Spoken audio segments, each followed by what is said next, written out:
The runic capacitor. It's pretty good, right? I heard it's pretty good. I heard it's pretty good.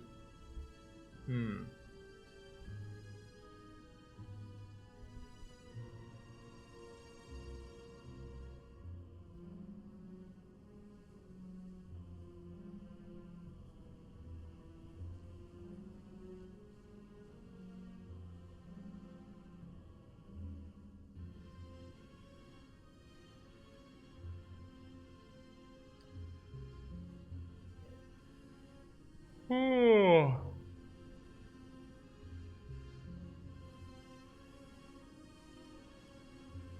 How good though?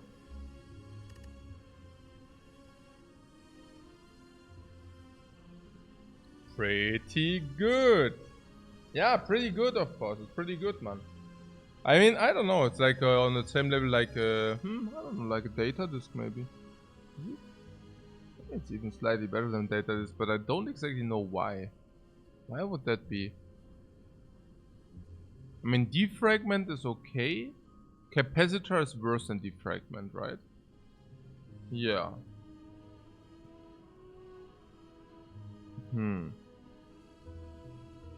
Oh yeah, right, yeah. Because defragment is better than capacitor because defragment gives you 2 focus. Yeah. No, what?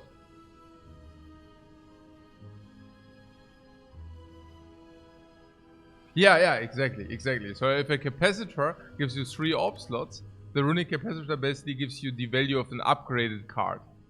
So that would be like a relic giving you 2 focus. Like if it would be defragment, right? Because it's the value of an upgraded card. Yeah, it's pretty good. Yeah.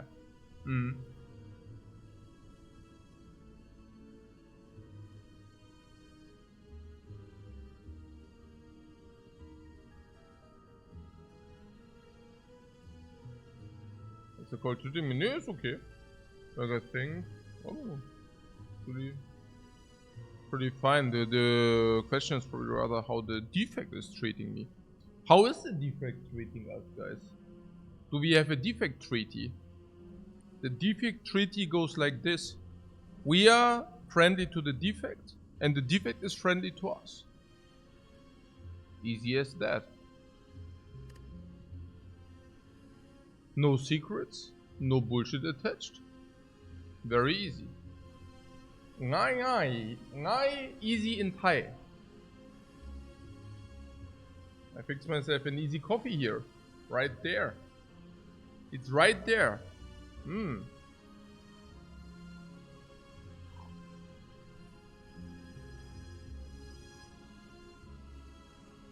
If we want to become real masters at the game, we have to do a little bit better than now. Now I'm really wondering about like this mastership, also about like picks. There's like picks which enable elites, right? And if you do a pick to enable an elite, how much are you allowed to do that, you know? What am I saying? I'm saying sometimes if you do not pick a certain card, let's say for example, I don't know, sweeping beam. Let's assume for simplicity reasons that you would need 2 sweeping beams to take 1 more elite, for example, right? Then you put 2 times sweeping beam in your deck, and the question is how much does that actually hurt you to have sweeping beam in the deck? Maybe it's like minus 50 gold each, so that's minus 100 gold, right? So if this enables you to take 1 more elite, the value of the extra relic is maybe plus 200, but you also lose life in the elite fight. Maybe that would be the next level of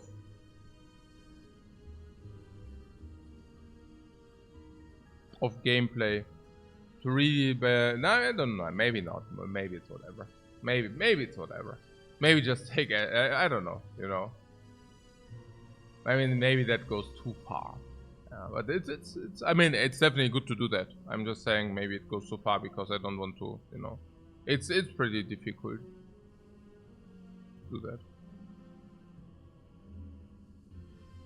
but yeah.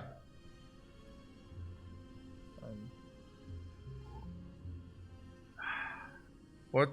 Just imagine a silent shop relic giving 3 dexterity. Mm-hmm.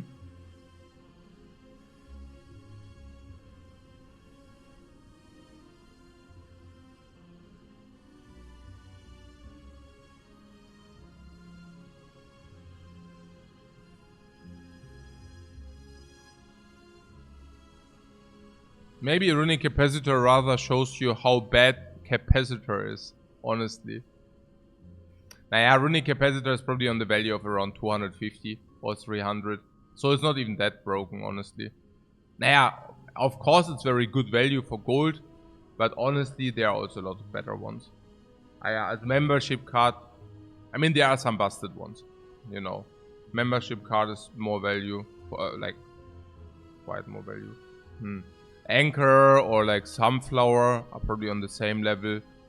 Data Disk is probably nearly on the same level. Also, putting that aside, I have to say, Ironclad Shopping Relic is stronger than the Runic Capacitor by quite a lot if you receive it early. Yeah. So I assume 3 dexterity. But I hear you. Definitely hear you. What? Yo, early stream? Yeah, on a Sunday morning. Okay. The microphone. Yeah, the rodent, man. It's like the rodent. Oh, wait. Rodents are in the Spire, right? Rode. Rodi. Oh. Nein, Rode Mikrofone sind die besten. Rode microphones are the best.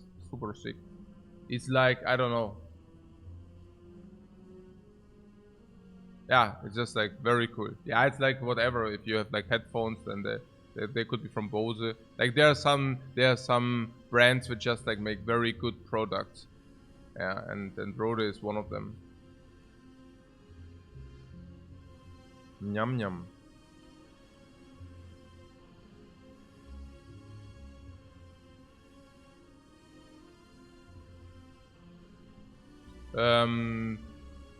Yeah. I was wondering like how we are usually winning. I mean, yesterday it was just like the usual orb monkey thing, right? That I just threw blatantly. We had the win condition. The win condition was Tori. The win condition was Tori plus static discharge, but I just threw it away because, yeah, I don't know, stupidity. I was just super tired as well. I mean, I don't know, like, yeah, what is to be said? I just misplayed. Yeah, like, misplays do happen sometimes. No. Yeah, it's not like, okay, blah blah excuse or something. I'm just saying, okay, after like 13-14 hours of stream, it was difficult to have high peak performance at the end of the stream, unfortunately. Snecko into Meteor is usually a good way to win. Snecko Meteor is pretty sick because Meteor's Snecko on Defect is pretty sick. Maybe that should also increase our boss swap. Boss swap, our happiness to boss swap. I mean, you don't always need to have it be a triple Meteor, yeah. But it generally, I mean, Meteor Strike is simply, you know, if you have Snecko, I think you break even at like 30 damage cards. 25 to 30 damage cards break even. And Meteor Strikes are exactly this 25 to 30 damage cards. Now, maybe it is to be mentioned that they do generate you collateral 6 energy. So that is usually very, very, very good. And basically also broken and busted. But not necessarily game winning. standalone. Now, that is different with the Snecko Eye. Because now Snecko Eye also reads draw... because you might fall short. If you have a card like this, maybe you've realized, but if you have a 5 energy Meteor, it's not very good. You play a 5 energy deck, you play Meteors, they push away your orbs, and you sit there with Plasmas, and you wonder what to do with the 8 energy per turn. Yeah? But that is different with the Snecko. The Snecko does not only give you the extra 2 cards in the turn where you do actually play the Meteor Strike, but also in the turn after, right? So you have then the Plasma sitting there, and then you get Snecko at additional 2 extra card draw, and then the Plasma are also helping you in that next turn, right? So Snecko Meteor Strike being a win condition standalone. Because you only need 1 Meteor Strike really. There is stuff like Reboot, but there is also stuff like Hologram, which we even had to. And then you can Hologram, Meteor Strike. So it's actually simply the Necronomicon. Okay. Okay. What kind of similar reason to why Snecko Corruption is good? Gives energy plus draw. Yeah. Yeah. Absolutely. Absolutely. Yeah. Exactly. Nah,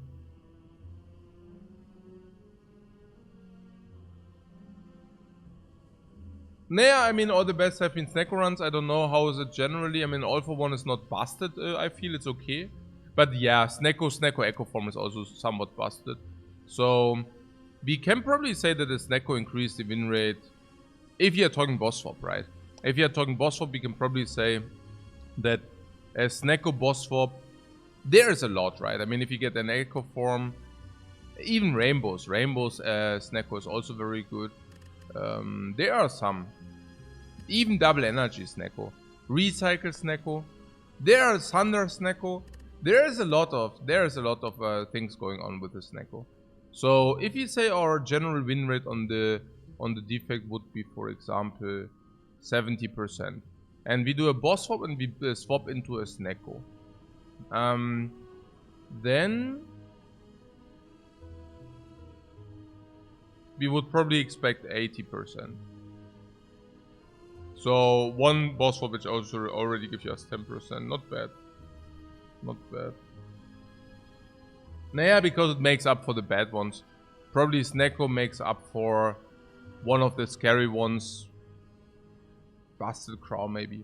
I don't know. Probably does make up for Busted Crown. Probably does make up for Busted Crown. But you get the point, right? I mean, we have one boss swap which is really, really good, for example. No, we said it's actually pretty good to do that. Boss swap on the Defect. We are currently 9 out of 9. Also, out of our 9 boss swaps, we played 9-0. Hey Flumaging, guten Morgen. Du bist auch immer am Start, ja? Cool, cool. Okay. Auch so messed up Tagesrhythmus ein bisschen, oder wie? Wahrscheinlich. Okay. So. We also, this was, we are just checking our win conditions. We are just checking how we won the last runs. Yeah, basically. So what was this? I just wanted to get some clarity about like what win condition on the defects actually are. Like, yeah. What was this? This was the automatic 20 block per turn run. And we didn't have any problems throughout the run. So it appears that if you have auto block 20 block per turn, you do not have any problems. This was also very special because it was a 47. Was that one with the blue candle? Yeah, it was a sick big aggregate deck with Seek, which is super sick because you can Seek, aggregate, and then you can get a lot. Is of a good. It's super good. It's super good. Yeah, top run, but top runs usually do not. Hey, Kuwabara, thanks very much for the sub, man. But top runs do usually end at your curse. Yeah, you try to build around Unceasing Top and you just cry because if you do not, it's just that, you know. You think, okay, you pick a lot of energy and you get Unceasing Top down, and what you realize is that it's actually not beneficial to just play any card of your deck. Nah, because this means you have to play any card of your deck. It usually ends at the Ascender's Bane, and after you ended your turn on the Ascender's Bane, the enemy shuffles you garbage, and that is also the end of your top run. But in our case it was different, because with Blue Candle you actually really get to skim through your entire deck. But only if you have enough energy turn 1. And that is usually not given with aggregate only. But we had the luxury to have aggregate and double energy, right? So actually we had 4 aggregates and double energy. And that's also what made it happen. Because like this, we could literally every time we could generate enough energy in turn 1 to skim through the entire deck. Fission wasn't important. Yeah, it's about this aggregate gives you 10 energy, and then you go double energy, you go 40 energy, and then you get just... We could draw through our entire deck every time. All 47 cards. Was it the one OTK, Spire, and Shield one? Yeah. Yeah, if you turn 1, play your entire 47 card deck is usually pretty good. Yeah. You improved a lot. Yeah, you're welcome, man. I'm happy to hear that. So, it seems to be a win condition if you can play your entire 50 card deck in turn 1. Plus having automatic 20 block as well. Oh. Yeah, we just smoked the bar. I remember this one. Because we just had physical defect, you see. We had vulnerable inflicted. And we even could bite ourselves back, and we had a lot of upgrade cards. So aggregate, yeah, I mean, this is not an archetype here, but of course with the very you can go. There is a large archetype of the defect. A lot of cards in the deck make aggregate better, and aggregate making better is very good if you have a lot of card draw, or of course something like Unceasing Top and Blue Candle, but it has to be both, right? This was just also pretty sick relics, because the defect, if you can auto block with Orichalcum, you get the point. Ah, we even had the vulnerable shroom. Oh, I didn't even realize. Wait, also, okay, I think I've never had such a crazy auto block deck. This was auto block 6, auto block 10, auto block 10, Frost Orb, so auto block around 16 to 20. Without even focus is auto block 20. Tori is auto block 25. We had the shroom, so vulnerable does not even matter that much. And we even had weakness, go for the ice 2 times with the pyramid. So we could always have weakness inflicted too. So we could basically auto block up to 30-40 block per turn. And then we even had the heal. Absurd. Yeah, Paparato says sometimes you have well-activated compiles and skims with aggregates and just go. Yes. About aggregate plus draw is kind of a defect thing. Yes. The problem with that, yeah, I hear you. I absolutely hear you. The problem with that is not... The problem with that approach is not...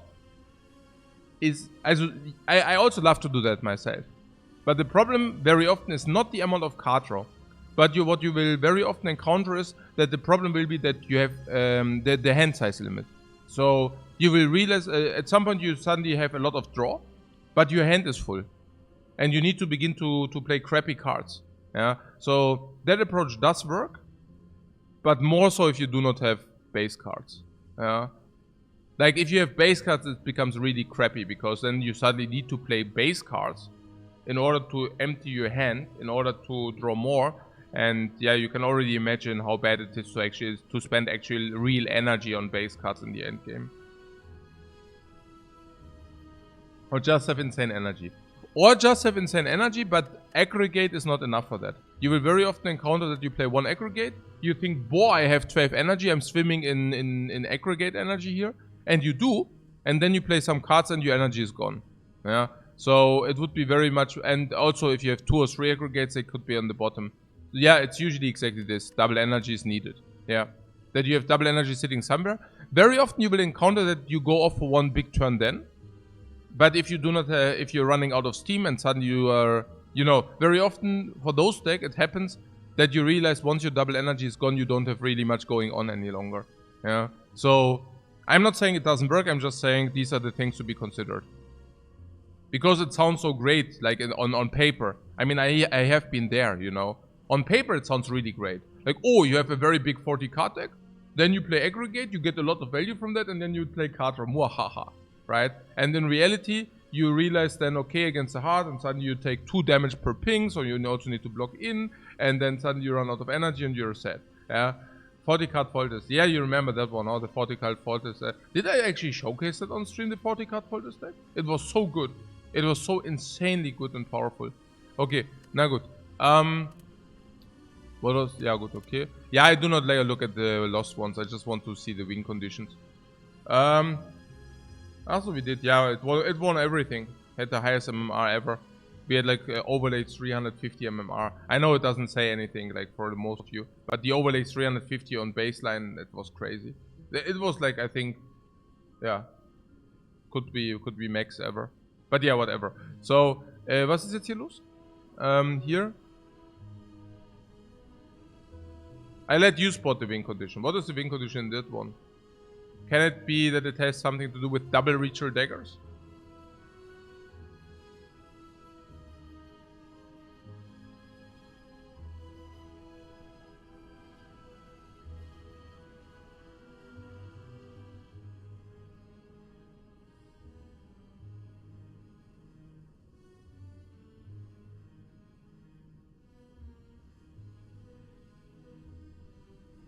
Infinite.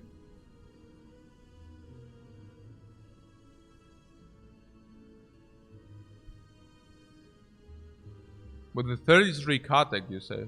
How do we go infinite with the 33 card deck? Ah, the 2 recycled plus. Aha. Okay, so you can go infinite?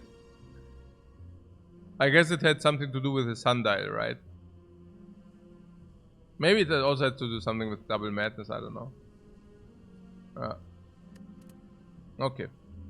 Sneko Meteor? Yeah, seems whenever we find... Oh, I know that one. Was that the one where we got the meteor strike from the hallway? Was that one? I remember one where we... Yeah, yeah, I remember we were struggling very hard because we didn't find nothing like for the Sneko. And then, I mean, okay, we already had echo forms.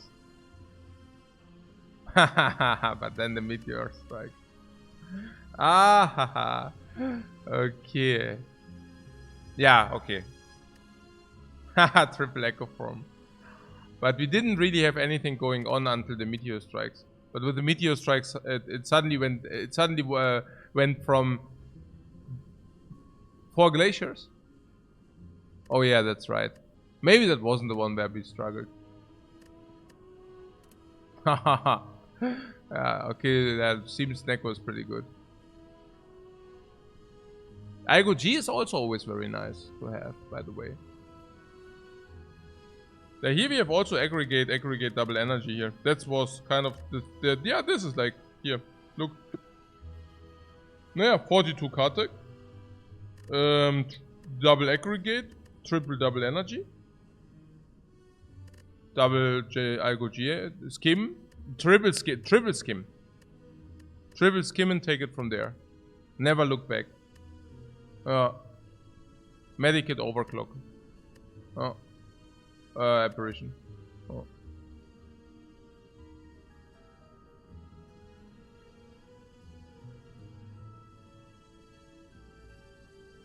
It's also always very helpful to have fillers in the deck like FTL. Of course, FTL means every aggregate, the 2 FTLs means every aggregate is nearly 1 energy better, right? And that of course helps tremendous if you have something like FTL in the deck. So there are just these things. That is why colorless cards are also cool on the defect, because the fillers also give you aggregate energy if you find aggregates. Yeah. Yeah, exactly. Aggregate double energy isn't really a win con, but it's a very good package to have. Yeah. One of the reasons why defect can also do without the 4th energy, if you find aggregate. I mean, 4 energy is usually pretty nice because there are also turns without aggregate. But what I also encounter is, what I really love is also holograms at the end. Sometimes, like here hologram, and then you can do something sweet like hologram aggregate at the end of the shuffle. Then shuffle, aggregate and continue, right? Because I feel very often you're struggling with the second redraw with the energy on the aggregate, because now your deck is slightly smaller, and if aggregates on the bottom, suddenly you're struggling a lot with energy generation, and hologram can fix it a little bit. Hologram into card draw, aggregate, bam. Yeah.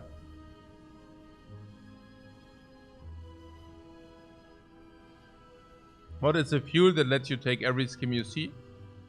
Honestly, I take every skim I see. But it's not because of the aggregate. It's just because I feel one energy 3 card is sweet. It's a sweet deal.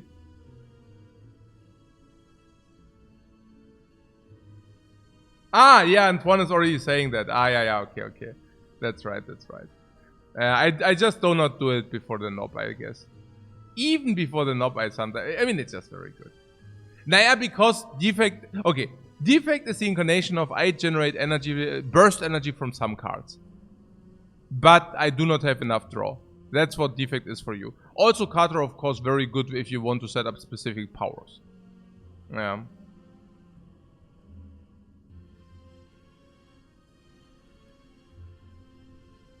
So what was the win condition? Yeah, basically physical damage. If you have a lot of physical damage, you can also think about beam. Beam cells are usually, also not upgraded, they are not good. But upgraded, they are usually finding the way into my deck very easily. Yeah, there's also always this Igo G thing where you can. Was this the run with the? Yeah, that was the run with the pyramid, right? Yeah, we had pyramid apparition genetic algorithm, and keep in mind that the pyramid genetic algorithm apparition, we thematize it, but it actually upgrades your apparitions. Naja, because if you have pyramid, Igo G, and apparitions, you can play apparitions on site, and then you have Igo Gs to actually enhance your apparitions. Yeah. It's funny, right, that the double Igo G, triple apparition is like having taken the Ascension 15 event. Yeah, 5 apparitions. I mean, you must be shitting me. 5 apparitions, man. Yeah, 5 apparitions. I mean, what planet is that? Is that the 5 apparition planet? I mean, we are saying, okay, if we get echo form and we can echo form these apparitions, we are very good, you know. And then 5 apparitions, man. Yeah, okay. And the next thing you see is skip. Ah, half of my max HP. Nah, I don't want that. Skip. Okay, Snecko, Meteor form? No. But Snecko can also sometimes do without Meteor. Snecko Echo form, yeah, is usually also getting you there. Glacier, Snecko Doom and Gloom, not really. But Snecko Glacier. Snecko Thunder is sweet. Snecko Buffer. No.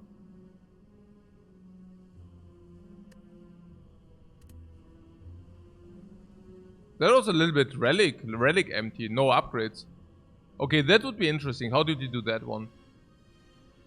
No relics, no cards. No upgrades, no relics, no upgrades. How do we do that? Are we infinite? Yeah. Pretty much. Sundial for the win. Ah, 7 hours 20. I remember that one very nicely. Yeah. That run sucked. I remember that we didn't have that we found pyramid, and in some way we said, okay, we do not have enough relics, we do not have upgrades, let's go infinite. And I remember that one very nicely because I remember the agony and pain and the despair when, I mean, it was clear that we can go to a very small deck.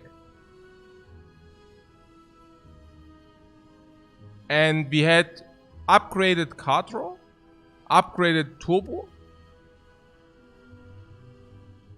upgraded recycle. And I said, okay, that is so easy to go infinite here. Because yes, we do not have relics, yes, we do not have the cards, but it doesn't matter if you're infinite.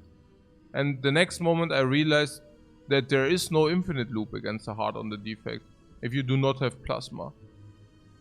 We eventually found an infinite loop, which was a little bit annoying to execute.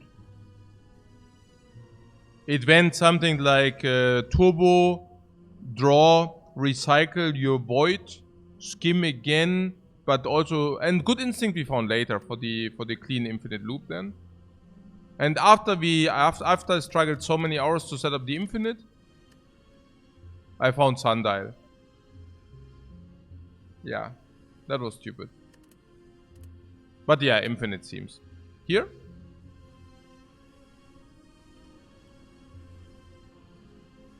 A lot of relics. Physical damage. I remember we also had some gearier runs, by the way. Yeah. We can also do make some conclusion at some point. I mean, if this is boring, I don't know. Maybe it's boring, but maybe we should do it one time. I mean, that's literally the only. We do it one time and then we know. Because I have the feeling that there's definitely something about these being very versatile runs. Now, about the conception about orbs and focus. It's not a lot of orbs and focus. I mean, we had infinites. We had some infinites there. Let's say, okay, how many runs did we win? 24. So usually, if you win 24 runs on a defect, you expect 18 to be orb monkey, or maybe you expect 20 to be orb monkey. But we were actually spreading out much different. So we had infinite, just the one with the double recycle, the one with the single recycle, and another one. And maybe probably another one earlier. So maybe 3 for infinites. But I also have to say that was due to more sundial, due to a lot of pyramids. So usually I would expect that maybe 10% of our runs go infinite. Maybe 15, even 4. Yeah, I would usually expect that 10 to 15% of our runs can go into infinite. Yeah. Something in this magnitude.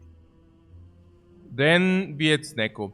The prevalence of Snecko is not as low as you might think if you pick it very often. So if you want to force it, we can go to 30% Snecko. Yeah. We probably do not force it every time though. So we probably go to Snecko. I mean, it's still high if you think about it. I mean, we probably go to Snecko 20% of the games. Literally. Probably 20% of the games will have Snecko. Which means 20% of our wins will have Snecko. And Sneckos are of... Yeah, I mean, either it's with Echo Form and Orb Monkey, or it actually is with Meteors, or with Glaciers, or whatever. But something of that nature, right? Can also include maybe even the Consume. I mean, Snecko Consume is literally one way to actually utilize Consume. Otherwise, it's usually very sad to utilize Consume. So, probably around 20.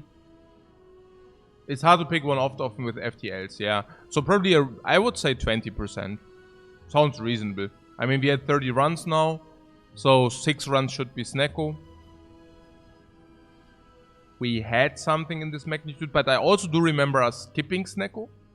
Sometimes.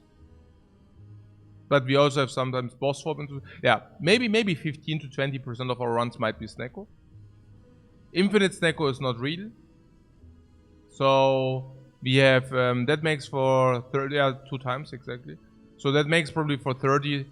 Again, like we can have it in 30%. So in 30 runs we encounter Snecko 9 times. And we probably skipped 3 times, makes up... Yeah, we probably end up with Snecko maybe 15 to 20%. But Infinite Snecko is very real though. Oh, is it? Nah, I mean, Snecko Recycle does work. But real because of Meteor. Or... Also very rarely real. Yeah. No. And yeah, it's not Infinite Snecko. Genau. I'm talking about 15% are Infinite. And 15% are Snecko wins. Not with Infinite. Yeah. I'm not... you mean the All for One Holo? Yeah, but that's weird because very often that just doesn't happen. I mean, there is this infinite All for One hologram, and we literally did it 0 times in all the 30 runs. It also works with Madness, you know. But it just doesn't happen that often. Because you need upgraded holograms a lot, then you need to Madness on the hologram, then you need to catch it again, then you need to... I mean, it is possible. But I think it occurs less often than some might think. As a matter of fact, we didn't even have it a single time. And it's not because I exclude the possibility. I'm always having it in the back of my mind that this is possible, you know. Infinite block, infinite damage block. But it just need like Toxic Act for the holos. Yeah, or getting Madness and then upgrade it. But the problem is, yeah, it's not even Toxic Act for the holograms, but rather it's Toxic Act for the Madnesses. Because otherwise you put Madnesses in your deck. Weird. Yeah, maybe 5% max. Yeah, max. Yeah, something in this magnitude. So probably we have 10% infinite, 10-15% infinite, 5% infinite with something like Madness and All for One. Probably not even 5%. So maybe if we put both together, it's at infinite 15%. Yeah, 12% true infinites, maybe 3% infinites with hologram All for One makes for 15%. 15. Snecko, another 15 to 20%. We are now at 30 to 35%. We had this aggregate, a lot of card draw, aggregate, unceasing top, aggregate, double energy, burst, aggregate. Maybe if you also say X, there's sometimes X for 200 damage, aggregate, double energy, X for 200 damage, or 300 damage. You can do that with Seek, you know. You can do Seek on Seek, also Seek plus on Seek plus something, Seek plus on aggregate, double energy, aggregate, double energy, lightning, everything dies. Until the heart. And then you probably die to the heart. But you can maybe bridge until the heart with that. So where are we at? 20% Snecko, 15% Snecko, 15% infinite makes for like around 35% of the runs. Aggregate card draw. How often did we do that? Aggregate card draw, aggregate big deck, aggregate double energy, aggregate bam. 3 times? 4 times? And maybe a little bit here or what? How many big decks do we have? Okay, these were not big, this was the big. 4 times, 5 times maybe, I don't know. 30 runs. Maybe 15 to 20%. Another 15 to 20. So now we are at like 50% of our runs. That usually also can be combined with a physical defect. Then we had one run where we had automatic block for 20 and physical defect. What was that? Pyramid, a lot of 0 energies. Vulnerable in... we blocked with the relics. And we dealt a lot of damage with physical. I think that was a very extraordinary run. So... yeah.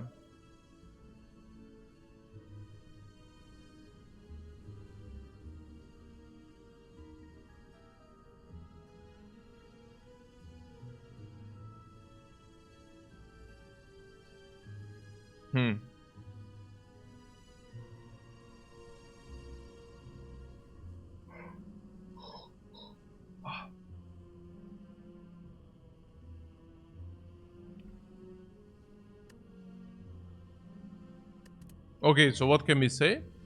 50%? 60%?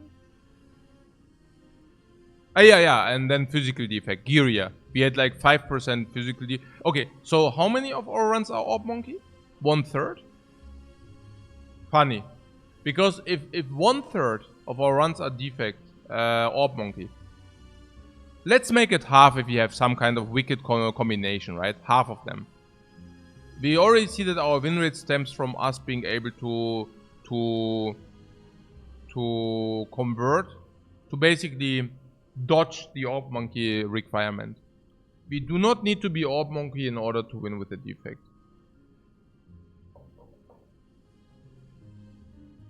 Nice.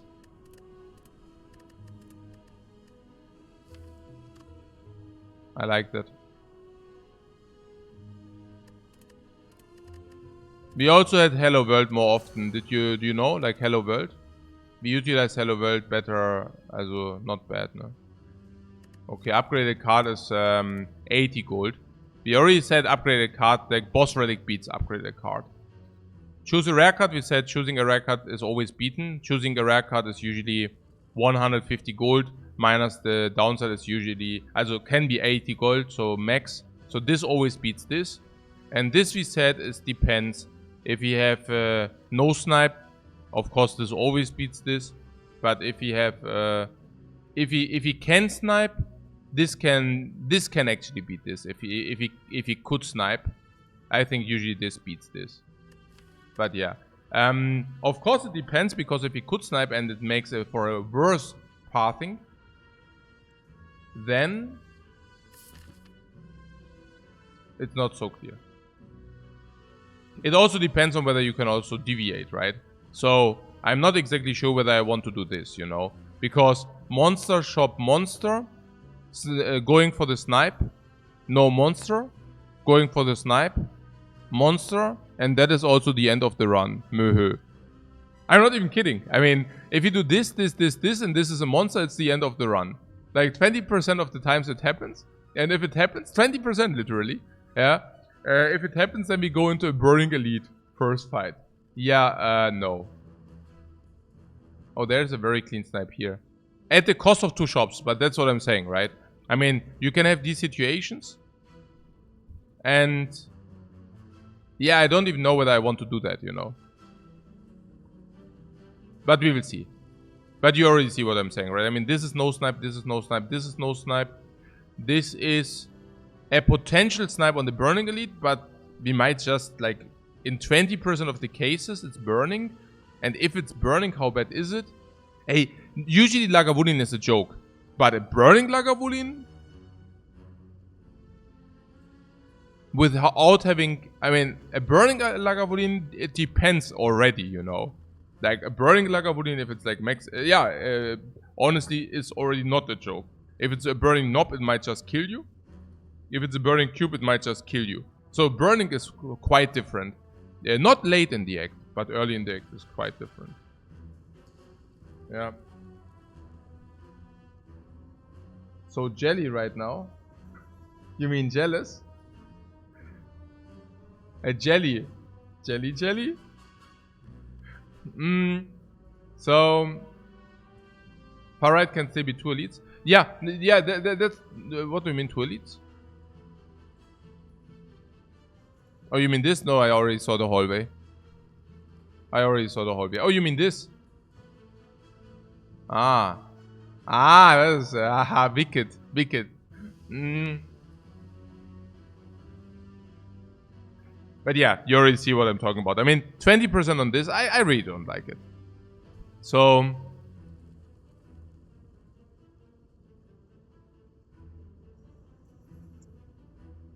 we would need to do this or this. But this forces us into 2 shops. Now, we have 2 options. Either it is a clean... This is very often a clean snipe because of the 2 shops. Now, if we take 2 shops, we would do this. Which makes it a clean swipe. Clean snipe. And then the question is, okay, how many elites can we do if we do that? Oh. Maybe we should actually take the burning elite to snipe. Funky. Lul. Wood?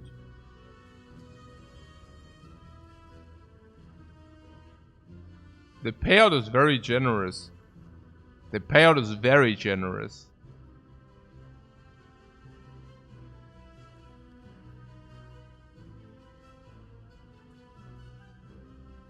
We are forced into burning elite anyways. No, I thought you were dodging elites with the defect, no? Whoa, this is so wicked. I nearly thought we can take double fire here. Oh, I nearly thought we can take the double fire here. Damn. They are so close. Can we not rest here? Can we not walk here and then, like, on the way we can...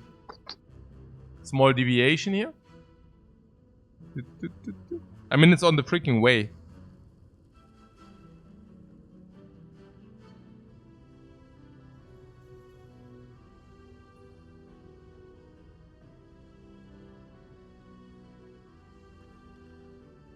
How juicy is the burning elite? Yeah, it's insanely juicy, right? I mean, first of all, we have a relatively good chance to succeed. Quite a good chance to succeed. Now, if we do succeed, not only do we save a trillion of life, a crapload of life, but we even burst down the burning elite for free. Basically going through this run without actually burning elite punish. Wow, this is crazy. That is crazy. And then we go here. That's then a normal hallway for free. Going into another elite with extra relic, extra card, extra potion. Then having post-chess elite into no extra bullcrap. Into very late advanced hallway, into insanely late elite. Utilize the life into Hexaghost. Oh. Oh, baby. Schon sick. Schon sick. Das ist schon sick. Yeah. Pilot skipping the burning into 3 late elite is also amazing. Oh. Aha. 1, 2, 3 hallways. Into normal amount of question marks. 1, 2, 3 hallways into normal amount of question marks. Or good amount of question marks. Into early fire for the early upgrade. Into follow up advanced hallway but post fire. Into relatively late first elite. Into late elite. Into super late elite. Plus 3 late question marks into very late advanced hallway. It's pretty good too, stimmt. That stimmt. Das stimmt. Honestly, that's better, right? Interesting. Naja, because we take away the gambling aspect. Naja, okay. The thing is, we cannot really... No, it's actually... I think it's pretty clear that it has to be the boss swap here. It's a good point. Because... because it's not the 20%. It's actually 30. Naja. This is a hallway, and what do we do? Nee, going into the second shop with no gold. Double and triple thumbs up. And then we miss 2 elites. Yeah, it's crazily bad, you know. You see that? Like, if this is a hallway, we are, like, destroyed. We need to go here because we are too scared of this. Which basically means we have an empty floor. Because we go with no gold into the shop because we already spent the gold here. Then we miss out on 2 late elites. Or at least 1. It's horrifyingly bad. And if we go here and we miss, it's run-endingly dead. Run-endingly bad because we go here and if we do not die, we might be forced into going here to rest, into going here with no gold. No, we need to do the boss swap here. It's funny. It's so interesting, right? It's so interesting to see how important pathing is. And also thinking about runs. It's so good. Oh, I love it so much. Yeah. And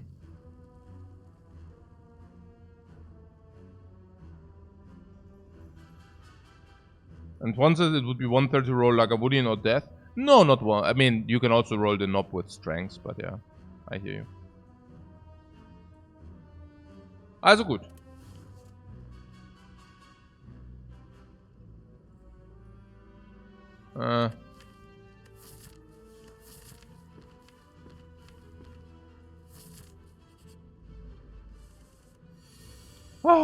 Oh, these dudes do not attack us. I'm so happy.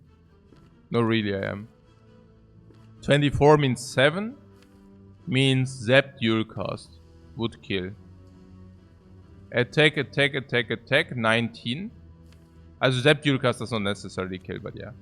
If he 4 strikes on the back one.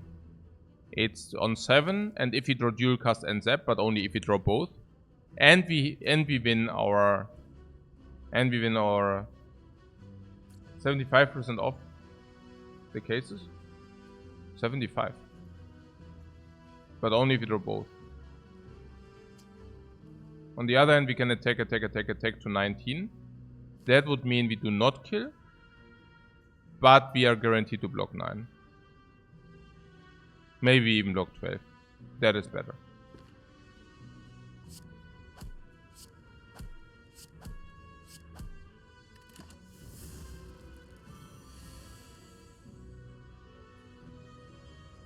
Why?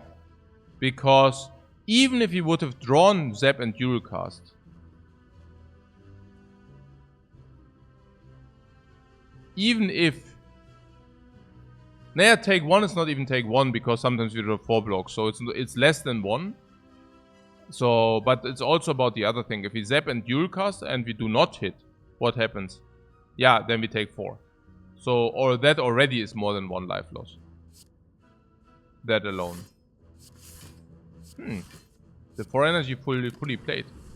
4 energy. Beautiful. Beautiful if the 4 energy do play.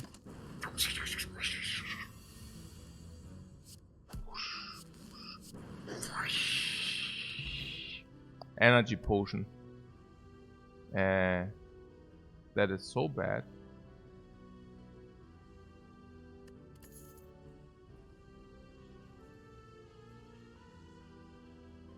What? Finally a run with potions at least.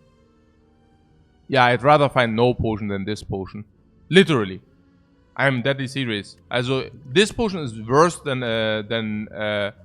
if you would have found no potion. Boot sequence is better than chill, I guess. Boot sequence enables us to be able to remove defense all the time. If we take the boot sequence and we find a remove event, we can just remove defend. If we find a transform, we can just transform defend. Boot sequence is still good on 4 energy. Yeah, it just shows how good it is. Yeah. I also like boot sequence. Yeah, because stuff like this, I guess. War strike. Boot sequence.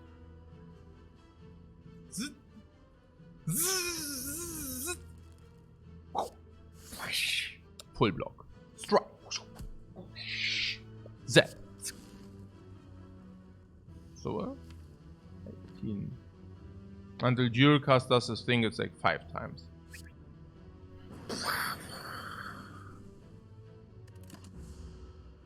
So, or actually it's not 5 times if we draw dual cast again.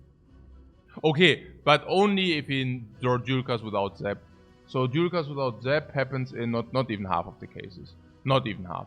So it's like whatever.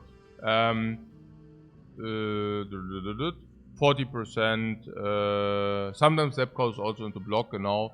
Aber eben, ja, nee, ist einfach positiv.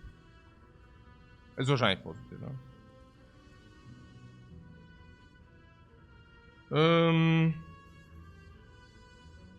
If we say we want to kill by turn 3, by turn 4 we always kill anyway. So if we want to kill by turn 3, it's +8 per place, yeah, +8 and -8. Ja, okay, auf jeden Fall. Ja, auf jeden Fall.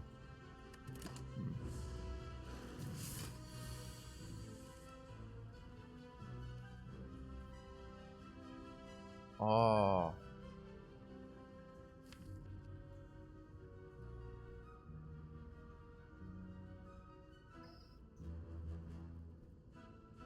Aber es ist doch so, oder? Es ist doch so. Yeah, I mean, no, I mean, this could have, I mean, the same hand, this is Zap, you know? Naja, oder? Es ist doch so. Also, schon better on average, oder? Also, if we are saying we need, the threshold on the kill is turn 3. The threshold on the kill is turn 3. It means if we play dual cast, the Zap is 9 damage, dual cast is 7 more. Or if the other way around, Zap would be 6 more. Not even 9 more, but 6 more. No, what? Wait. Yeah, genau. Dual cast, also turn 3. If we dual cast is 6 more because lightning 2 times, genau. Like that would be 6 more. And how we played it is 7 more. Yeah. And there is also the chance that we even receive Zap first as well. Now, even if we would draw dual cast, we can even still draw Zap. Ja. Einfach super unlucky halt. Ja. Okay, at least he didn't attack for 17 or what.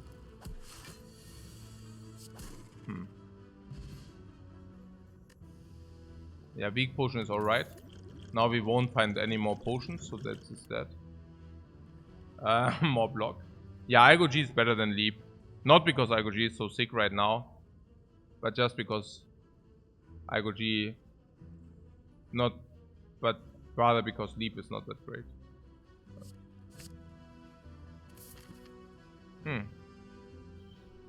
Ah ja, there's whole advanced Holby here. Ja, no. Ah, okay, ja, ich grade das trotzdem ab. Ja, müssen wir schon machen. If you upgrade this, we reduce our life loss in this hallway. How much? Yeah, I guess we reduce our life loss in this hallway by 1 or 2 if we click this. Boah.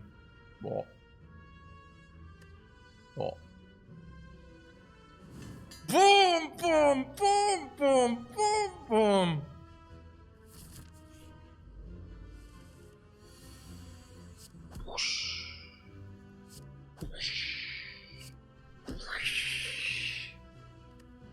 But we have room to play it. The IGG. Yeah, IGG is also pretty sick against the bird here.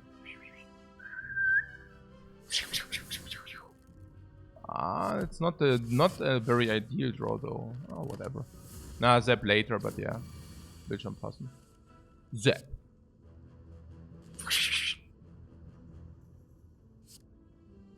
Block, block.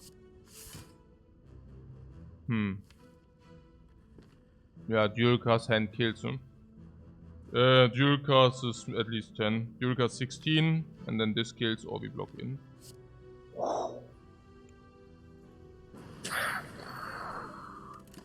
We are the block defects now.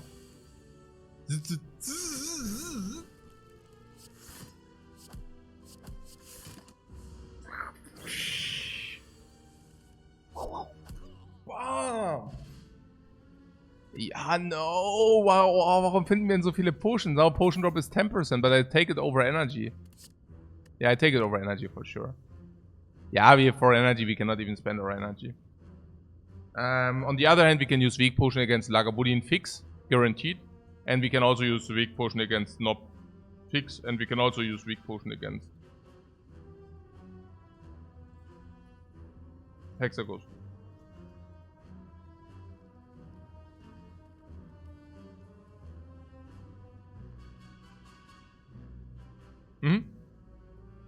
Energy potion with the cursed key is absurdly bad. Especially if you also have boot sequence. Okay, come on, back. Back in here. Garbage potion. Another skill you say. So what did you say? Coolhead is great. Coolhead is great. Why do we have so many skills? Can we talk about that? Did we pick any attacks? No. Did we pick any attacks? No. And attacks? No. Okay. Did you pick skills? Yeah. No. We did skill. Oh my god. Okay, this is not even good right now. It's not even a good skill. So it's just a filler, okay? Then this, more skills, and also more block. And against Nob, this is a guaranteed skill into our starting and complete puke. So what draw is great? Draw is great with 4 energy. I can see that. First Frost generation, super great. Also against the cube, super sick. Against Lagavulin, we can set up the Frost for free as well. So completely sick. What? 2 skills and also 2 upgrades on them. Third skill. Der Nob, der schlägt sich schon alle Finger. But go for the eyes with double weak potion is out of the question. Consume is out of the question. Actually, this is good, yeah. Draw is just great, yeah. And first Frost Orb is also great. Absolute freaking lootly. Yeah, question mark, oder? Is advanced hallway or question mark? Unless you say we need more cards. Then we could also take advanced hallway. Oh, advanced hallway actually. With the IGG, man. Stimmt schon, gell? Eigentlich. Wenn wir mal, if we are thinking about it. Okay. How many question marks are empty? Now, shop is not even that great because we have a little bit, too little gold for this thresholds. World of Goop is devastating. We can never ever do that. Oh, where are the shops? Oh, that definitely speaks hard against the question mark. Because it also very often is gold. And it's also super bad for us. Super hard, super bad. Serpent is completely dead. Of course. There are so many which are just completely dead. Yeah, crazy. Crazy. At the same time, the advanced hallway. Look at this. We still have not received the cursed key curse. So this is pure benefit. without any downside. So it's insanely sick, super great in this hallway fight. Now, we start with the boot sequence. Usually the hallway fights are scary because they chip you for 10 to 15. In our case, we have boot sequence. Nothing chips us for 10 to 15. Nothing chips us. Nemo, nobody chips us for 10 to 15. We have boot sequence there, right there. We do have the energy to block in immediately, but also for the future, with a cool edit. We have so much block that we do not even take chip damage. And honestly, the Algo G upgrade, what are we talking about? This is like an upgrade on a card. You're saying, oh, something would be sick because then we don't need to upgrade, right? Like, we can rest or whatever. But why? Why do you think that's so great? What is with the upgrade on the Algo G? 3. 90, 80, 90 projected. Yeah. Is our damage too low for this early advanced hallway? No. We have strikes, we have draw, we have Duricast, we have zap. No problemo. What could go wrong? We even have weak potion if we want. We have 2 of these. I'm even using a weak potion if it's really problem, like if problems. But no problemo, we have 4 energy. We are good for Act 2 here. It's not only about the card reward, it's also about the potion. It's insane. Even the upgrade here. We are talking 80 gold on the upgrade here, guys. You see that this makes a difference like day and night? We are talking 80 gold here. Extra. Extra. So we realized, okay, we realized this is complete crap. And this is the incarnation of evil. In a good way. It's not close, guys. This is not close. But this is pattern play.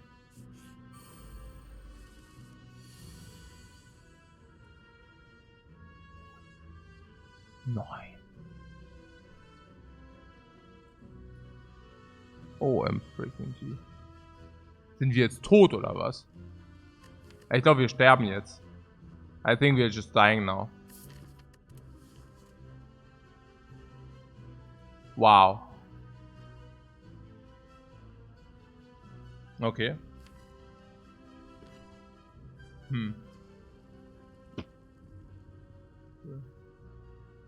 Ich glaube, das war's, ja. Time to throw off them weak potions.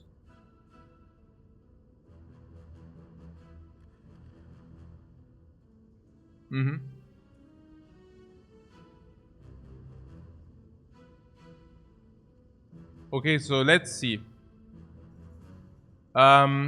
We do have... I mean, was soll ich sagen, ja? Also ich denke mal, das da ist clear. And then I would say we try to kill the wizard first, or what? Because that's simply what we need to do, right? Is that correct? It's never the Mad Grand Meme first, because that's complete nonsense. It's the weakest of them. This makes us frail and weak. And then there is a sneaky gremlin. And the weakness is, of course, problematic, but we lose 6 damage. But if we deal 14, it's not even 14, it's more than 14. So, if he hits, we die probably. This little wizard, what do you mean if he hits, we die? I mean, what are we supposed to do about it? Weekend train is just run ending. Hey, Panda Ghost, Moo, thanks very much for your sub, man. Pet dies to 2 strikes next if you strike now, but we can never kill wizard. If you do this strike now, the fatty dies to 2 more strikes.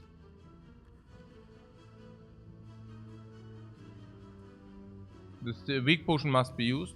Yeah, but we currently are blocked in, so I don't use the weak potion right now. Naja, this is shooting harder than this for the HP it has. So...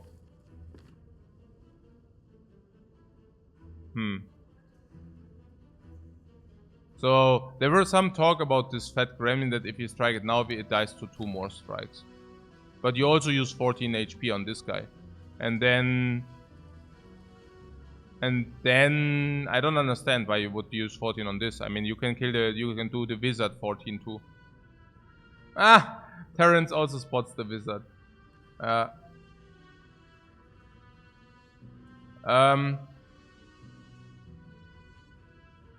So what I'm saying is if you put 14 on this, you need 11 on that guy.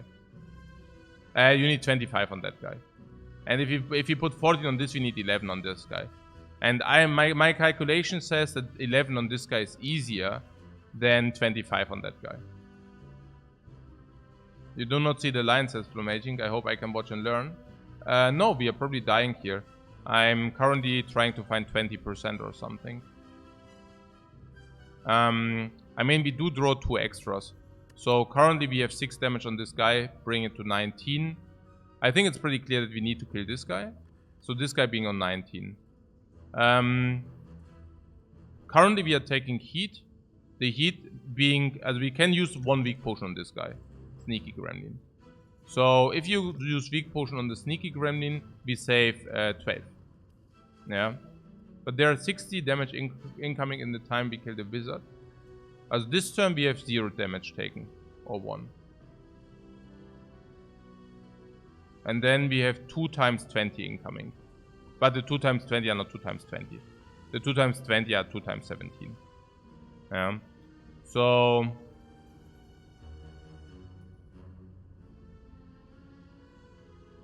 And 2 times 17 is... not considering our block. Not considering our block. Yeah, it's 2 times 17, so we would be on 34, but we also have cool-headed. So we never die if that's the question. For me, I'm currently rather afraid that we do not kill the wizard in time. So this is 6, and that's another 12. So that's 18 on the wizard. Honestly, 2 strikes are enough. 2 strikes are sufficient. 6, we need 19, and 2 more strikes are sufficient. If you get 1 zap, it's also sufficient. 6 plus 12 is 18. 1 zap hits this guy. We are weakened. Ja, genau. 1 zap hits this guy and we are there. Zap, also one zap out of 2 shots. If we draw this next turn. We only need to hit this in 1 of 2. And then this guy dies. So... It means by turn 3 we can kill the wizard.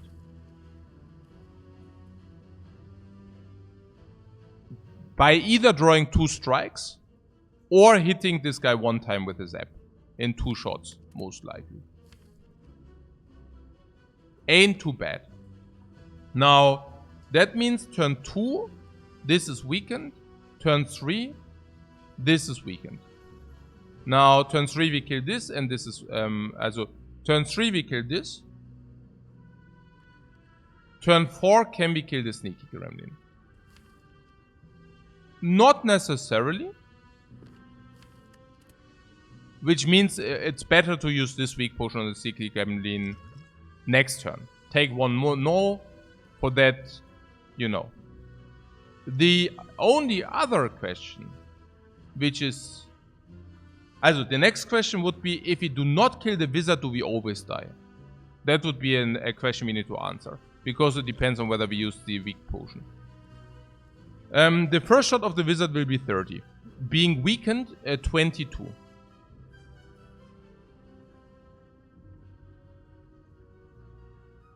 Can be or not. Like 22 extra. Can we cope that or not? Yeah, probably not, right? Because 22 extra means 22, 32, 39. And we might block... We are frail, so it's very difficult. 39. I mean, we might block 9 plus Frost Up 11, 39. We take 28. That means we are not allowed to take chip damage beforehand. And we definitely take damage beforehand. So we can never live. Which basically means we can use a weak potion on the Mad Gremlin for 6. Because Mad Gremlin we never kill. So we could use the weak potion on the Mad Gremlin for 6.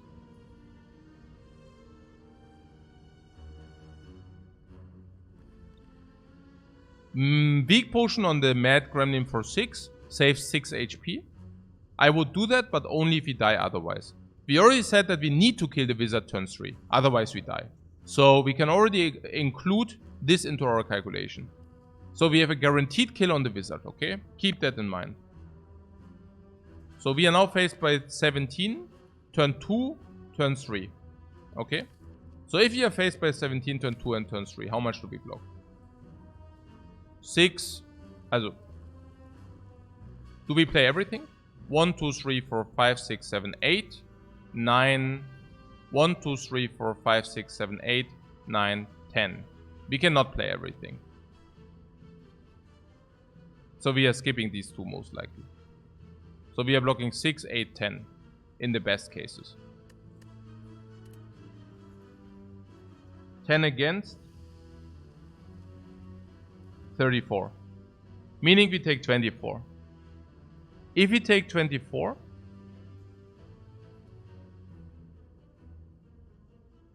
we go to 5. The next turn, they are again 17 incoming. And we are at 7 with the first op. We need to block 10 at least.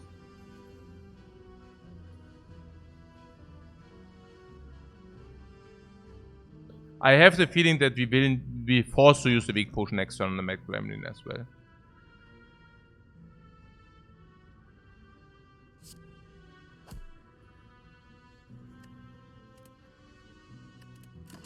No.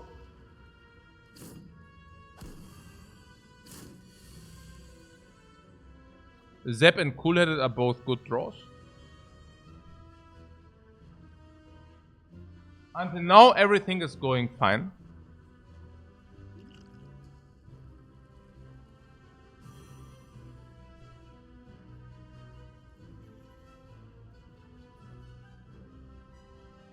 Hmm? 26 for the last two? No. Fine in relative terms at least. Yeah. There's the Zep, there's the Cool-Headed. We need to deploy both. Do we need to deploy both?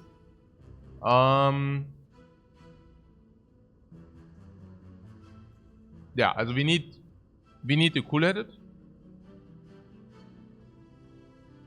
Interesting. Do we need the Cool-Headed in the front or not? Is the Cool-Headed better in the front or is the Zep better in the front?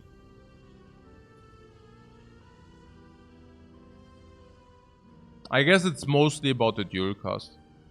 So, do we rather want to dual cast a Frost? Or do we rather want to dual cast a Lightning?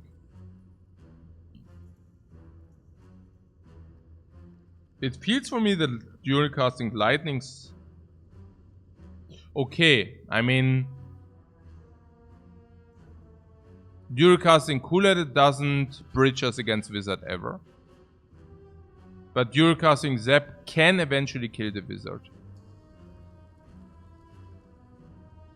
50-50. Yeah. If you draw dual cast, if you break on the dual, if you break and draw dual cast instead of strike, we can still use the dual cast. Yeah. Dual casting Frost only lasts for 1 turn. Yeah, but maybe that's important.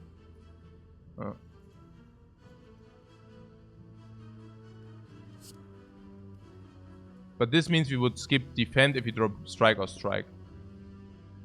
Do we need to play the Zep?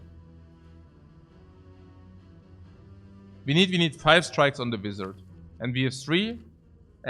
It's schon needed, right? Because it's so important to kill the Wizard. Because we know if we do not kill the Wizard, we die.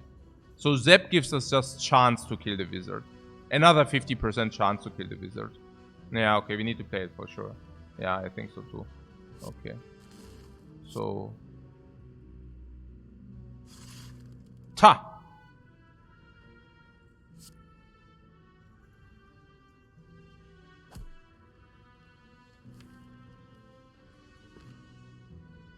Huh.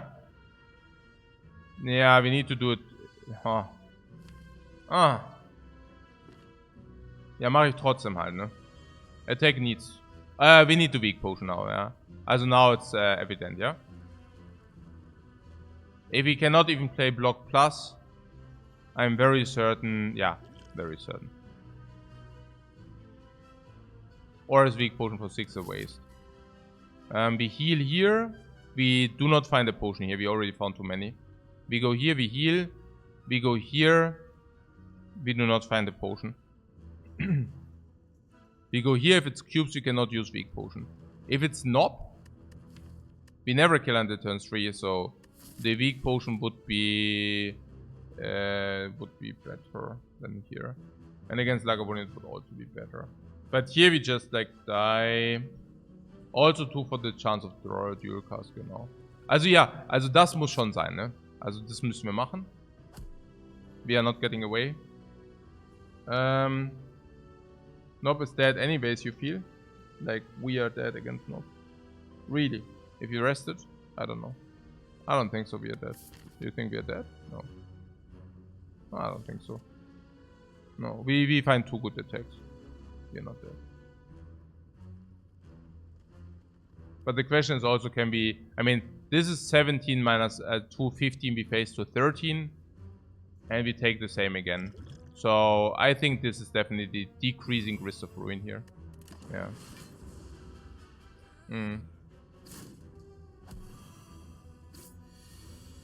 Yo!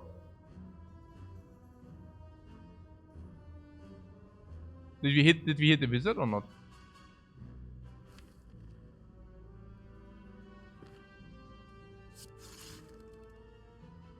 If we didn't, we better hit him now.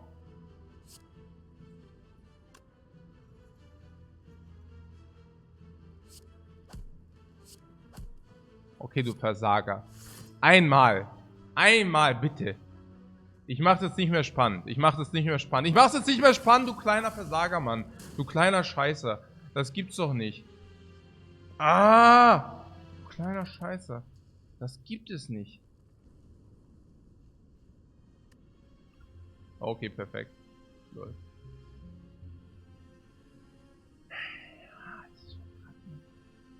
Das ist schon hart, Mann. Du kleiner Scheiße. Aber ich bin jetzt nicht mehr sad halt, ne? I'm very happy.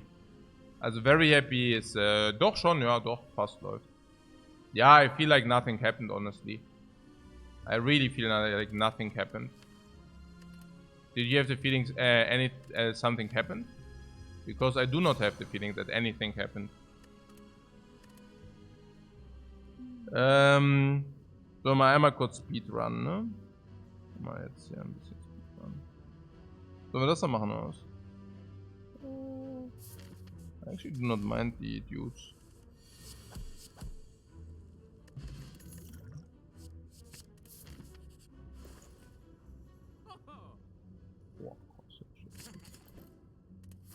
Jetzt wird gesearched. Jetzt wird gesearched. Core Search. Hä? Was? Ach, because of the shop oder was? Lül.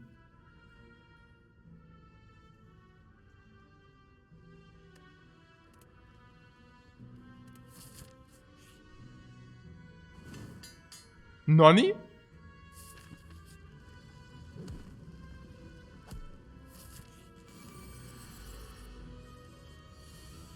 What we can see? Question mark would have been now? What do you mean would have been now?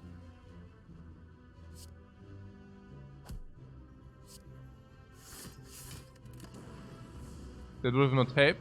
I missed the hindsight. Like I would have helped or not. That doesn't matter. Yeah. Das ist so funky, ey, mit den ganzen Dingern hier. Das geht hier ab. Lustig.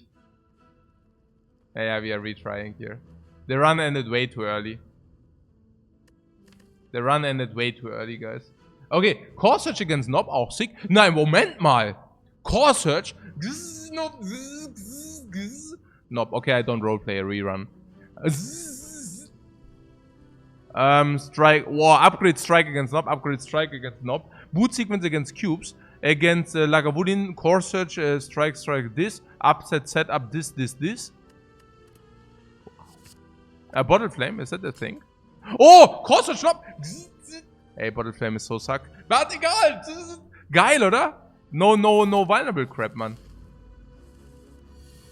Ja, hier, bam, IGG. Das macht ja Spaß hier. Guck mal. Hä? Oh.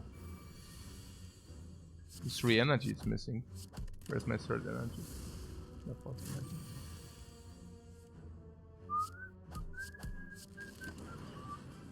I go G for president.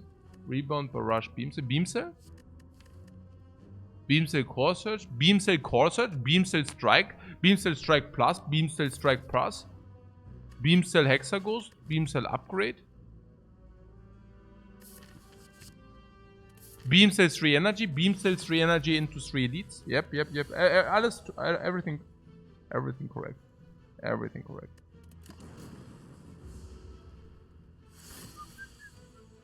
Wow! Front load exhausts. Gucci. Noch nicht mal positiv, oder Typ? Ja, ist noch nicht mal positiv. Ist noch nicht mal positiv. Yeah, just for fun. I mean, the thing is that I'm also attached to my runs. So, so what does that mean? It means I cannot just say goodbye to a run. I am emotionally attached to every run, which basically means this. Yeah. No, it's not about learning. It's just I don't want to. This is my detachment run, if you want to say so. Yeah. Detox. No, like literally. Like this is like my detachment run. Well, what is here?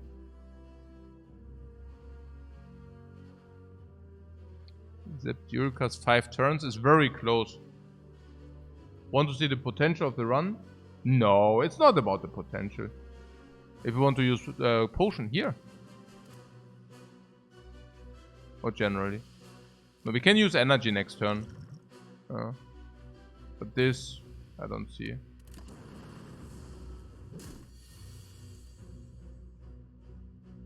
Yeah, we can use energy if you want. It's okay. Energy is so bad against cubes and knob anyways, so whatever.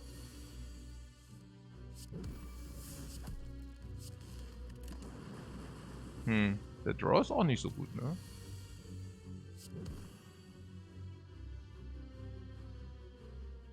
Guck mal. Shh. What? Is it a salty feeling? What? This? No, it's not a salty feeling.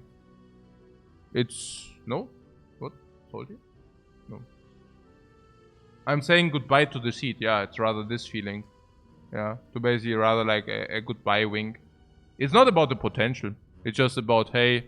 Yeah, basically this, yeah. Goodbye to the seat. That hits it the most. Yeah. It's also more... okay, there's also something about tension and non-tension in the Spire. And this is a non-tension run. I am not like tensioned in this run. It's not that my life depends on it. Stuff like that. And on the other hand, usually, now you might say, yeah, but what do you mean your life depends on it? Is it not a computer game? But honestly, no matter what I do in my life, I always do it with the fullest of my heart, right? So I am attached to every run, and it's very intense. You might have felt it the one way or the other, right? It's very intense. And to have like a little bit leisure run in between before we go to the next intense, you know. Yeah. Okay. What is here, by the way? Golden Idol, okay, break even, very break even. Bottle Flame, starting with an artifact, basically. This is like a Clockwork Souvenir until Act 2. Until Act 2, this is like a Clockwork Souvenir. But only because we also got the Core Search. Kind of, but we also spend money for it, so it's actually quite sad, honestly. Data Disk is okay. Yeah, I go G's for late game, we will see. And then the Seek is also actually for late game. I don't know. How are we against Nob? Okay, it's now we pick this. Do we like, this is Suicide Squad, right? Going into these elite. But this is the thing, right? For example, in this run, I guess if we are real, we go here and we rest. But we are unreal. And we get Akabeko and Smork the Nob. Yeah. This. Yeah.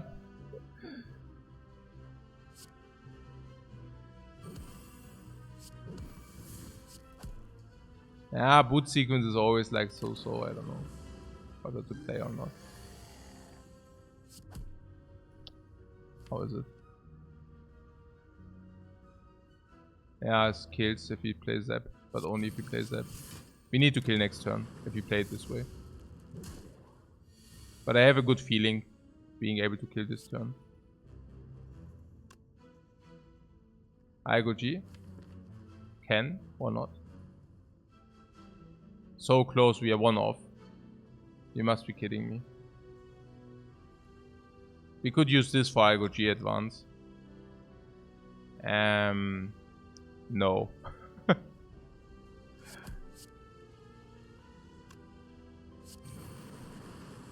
1 off, man. Choose a bracelet. Oh, skim choose a bracelet. Yeah, okay, come. We are already on it. We just faced an up and such. Oh, we get gold. Cool. I like gold. Oh my god, I would have been so tilted right now. I think after receiving Juicy Bracelet and this bullcrap, I would have been so freaking tilted. No joke, guys. No joke. I would have been really mad. Can we do this? Maybe. Who knows? Ah, actually. Oh! Oh, meine kleinen Fische. Jetzt seid ihr dran. Jetzt seid ihr so freaking fällig. Die kleinen Würstchen. These Tuckers again. Yeah, let's get them. The gang is back. Yeah, and we get them. The fatty... What? Oh, the fatty stayed home. It's a different pack, right? It's a different pack then. It's a Mad Gremlin 2 pack.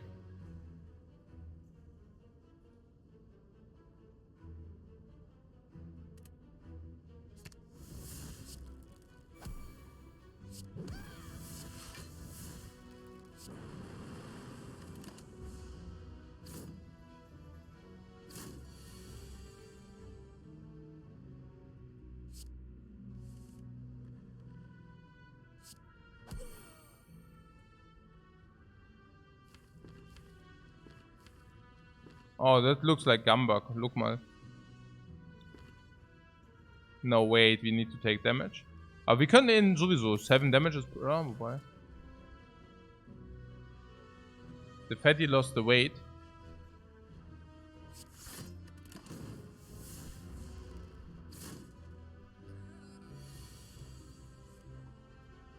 Like, really? Okay. Huh.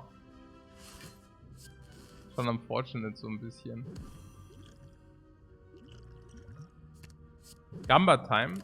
Yeah, we Gamba. That's right. We Gamba on... Sure. Or we do not Gamba and we just win. Oh. Ey, da gibt's aber schon geile Sachen, ey. Self-Repair Glacier? Holy crap, man. I don't know, like what would you take? There's like Glacier for 50, 80 overstat or self-repair. For revenge, always revenge. Nah, we don't need the Frost against Hexaghost. But Glacier is too sick with the data disk. Yeah, and the self-repair, guys? Self-repair is doch what is really sick. With Regator this has to be Glacier. Warum denn? Warum denn, Jungs? Nee, why? Ich meine, wegen dem Frost oder was? Before boss Glacier is better? I don't know whether the Frost is so good against Hex. Achso. But where's the... I thought we actually have Frost.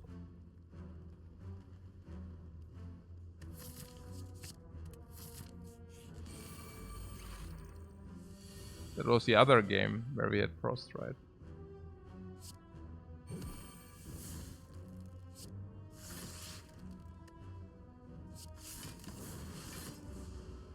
Oh, why did I just do that? That was bad. The DK got a hurt. Which DK? Oh, come freaking on. Hey, okay, jetzt bin ich unter. Okay, jetzt rein. Okay, du Sucker, jetzt geht's ab. Oh.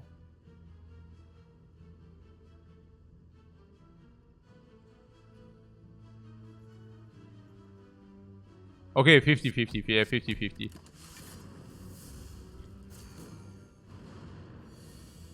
But Lifecoach, it wasn't a 50-50. Okay. Tell me more, tell me more. Okay. Yeah, 50-50. Either it happens or it doesn't happen. Okay.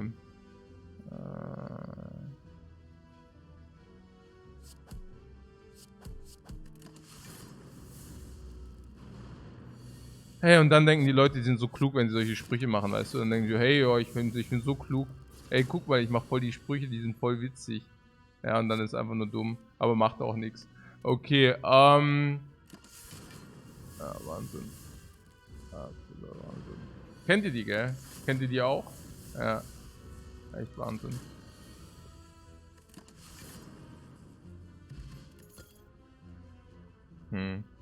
Sowas hier, oder was?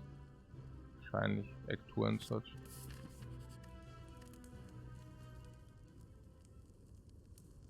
No idea. What's good? Das war...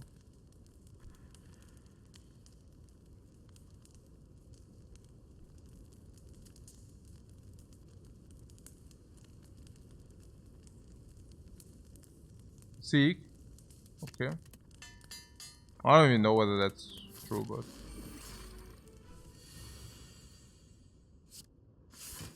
What? We took 4 damage for free? Yeah, some would think we took some call it taking damage for free, some call it a good play. It's a very thin line between these two. It's a very thin line. Okay. Matthias, thanks. Grüße gehen raus. Okay.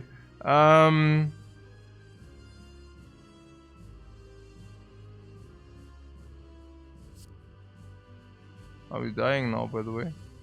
Maybe die now. Ist gar nicht. Kann man eigentlich auch blocken.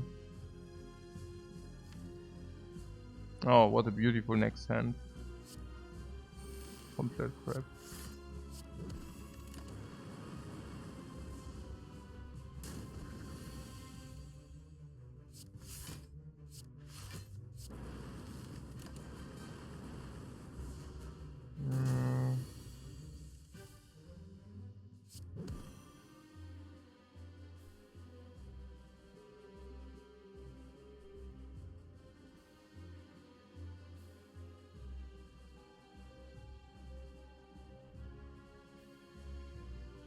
What? Roasting beginners instead of helping feels bad, man.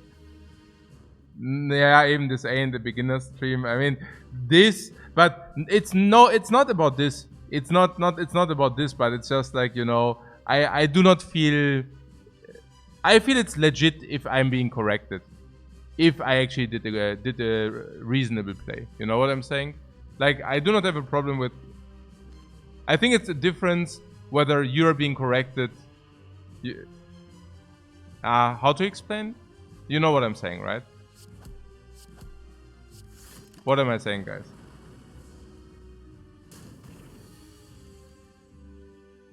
I do not want to be corrected for a good play or something like this.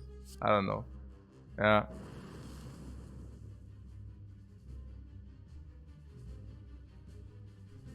Yeah, like why you exactly? It's like, why did you take damage against like, hey, you did take 4 damage. You're so dumb. Yeah, something like this. We are dying anyways against the Hexaghost. Do you think we could have prepared better for the Hexaghost?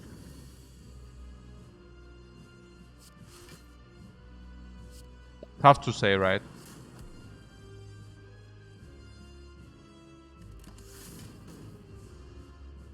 Maybe the seed was cursed after all. Maybe not. Seek upgrade was not good. Yeah, I also didn't like the Seek upgrade.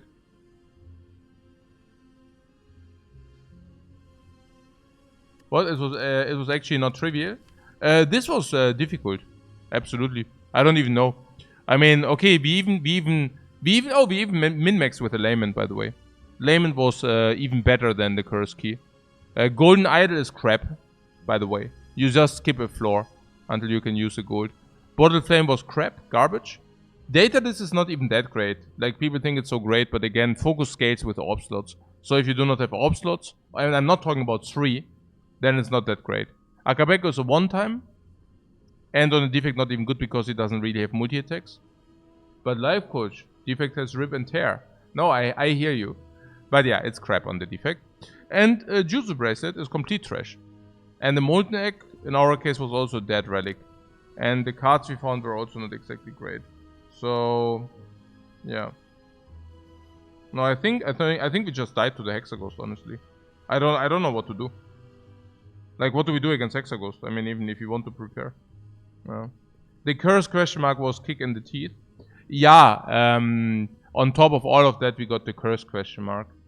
Yeah.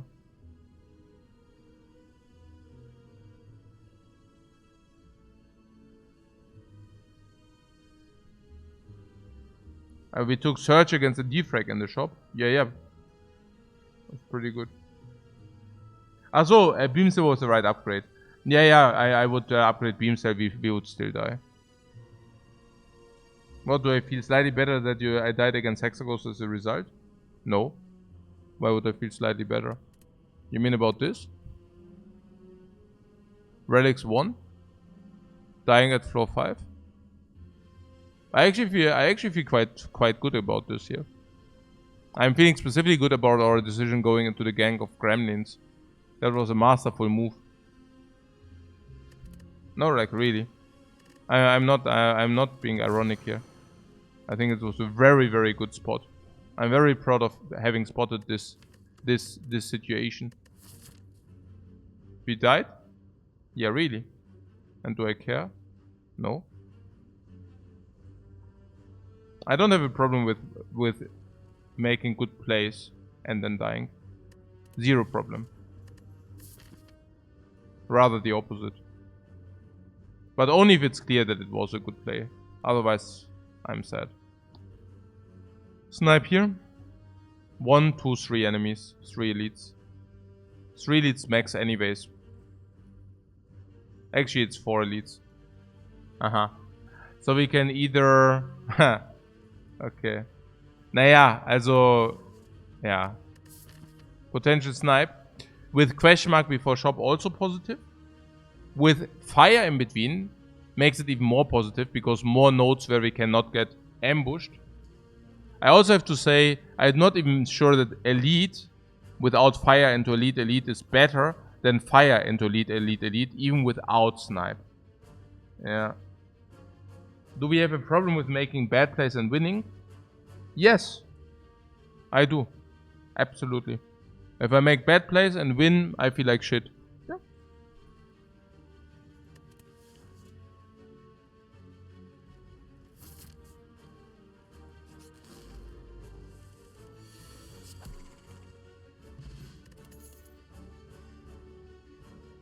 Leap Barrage Compile Drive. I don't think we need to talk about this. Compile Drive is good early and is also good later.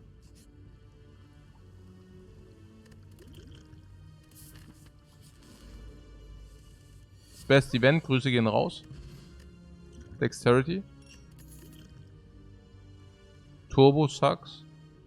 Compile Drive again. Loop is so bad in Act 2. I don't even want to talk about it.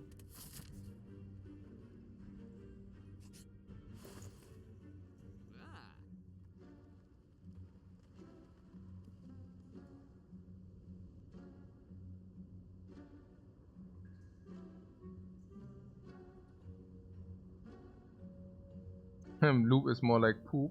Yeah, indeed. We have a 40% potion drop find on the elite. And if we do not find a potion, that would be very good, because then we have both potions into the next elite fight with a 50% potion drop. That would be amazing. Swift Strike? Yeah, I hear you, but Swift Strike is pretty bad. No. Yeah, Beam for 24 looks good for a Grizzly. Yeah, I don't know. I mean, first elite fight is free. And Sweeping Beam is relatively sad against the Hexaghost. But you're saying it's the best upgrade? Yeah, you're right. It is the best upgrade indeed. And then it plays in Act 2. Yeah, we could do that. And remove. What would we remove? I guess we could remove Strike. Because if we buy Sweeping Beam, it's even better to have Strike removed. We also already picked 2 attacks. So that also speaks for remove Strike. That knob might be free. Speaks also for remove Strike.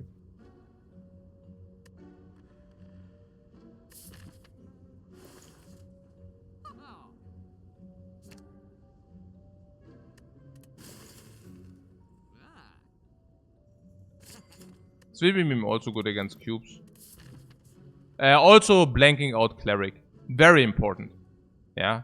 Buying Sweeping Beam blanks out Cleric. Extremely important. No potion, hopefully. Yep, very good. Very, very good. Why? Because now we can utilize the potions here. Snipe miss, unfortunately, but now we can utilize both potions here. Sweeping Beam and Explosive Potion, and Sweeping Beam and Explosive Potion in the hallway fight cubes. Against Nob, Reach, Duplication, and Sweeping Beam. Against Lagavulin, Standard. Sweeping Beam plus also against Advanced Hallways.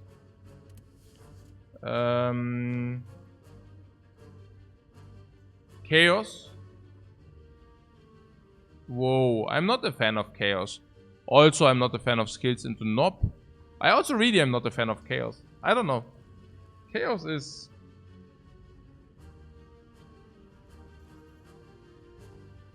bad. I don't know.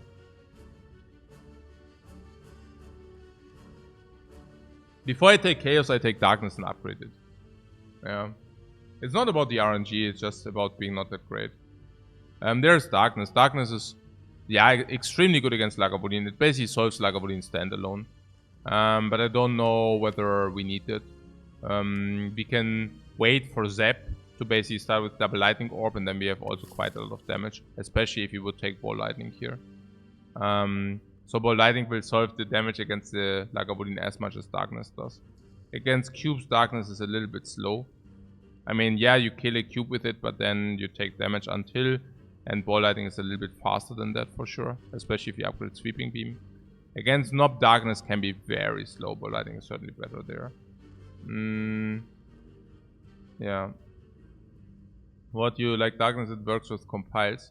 Yeah, just that it doesn't really. I mean, yeah, it's, yeah, I don't know.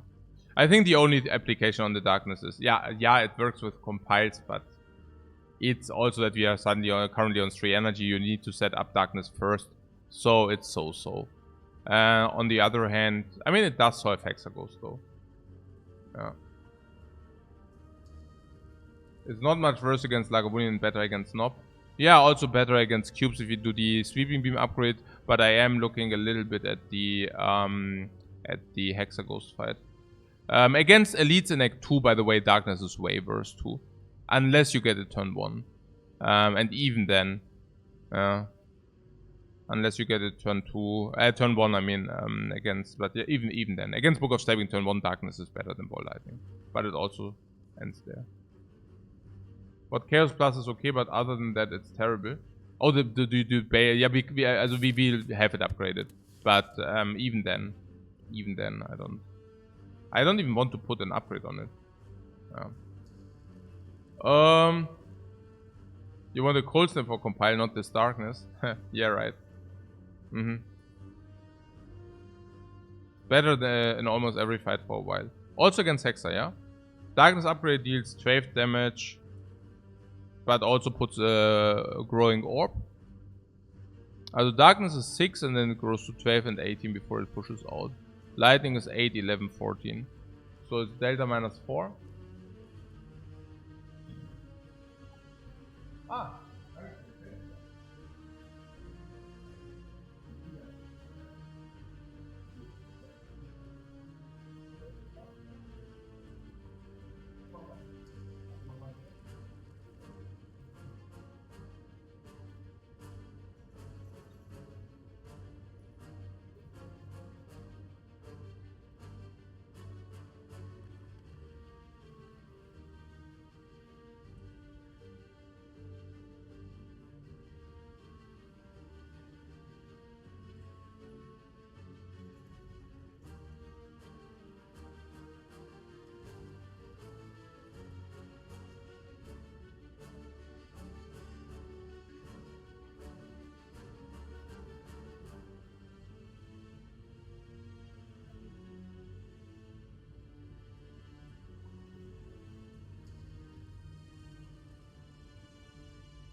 Oh yeah, and then also hallways.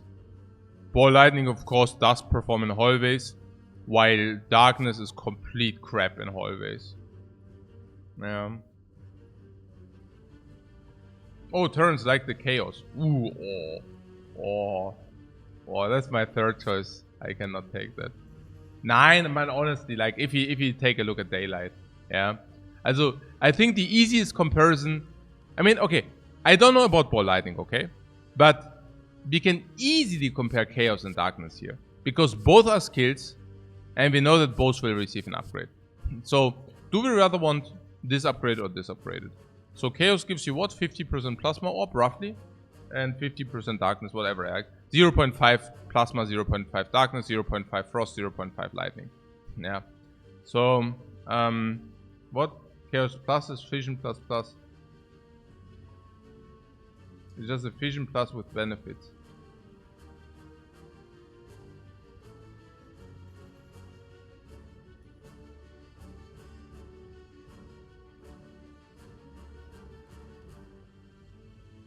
Yeah, or it isn't. Yeah, I don't. Yeah, also, I'm just looking dumbfounded because that would have been the least comparison which would have come to my mind. Fission, also, fusion is like a card which does serve certain purposes. Most of them, also first of all, fusion is a garbage card. I mean, that's first of all, right? So I would not even like to compare these cards with garbage cards. And second one is that fusion is a infinite combo card. So you use it because you guarantee a plasma orb for the infinite loops. And that's the purpose of fusion. And about this chaos. Yeah, Pavarato is like, yeah, what? Did I hear infinite? Okay. So, if you're talking about darkness and chaos. So again, darkness is half an orb of everything. I don't even know how to quantify. Putting aside that I do not like the plasma orb that much. But,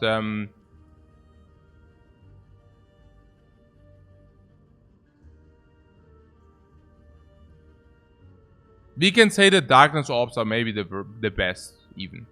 Yeah. If I could choose between lightning, frost, fusion, and darkness, I would probably say that darkness is the best one. So this gives you half of the best one. This gives you one of the best one, and also upgrades the one which was. Honestly, I don't know. No, I would actually like darkness plus over chaos. Oh. We can also go through the fights if you want. I mean, against Lagavulin, Darkness Plus is certainly way better than Chaos Plus. Straight up. There's no question about that. Against Hexagos, Darkness Plus is also way better than Chaos. Guaranteed. Against Nob, I don't know. Turn 1, Darkness is better. Later, Chaos is better. But later, do you really want to play Chaos against Nob? Huh. Against Cubes, Chaos is better. But I don't know about the amount of significance or relevance. No, I don't even know. Probably Darkness is just better. But yeah, I don't know. Yeah. And then there's Ball Lightning, which then would need to be compatible against the other two. Yeah.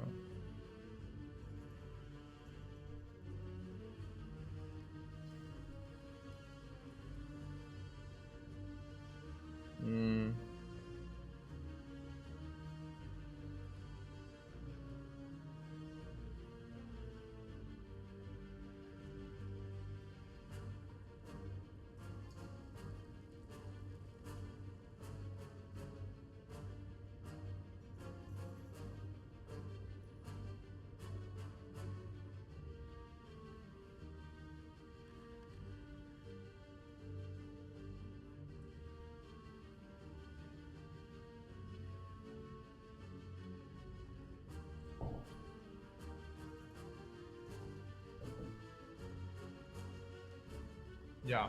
And then there is Ball Lightning after all.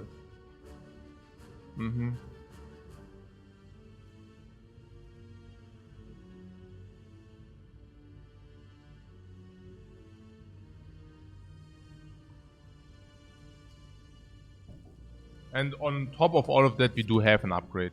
Sweeping Beam namely. Now we can say, is that good against Elites in Act 2? No, that's really bad in Elites in Act 2. So do we want to go for Elites in Act 2? Yeah, We have Sweeping Beam in the deck. We want. So this is our upgrade Sweeping Beam, which is very good for advanced hallways and cubes. And against Knob, also okay.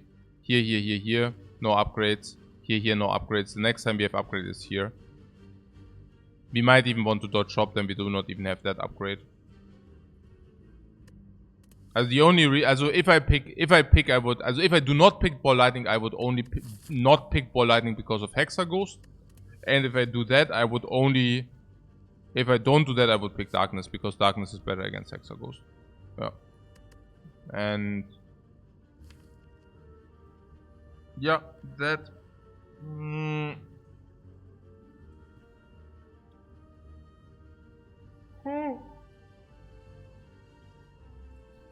Now, if we pick Darkness, we have to pick it now.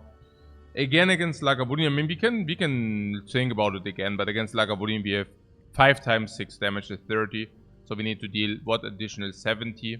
In turns between, we deal 20, and 20 is 40. So we are lacking 30. And Expo Potion gives us the reach already. Ball Lightning is also already enough. Right? 30, 50, 70, 80, 90, 100, 110 with the Explo. Yeah. So, I think against Lagavulin it doesn't matter, honestly. We do not need Darkness for the Lagavulin. Oh. Interesting. Against the Knob, the Darkness, turn 1. Can we even push it? The Darkness turn 1 against Knob. Not so good, right? We play Darkness turn 1. Then we would need to do what? Also either we need to dual cast and hope that we draw dual cast again for finish. But that means we also take damage. Naja, we do not kill Knob by turn 3 if we do this, right? Also we set up Darkness and then we play dual cast. We need to redraw it again. So we usually do not activate Darkness again against Knob. I mean we do, but by turn 4 after we took the big hit. Now you might say, okay, but against Knob we take the big hit anyways. Is that true?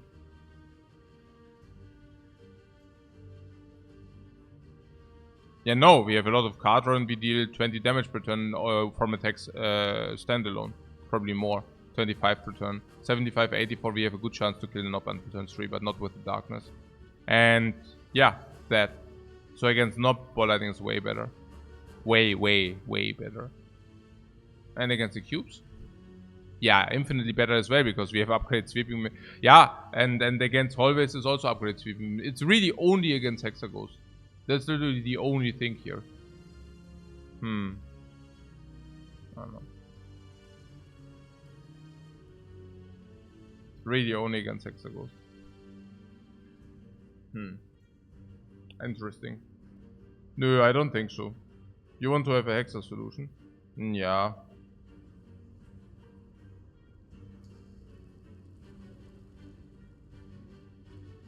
I don't know. Yeah, I don't know. I mean... You think we need a Hexa solution? We need 30 damage against Hexa per turn. And you're saying we are not getting 30 damage against Hexa turn per turn? Plus we do have Potion. We are very well equipped against Knob. No, we are not. We are currently, with the Dark Orb, we are taking 32 against Knob. And then we go to 32. And then we get some more chip damage, we go to 25. We go against the cubes. And we go against the 5. We go against cubes, we go to 5 and we cry. There's even the option that if you're insanely healthy to even take the Burning Elite, by the way. Also not taking the fire then. We do not have infinite amount of gold. We just spent the gold. So we will have 100. So skipping shop is not an issue. So if we have way too much life, we can even take a free Burning Elite. And what are you saying? We have problems against Hexa Ghost. We always have a potion against Hexa Ghost. And we will get stronger. Well, I mean, we are at the start of the act. We will get much stronger. You understand? We might just die here. We might just die here if you take Darkness Plus. We are not even getting to the Hexa Ghost. Yeah, I'm extremely happy that we didn't take the darkness. No.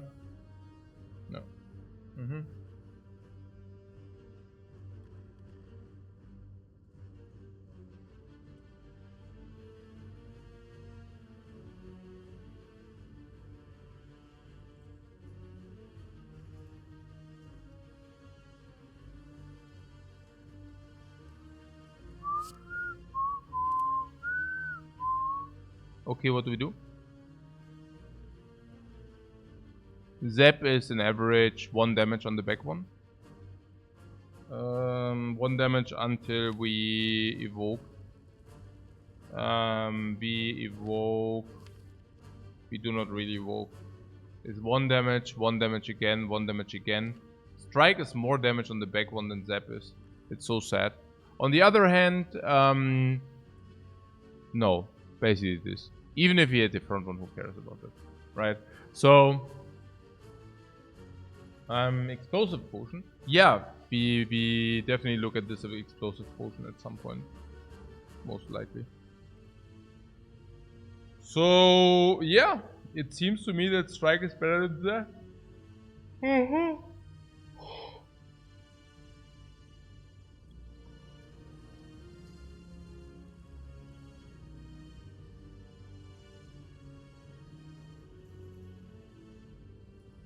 There's not überhaupt an icon. I don't even...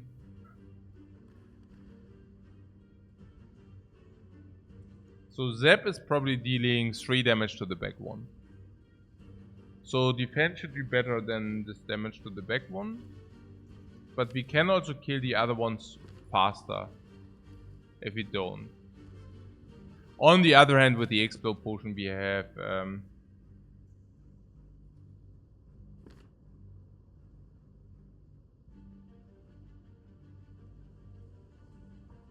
we have 19 damage on everybody, and I don't think that we take so much damage.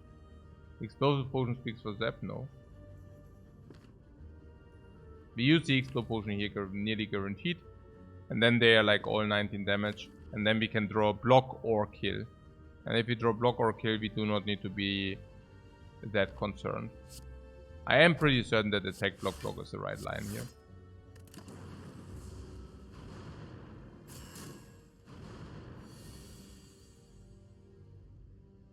Zit, zit, zit.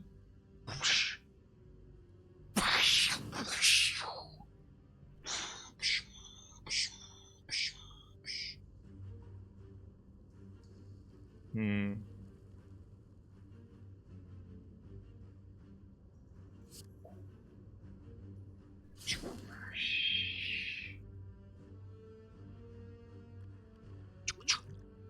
%50 potion drop here.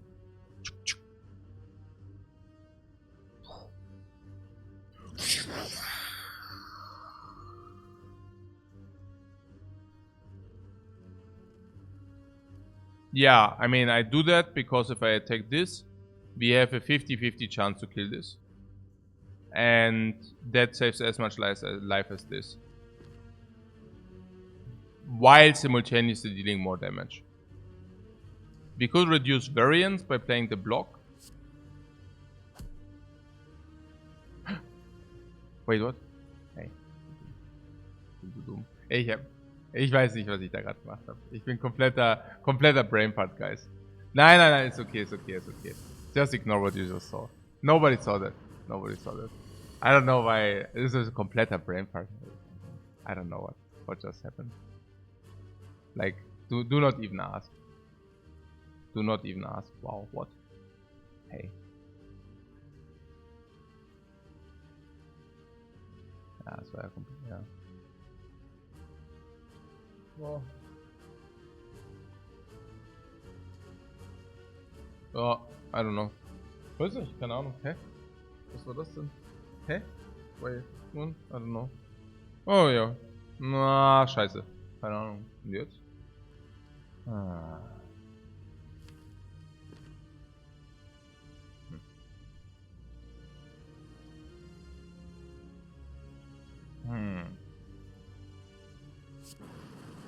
Ach, scheiße. Oh! Minus 14. Scheiße, Mann. Hey. Oh, mein Gehirn. Mann, ey. Das gibt's nicht. Jetzt schriebst du mir vor. Ey. Nein. Oh.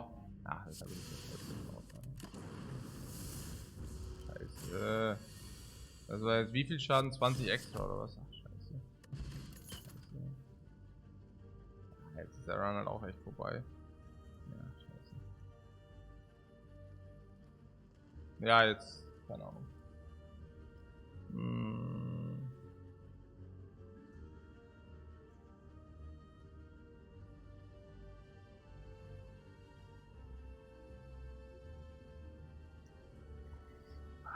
Scheiße, Mann.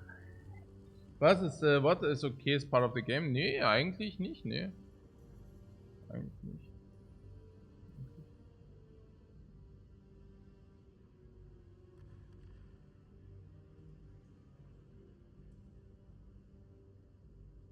Was ist das denn?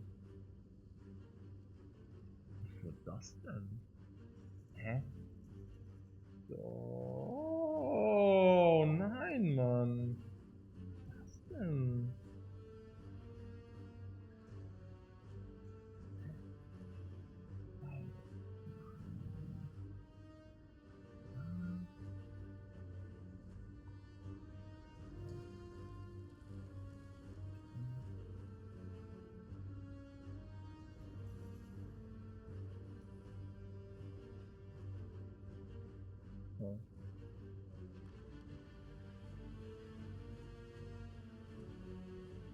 Keine Ahnung.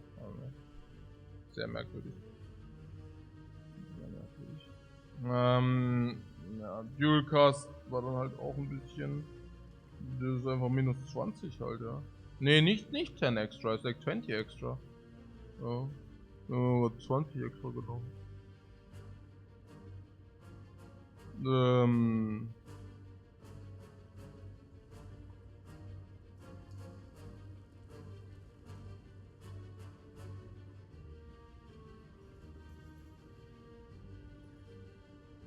20 extra genommen.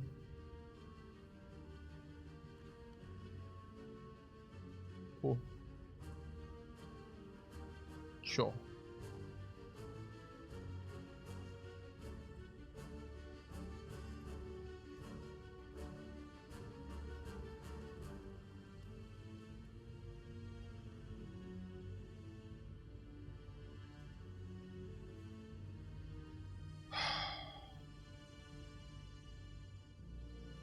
Also after such a play, I don't know. I mean, I'm doing so much to min-max 1 HPs, you know.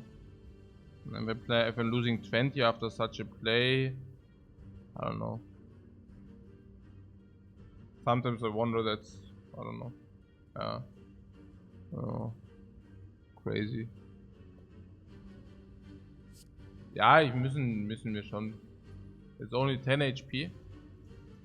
Yeah, in Dream World it's only 10 HP. But in the real world the back cube is dead and the dual cast hits the mid cube instead of the back cube, and then we just kill the mid cube and it's 20 HP then. But wow. Wow.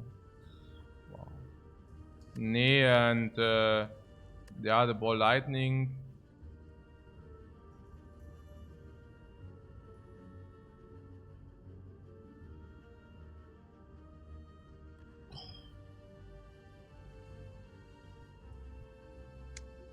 Ah! You would have drawn the dual cast? Nine, it's not like this. Because, yeah, I would have drawn the dual cast and otherwise it's like the sweeping beam plus. And still, then it's even better. Nein, es ist natürlich einfach unacceptable and I don't... Ich meine, if I cannot see the cards in my hand, you know. I mean, I don't know, you know. It's just... If I cannot play... If I cannot see the cards in my hand... I don't need to play, like, what can I say? Like, if I cannot recognize the cards in my hand, I mean, I can, yeah, I don't need to play. Ja. Make a break and move on. Ja, ja, also, weiß nicht. Vielleicht auch einfach nicht.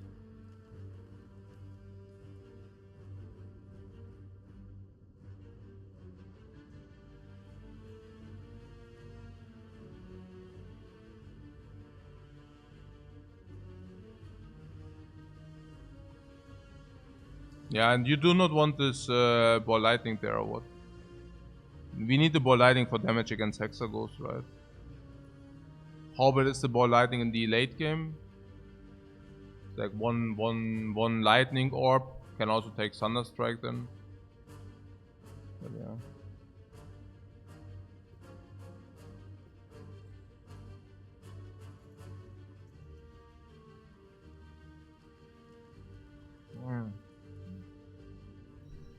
Yeah, I don't know. I think he can still take it. Or you don't want? I don't know. Yeah.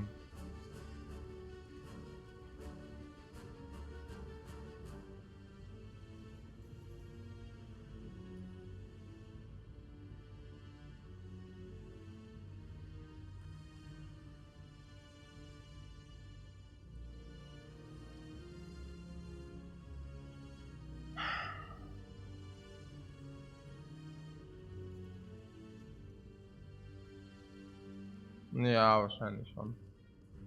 Ja. Nee, stimmt schon, stimmt schon. Ich tilt hier gerade rum. Stimmt schon.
Achso, nee, das ist es.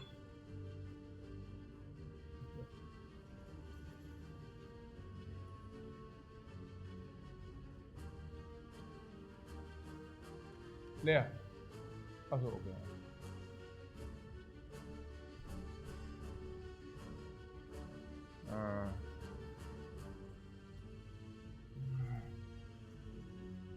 What capacitor? But you want to take capacitor here? No. Capacitor is the curse in Act 2, right? Cannot take that.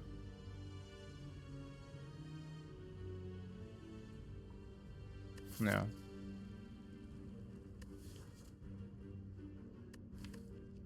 Yeah, so...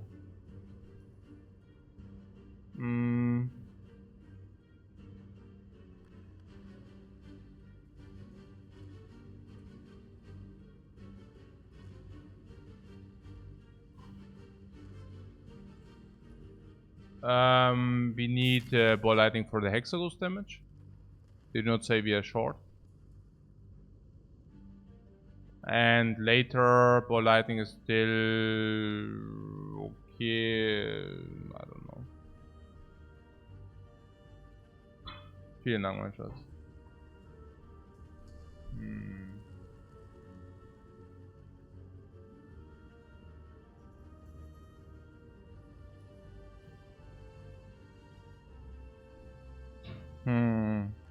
I don't know. What is a good way to? I mean, now we just have a run and we have like 20 life less than we would usually have, and I cannot get over it. I don't know what to do. I mean, maybe jetzt somebody, ich verstehe es auch gar nicht. I mean, it wrecks like, was ist denn da? Ich check's gar nicht. I don't get it. Like it's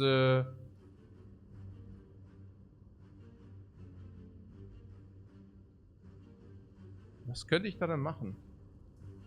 Was könnte ich da denn machen? Ich krieg's einfach nicht mehr.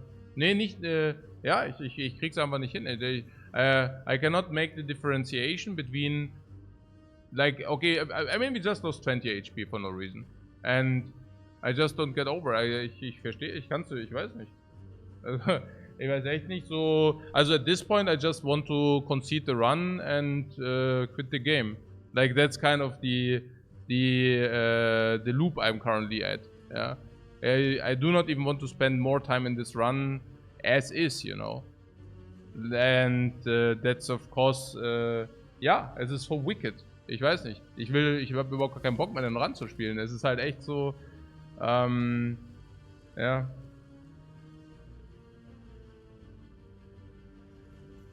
Ja.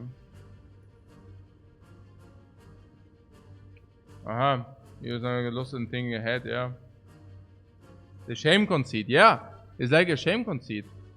Was ist denn, is interesting, yeah. Also shame conceit. Stimmt, es gibt sowas, gell? There is something like this, shame conceit. It's called shame conceiting, right? Funny.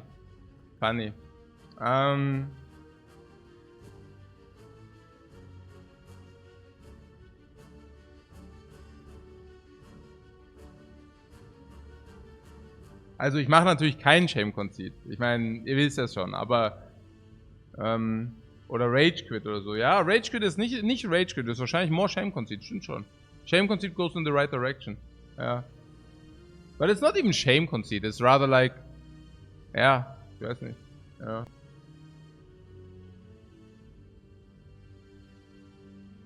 What? The situation we are in. The situation doesn't matter. It's not the situation we are in right now. It's like maybe we need to pick the ball lightning because we have 20 HP less now. It's just so sad, you know. You can probably not take the burning because of that crap. And it's all these things, you know. It's not about... It's about what could have been, but actually what could have been really. It just ruins the run for me, the beauty of the run. But maybe that's wrong thinking, I don't know. Ich meine, habe ich mir nicht genug Zeit gelassen oder wie, aber das ist auch Blödsinn. Ja, nicht genug Zeit lassen ist halt auch blödsinnig, ja. Das ist halt... Ist nicht so, ja. It's hard, exactly, it's It's hard to motivate you to optimize for 1 HP when you throw away 20 like this. Yeah. It feels like your effort is pointed or washed out. Yeah, that's exactly. Es ist einfach, what do I need to min-max now for 1 HP if I just throw away 20 because I cannot see what a card is? It's like, wow. Yeah. There's a beauty of a perfect and perfecting a run, exactly. Actually, you guys are hearing me. Interesting. No.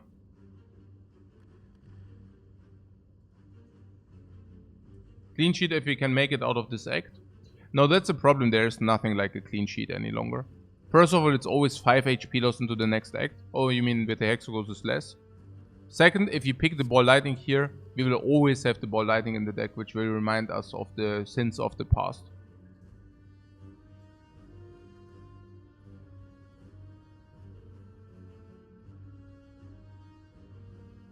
I also have to say that Ball Lightning is absolutely a good card against Hexagons. No? This is 7 draw 1.5. I think the Lightning is better than the 1.5 draw. So this is already better than these. Therefore also slightly better than these, yeah. Slightly better than this. Infinitely much better than these. Infinitely much better than all of these. Specifically against Hexagons. Infinitely much better than Burns. So, if you're talking about Hexagons, it's Ball Lightning. If you're talking against Lagavulin, in our case, of course, it's much better damage than these all still. Yeah. So it will make the deck better, and putting aside like against Nob there is clear. Yeah.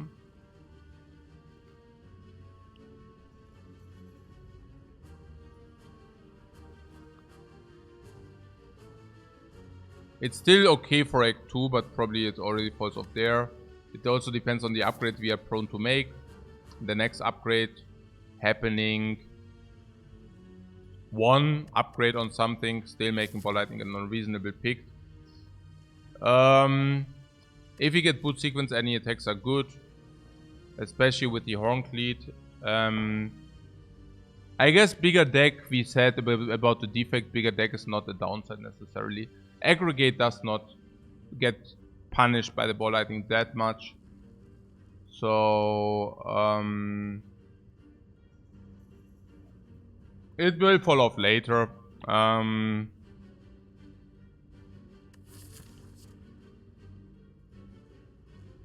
mean, if I take it here, it's probably a frustration pick. Maybe. But it's very close. And I also have to say that there's also something like Thunder Strikes. I don't know. I don't know. I simply don't know. I think it's very close.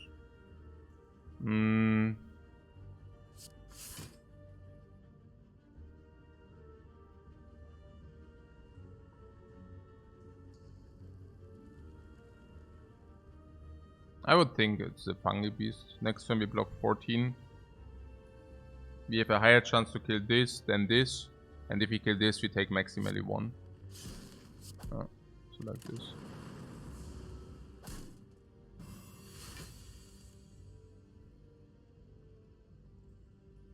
I don't know, maybe it's a spew. I guess it depends. But I think, no, I think it's actually correct. No.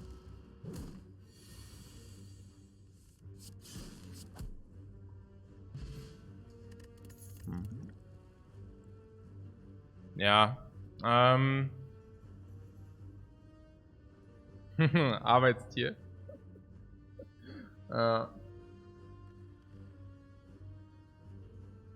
Naja, misplaying this Henry costing 20 HP is also kind of a little bit. I mean, the expected loss is 5 in that turn, and the 1 HP is usually expecting for another 5.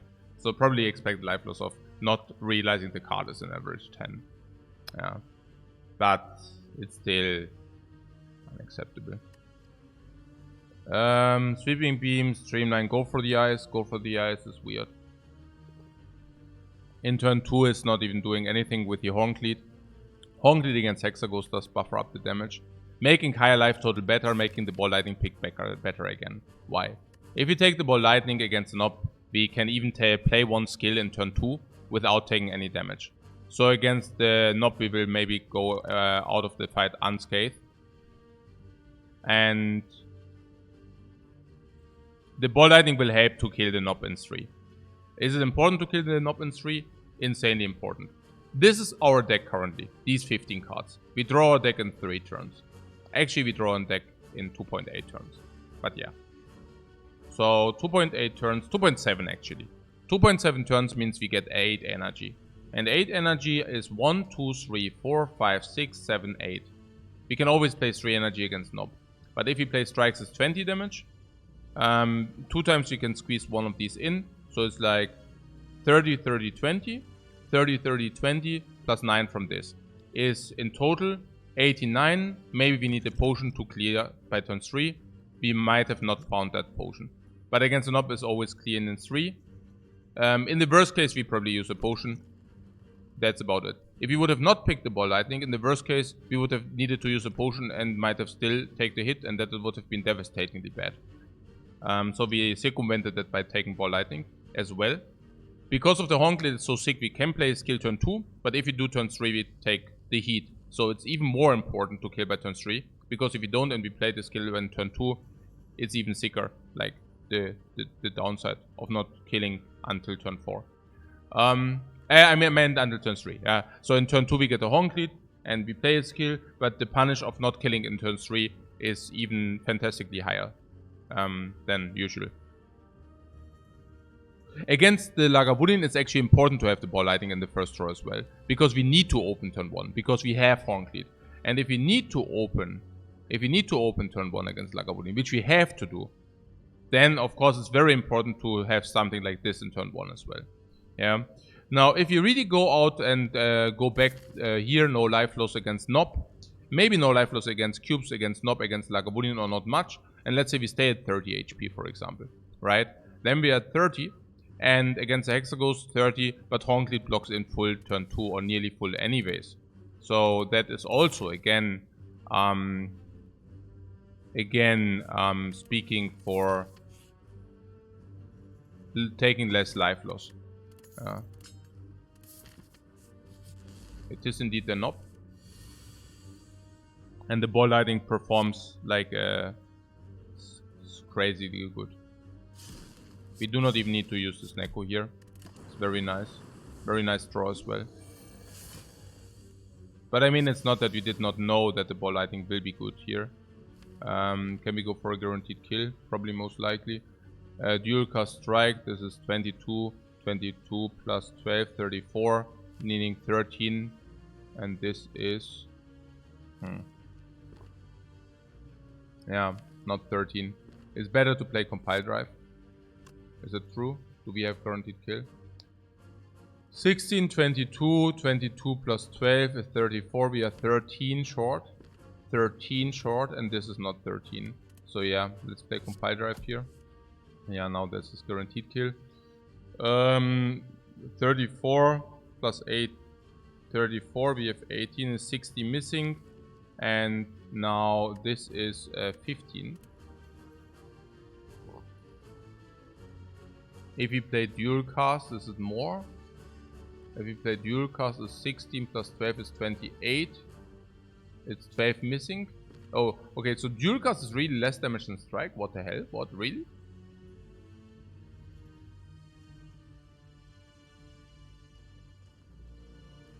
Yeah.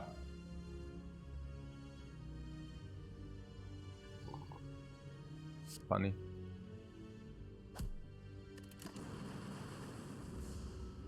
Also strike advances Panep, of course. Now that is kill.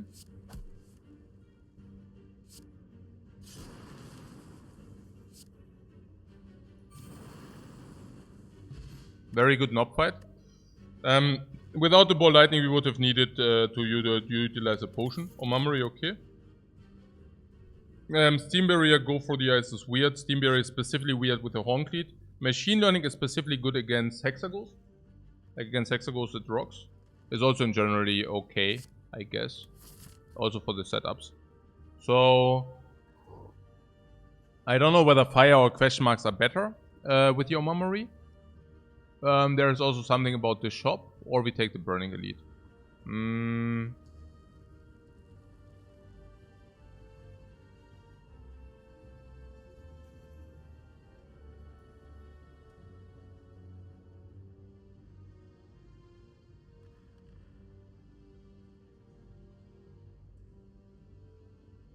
Two question marks in the shop can't be too bad.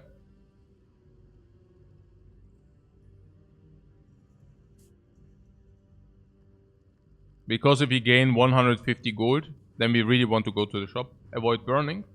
You want to avoid the burning? Why? You don't want the max size Lagavulin? I think it would be acceptable. We have bigger room, we have life to take, but...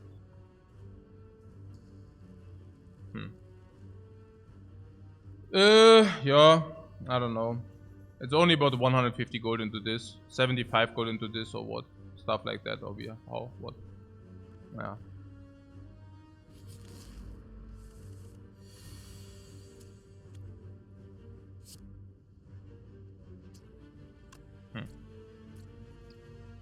Yeah, we lose damage if we play this first, I don't know. But on the other hand, we might want to see what we draw, so yeah. Okay.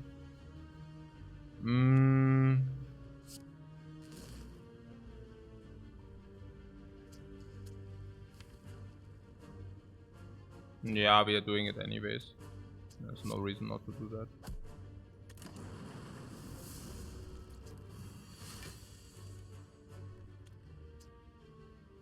Yeah, machine learning.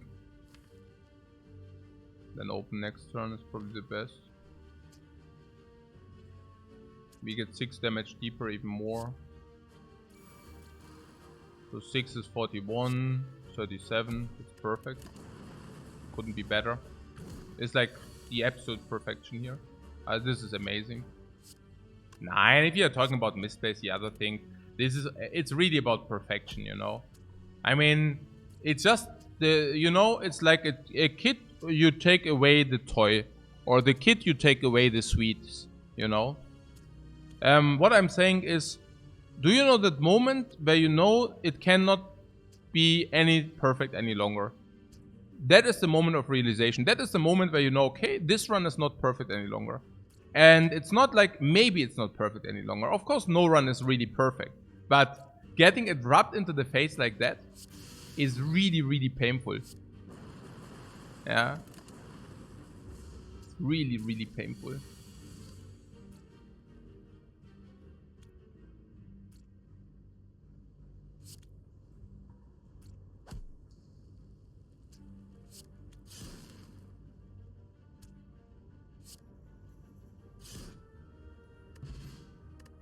Clean fights here. Clean fights all over the place. I do see a darkness for the upgrade on the darkness. It is solve against Hexaghost.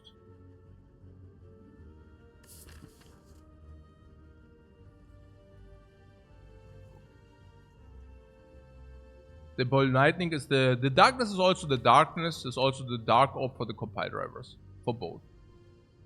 It is also the solve against Hexaghost. Nah, I don't know.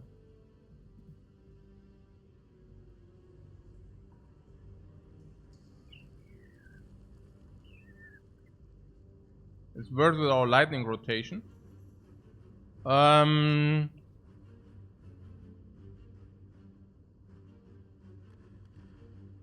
I don't know. I mean, sometimes rotating is not bad. Oh, keep also in mind that double ball lightning is not the fullest punish, because it enables us to remove zap later, okay? So if you actually pick 2 ball lightnings, you put yourself into a position where the next when the next remove can be zap. Which I also... we do not remove curses, right? So we are in a position where the next upgrade could be zap. And probably even should be zap. Yeah. With this.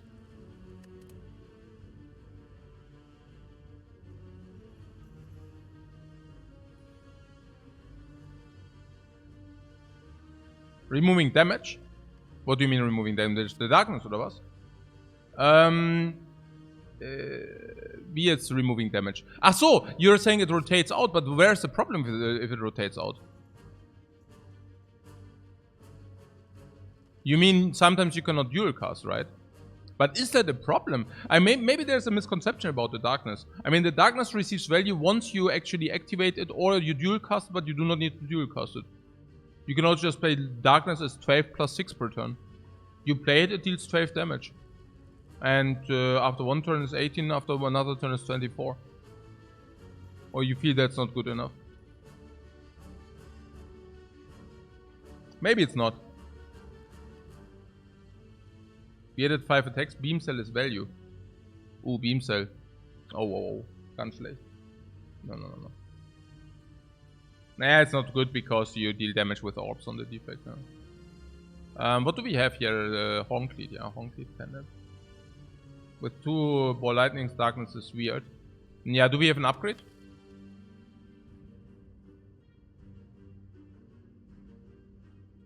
Not yet. We go question mark over fire because of a memory, yeah? Question mark is usually value nearly 100. And probably value 80, 70. And with your memory, probably the value goes up to 100. Making it equivalent to a fire. With the direct chop option afterwards, this has to be better than this. So we actually have 2 more card choices to find upgrade. I don't know. 2 compiles make first darkness more appealing as well. Yeah, absolutely. Absolutely. I also don't know about the darkness. I mean, darkness comes down for what? 12? And then when do you rotate it? You always put it at the end of the turn. You put it on the last slot, right? And so what happens then? What means with the rotation? I mean, the lightning orb, the zap goes all out next time. So what means rotation, you know? I mean, what I'm saying is we draw through our deck every 2 turns. With the Hexaghost burns every 3, but let's make it every 2 turns, okay? So you draw, but you still have never drawn 3 lightning. So you draw 2 max.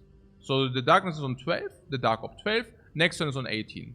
You will never rotate it out ever again.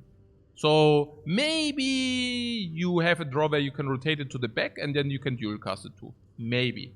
Then you would dual cast conversion for 18 damage instead of, yeah, that's plus 10 on the dual cast. Not too shabby. Not too bad. But let's say you do not have that. Then you rotate 0 or you rotate 1. Next turn the darkness is 24. Then you convert the dual cast from 8 to 24. Which is really, really good already. Really, really good already. And if you did not draw dual cast, you still do not rotate the darkness out. And once the zap leaves the deck, it's even better still. Once we get Runic Capacitor, it's more than good. Because then we get darkness and we double down on it. You get the point. So, of course, the compiles as well. Like whenever darkness is online, we also draw more cards with the darkness. It's also the upgrade we currently do not have. Oh. Why is darkness upgrade that good? Yeah, like...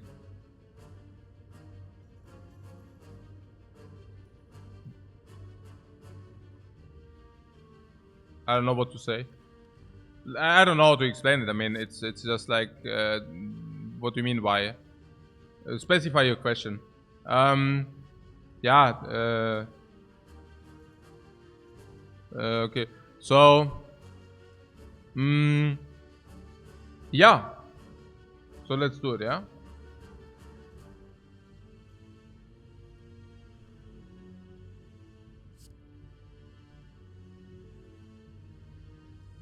In Act 2 against hallway fights? Yeah, also here. In Act 2 against hallway... Here. So you're saying darkness sucks in Act 2. Why does darkness suck in Act 2? Because you cannot rotate it out. Why? Because your orb rotation is too slow to rotate it out. And now we say, oh, we should not take it because we rotate so much. But it's actually a benefit to rotate so much. It's positive. It's not negative. It's positive. We want to rotate. We want to rotate. It's good that we rotate. For Act 2. For Act 2. Not in Act 3, but for Act 2. Now, in Act 3, where we do not want to rotate, we remove that. Magician, we are the magicians. Oh, weak potion. Weak potion or Snacko?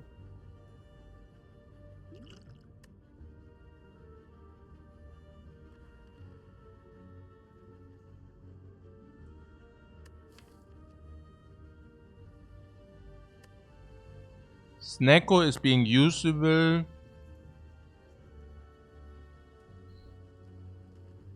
Nearly never. We have a lot of card draw. We have card draw for ages. 1 card per turn? No, more.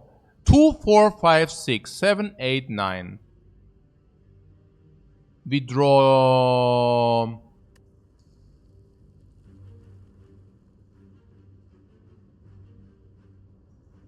We can spend 8 energy per turn. And we have 3.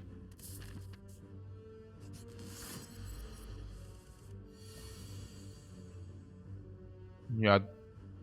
The Sweeping Beam? No, Darkness Compiler or what? Darkness needs to be set up against Lagavulin. And do we want to play Ball Lightning Machine Learning over? No. What we pass? Darkness pass? I don't think so. This is enough damage even if you open now. I would just open now.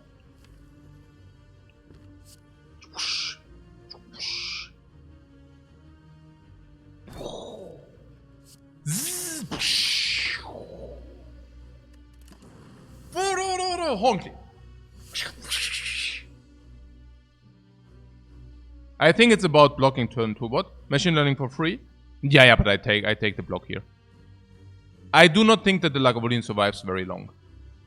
Yeah, I do not think that the Lagavulin survives very long. What I'm saying is I think if you block in 2 times, we are good.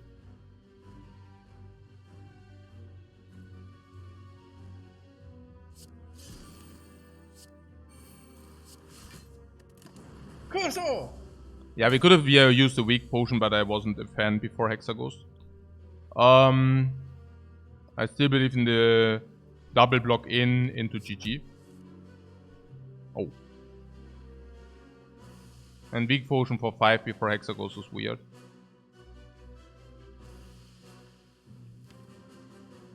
Yeah.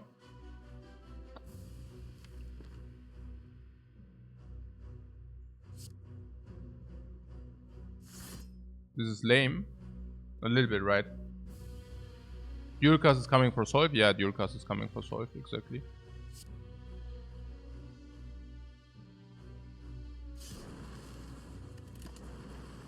$15. I do not use a weak potion for 5, right?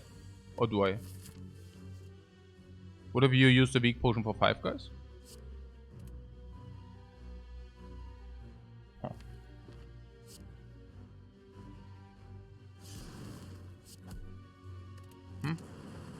Not before Hexa goes. Not before Hexa, right? Yeah. Okay.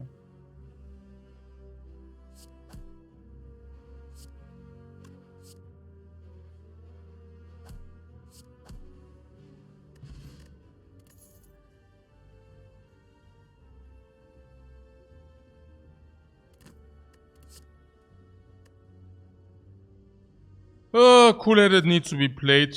It's the first Frost. It's the first Frost for compile drives as well.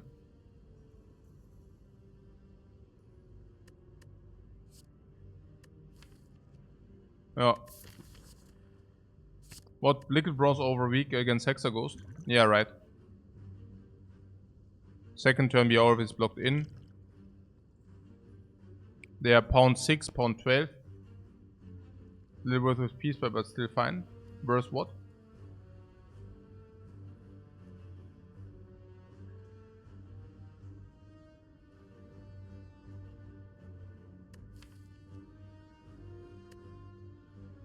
Ah, they're cool at it? Yeah. Yeah. True. The weak potion for 5. Ah, the weak potion for 5 and you didn't want to use it, yeah? And what is if the question mark is... oh my god. I could have used the weak potion for 5.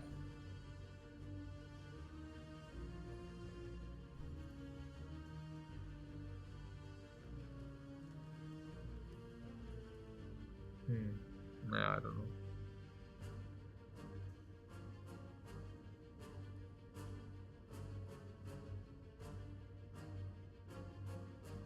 Can we ever save both in the next act? Our potion drop is like 40-50%. Then weak is better than thorns. Yeah, I mean, I thought we collected a lot of damage now.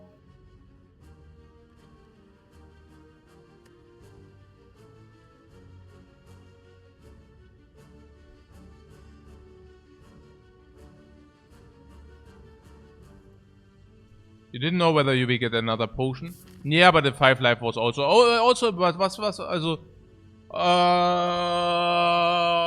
Mann, ey. Also, what means 5 life into Hexaghost? The 5 life was not 5 life into Hexaghost, it was just 5 life. Especially against Hexaghost. I mean, we didn't hit like thresholds with that, you know. So, it was just 5 life. We could have used against Hexaghost. Like, we could have just, you know, it's just 5 HP. Now we have 17 against Hexaghost against a 6 damage hit. But we also... block with cool-headed a little bit, maybe 1 block. And then there is a 12 damage hit incoming. And it's 10, and it's 5. We can save more than 5 against Hexaghost though.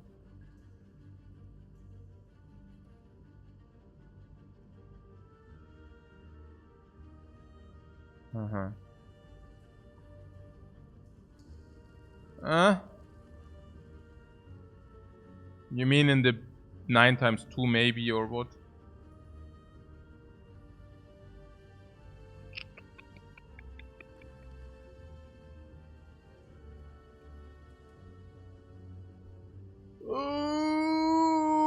Okay.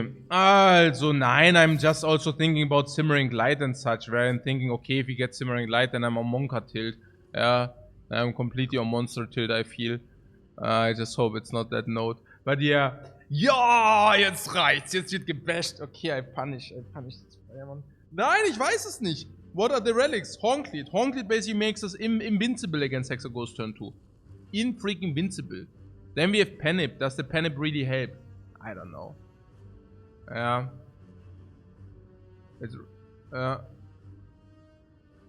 Do we need the thorns for damage? Yeah, I don't know. The thorns, how much damage is it? Usually 10 hits. Thorns is like around 30 damage. And you would rather have the weak against Hexa. I also rather have the weak against Hexa, because you can actually reduce the 9 times 2 to 6 times 2. And that's 6 HP already. And that might sometimes be the threshold to survive another 3 turns. And that's 6 HP. You can even make sometimes it's 8 HP. But it's like the 6 burst heal. And 6 burst heal is equivalent to probably 20 damage maybe. So it's very, yeah, maybe just keep the weak potion. But it's also something about our damage potential, of course. Like, if you always need the potion anyways, we should actually take the thorns. And you know that the threshold against the Hexaghost is like 30 damage per turn. Now, if you have 3 lightning orbs online, it's already 10 damage, so you need to deal only 20 damage per turn, every turn. And here's 6 cards being thrown, so that's already pretty good. And 20 damage per turn means we need to play 2 cards, right? This, or this. Like 2 cards per turn plus block. Sometimes the darkness goes into dual cast and it's even more. The question is also remove or upgrade darkness. Upgrade darkness is probably too good to pass on, or what? Upgrade darkness is upgrade 6 to 12 damage. So, especially before the Hexaghost, we are not really fond of removing cards, right? So, and if you go darkness, it's always like quite a damage. Darkness into ball lightning is 30 damage. There are empty turns where we play 3 energy for 30 damage. So, yeah. Yeah, weak is for egg 2-2. Yeah, klar. And then there's also against the birds. Do we have lightning orbs a lot? Yeah, we even have darkness against the birds. So we do not need the thorns for egg 2. Yeah.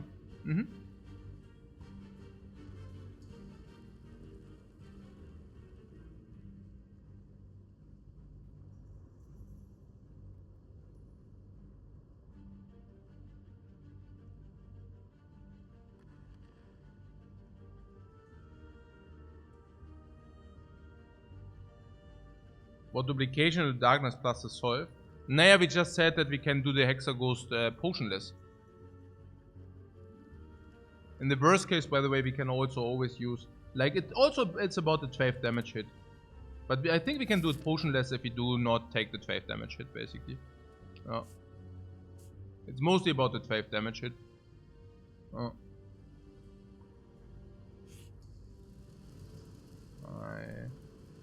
Man,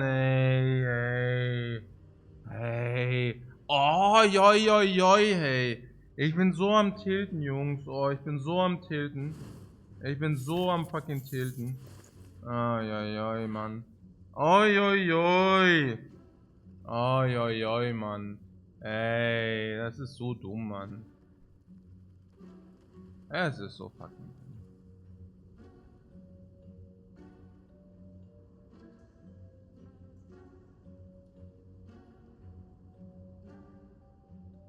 Ja, so kriege ich nicht die hohen Win-Percentages, wenn ich immer so scheiße spiele. Dann gibt's die Win-Percentages nicht halt.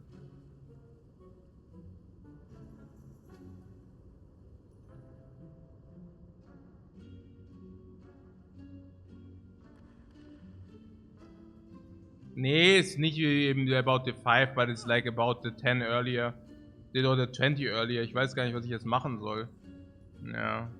Nein, es ist about die, ist es egal.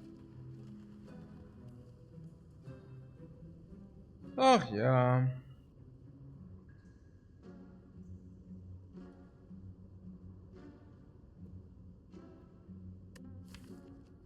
We have card draw. We have different card draws, also wahrscheinlich Frozen Eye ist pretty good oder was? Ich weiß gar nicht, sollen wir resten oder sollen wir upgraden? Mit dem Eye können wir besser halt upgraden, aber das ist halt schon sad. Wir haben halt schon Risk of Super Ruin dann. Wahrscheinlich.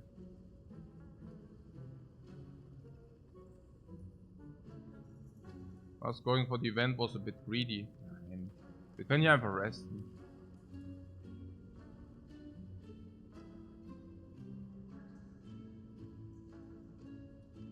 Ne, wir ballen doch keine... Jungs, wo lebt ihr denn auf welchem Planeten? Bitte komm, jetzt denkt doch mal nach.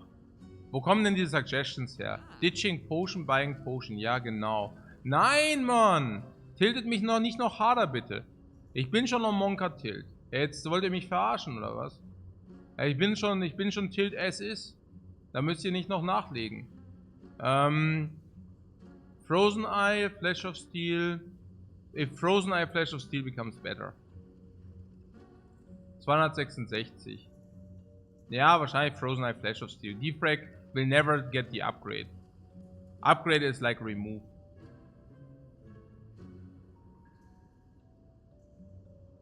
Wir können Bashara kaufen. Bashara, Flash of Steel 252. Denn wir können auch nicht Defect kaufen. Ich will das Defect nicht. I want Relic. Flash of Steel is definitely better than Defect. Flash of Steel is very good with Frozen Eye. Genau, it's so good if you go for Frozen Eye. Naja, so. I mean, yes, it is good, but sometimes, I mean, do you want to skip Flash of Steel sometimes? I don't know, you know. Sometimes you will need to, but then it also costs you. But yeah, we also have Flash of Steel Panic. Flash of Steel will make Hexa Ghost easier. And Flash of Steel enables us to maybe not rest in the next rest side. Now, not resting against Hexa Ghost is, yeah, I don't know, man. Keine Ahnung. Like, there is one attack of the Hexa Ghost for 6 damage. We would need to block that. Okay. We can influence the block because we have Frost and Flash of Steel. Now, yeah, the burns are coming in, sure. And then there is a 12 damage attack. And the 12 damage attack we can double block with Frost. Yeah. Is single block already good enough? Maybe if you also use the weak potion, then single block would be already good enough. Yeah. So, what would we upgrade, we said? Upgrade would be Darkness. Yeah. Basically.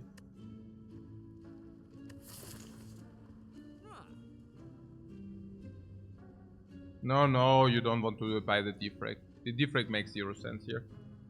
Also Frozen Eye Flash of Steel seems like a move. Flash of Steel certainly better than a card remove. With Defect, you're also sometimes looking for bigger decks. Especially with the burns, we are looking for a bigger deck. Frozen Eye also supports bigger deck, by the way. Yeah. The bigger the deck, the less shuffle. The less shuffle, the better the super, like the precognition.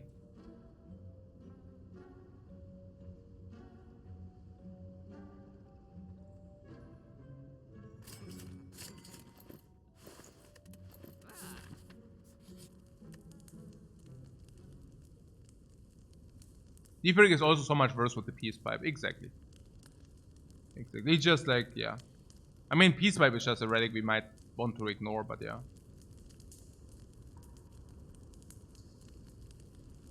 Going into Hexagon with 6 HP is ballsy, Monka is. Yeah, Monka. But the thing is, turn 3 we can always like take a look, right?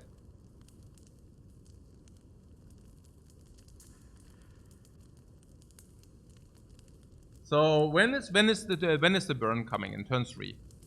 Until turn 3 we do shuffle, so we do have 0 burns in the deck. We also do have frost set up, so we can reduce the 2x6 to 2x4. So if you draw the frost at any given point, we can even set up the frost in front and we have 0 risk of ruin against the first attacks. It will be dangerous. The 9x2 might be dangerous, but we can influence the 9x2 with the shuffle, right? So I do smith the Dark Orb. We also increase the damage output. No, we got a little bit damage here, so that is good. And we got a little bit damage. And then there was also something about what? Some people were saying something about Darkness Plus or something about duplication or whatever. I don't know. Is Darkness the best upgrade though?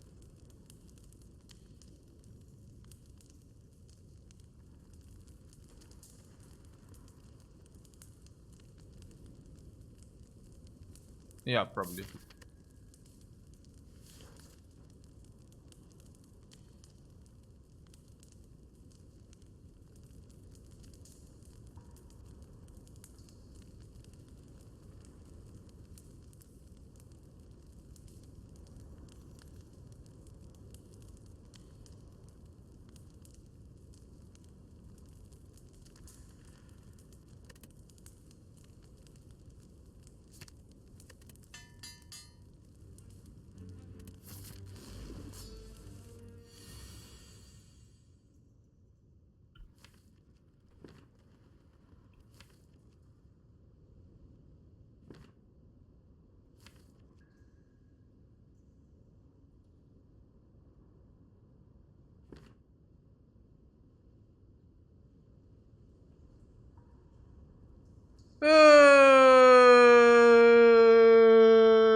So what is the idea?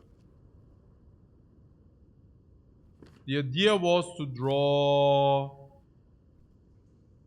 Yeah. To actually shuffle turn 3. That was the idea. Because we have Carter 1, 2, 3, 4, 5 and machine learning. Which basically means we need to play all the draw. Correct?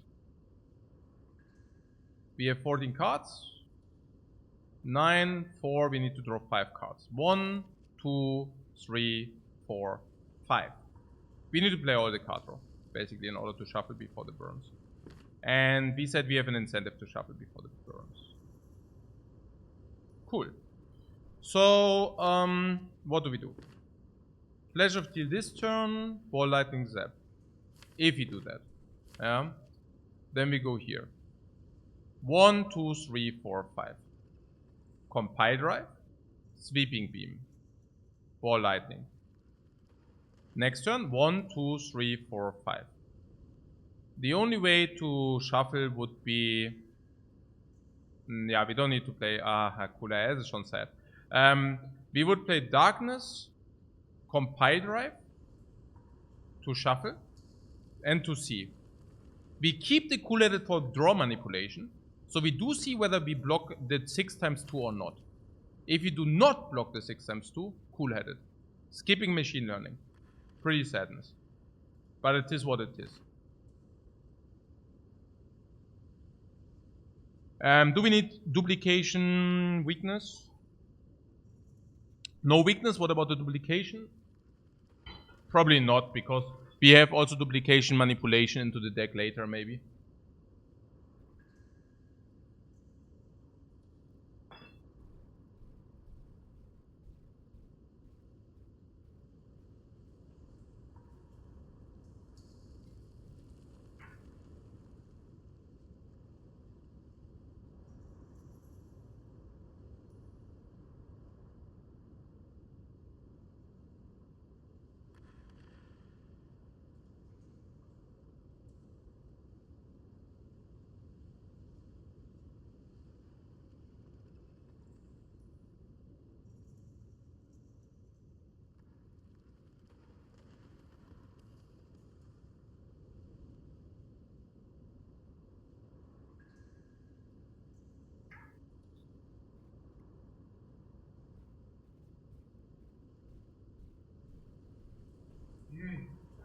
We do not even block the 6, I just realized. So that's a problem.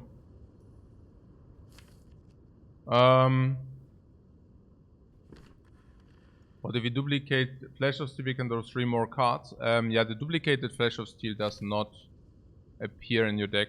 It still stays 1 card. Ja, crap. Wir do not have block for turn 3, Mann. Scheiße. Ey, aber es ist jetzt auch nicht so, dass ich nicht gewusst hätte. Scheiße, Mann. Was machen wir denn jetzt? Wir haben keinen Block für Runde 3. Hm. Ja, scheiße.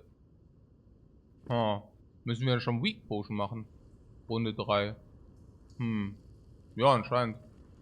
Weak Potion. Oje. Ja, müssen wir shufflen und dann, also, we need to actually take a look after the shuffle. If we even play Darkness. There is also a play where we actually play Cool-Headed Compile Driver. That's also possible. Then we skip the Darkness.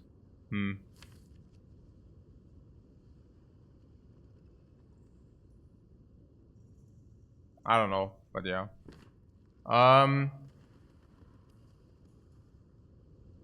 What turn 2? Turn 2 Compile Driver block is what you see, then... okay, guys, thanks for the input. Okay, hey, nee, manchmal denke ich mir halt echt so, okay. Why do I even read? Okay, na schön, machen wir halt mal so. Und dann, ja, Compiler müssen wir halt so spielen, ja. Compiler Sweeping Beam, ist halt so, wie es ist halt, ja. Sweeping Beam is more because of Pennip. Let's not fuck up the damage. And now we need to make a call. We can play Frost into card draw. Yeah. Basically what? Darkness into Compile Drive halt. There is also the option to play Compiler Cool-Headed halt. Yeah. And the problem is that we still need to block in this turn. It appears to me that we kind of need a Cool-Headed. Just for blocking purposes, but I don't know. Darkness Compile Driver means we are bounded on the Cool-Headed. But the Darkness is also needed for damage. So I really have... Yeah, it's a tough situation here. You know, the draw is so bad. Yeah, it's pretty bad. But honestly, it's just like, you know, me spewing away 20. What can I say? Yeah.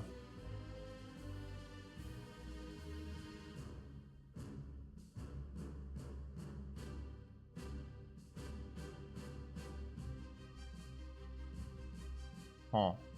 And honestly, this upgrade you saw instead of me resting was also just like a childish behavior of like... I mean, obviously I should rest, but I upgraded because I'm so in agony and misery about the misplay that I basically even put it above the win rate.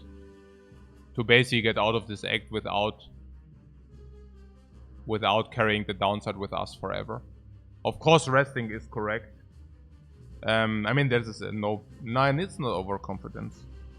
It's like of course, resting for 21 is better because the attack is 6 times 3, and we have Horned automatic cancel out for that.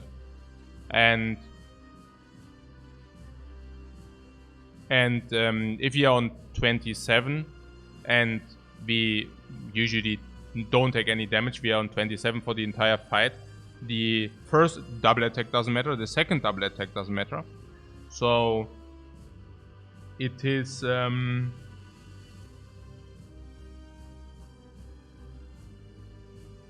of course correct. I mean, what I'm losing is like 100 gold for the upgrade / for the remove. And 100 gold in the Spire, usually the math behind it would be like this. Would be like the following. If he would have rested, the Hexaghost fight is 0% risk of ruin. Because number 1, we have 27 HP. And 27 HP cannot even be taken away by the first multi-hit and the second multi-hit in coordination. Like even both of them cannot kill us. Which basically means we never die because our life total is insufficient. And damage-wise, we are more than good because of the Dark Orb, because of the Ball Lightnings, but because also of Frozen Iron, Flash of Steel. So Risk of Ruin is 0% pretty much. And 100 gold is... Also usually, taking 300 gold over a 100 gold node increase the percentage of the win run by 5%. And 100 gold delta is increasing the win run by 2 or 3%. So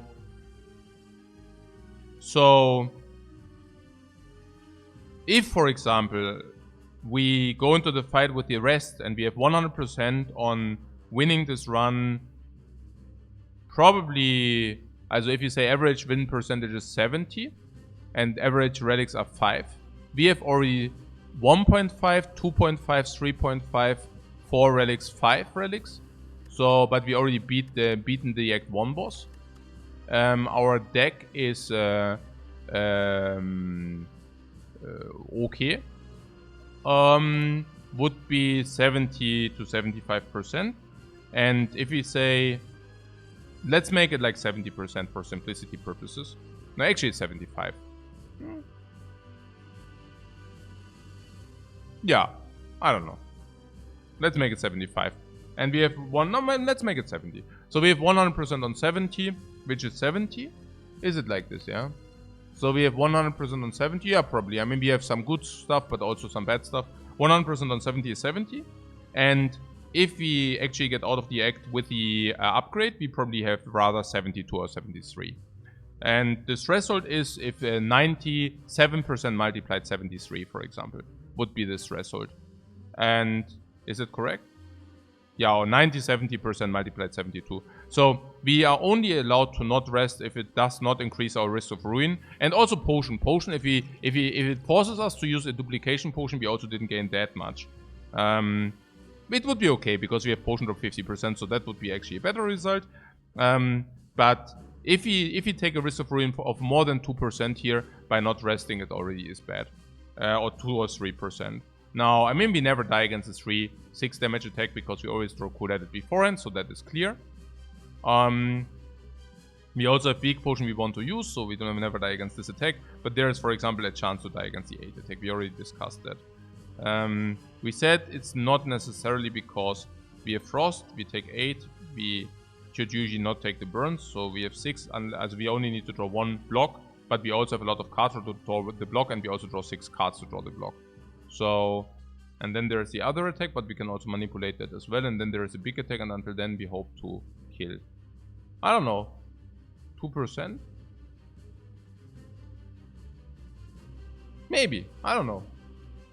But usually I would just usually rest, because I would not trust my confidence to opt out of 3% risk of ruin against a Hexa Ghost. I mean, I guess it's probably around this magnitude, but you're usually overlooking some. Then there are also sometimes so bad draws you cannot even imagine. And whenever the bad draws you can even imagine do happen, it already is a risk of ruin of certainly around 3 to 5%. And like this. So, I don't know. Yeah, interesting.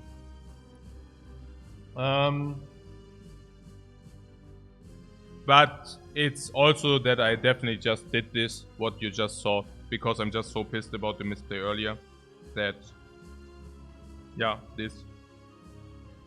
And if you wonder how much the misplay was, I mean, we are talking 20 damage heat. Yeah,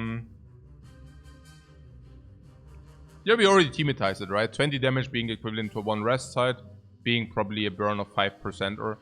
Also, because early life does matter more, maybe probably burning 5% in the run. Yeah, I guess. Yeah, I guess it happens. Like, whatever.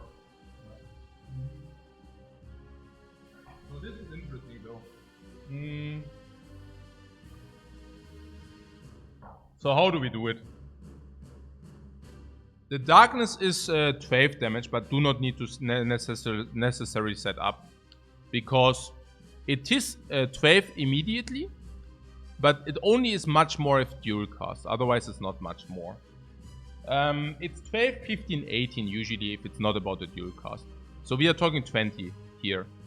And the question is about the 20.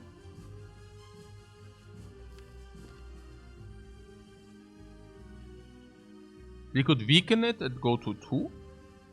But that's somehow weird. That's also +1 card draw. Yeah, but not really, because you spend the energy for it. So, what do you want to play? The Darkness Compile Drive? And maybe you draw into block. But if you draw into block, do you want to block? You know what I'm saying? Yeah, but it's also about the manipulation of the card draw, right? So, if you play Darkness Compile Drive, we actually have the ability to manipulate with the cool-headed. So, if we see that the manipulation is bad, we could actually play a defend. Yeah.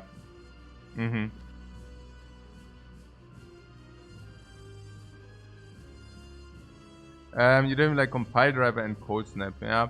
Compile Driver, Cold Snap. Okay. We could also Compile Drive, Cold Snap, and then manipulate with the machine learning. No, that doesn't work. Because the next draw is important, and the only thing you can manipulate is +1 draw. So you cannot really manipulate. Yeah.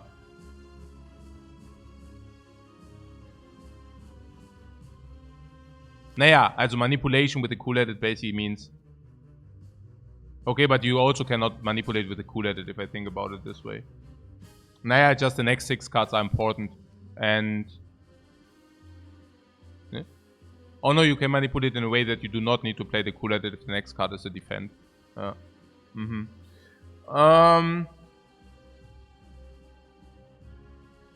We need the Darkness of 2 to maybe kill fast enough.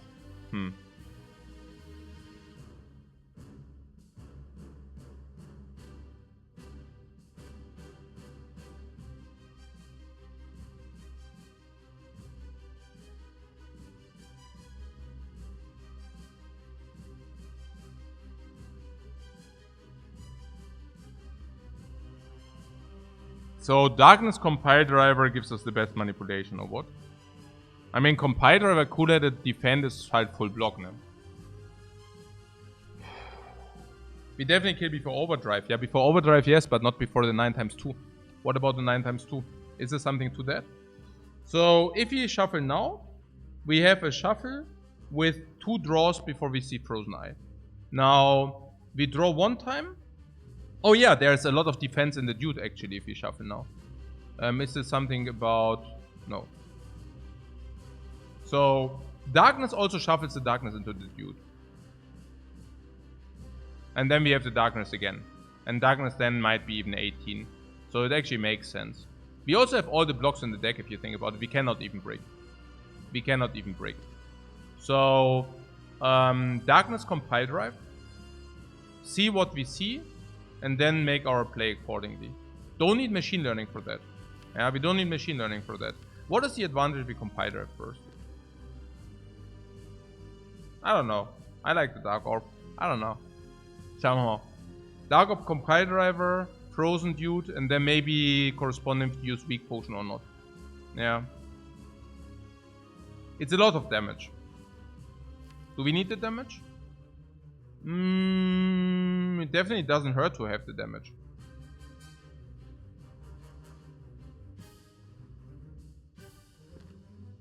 Darkness now gives Compile Driver more reach, the 1. Yeah.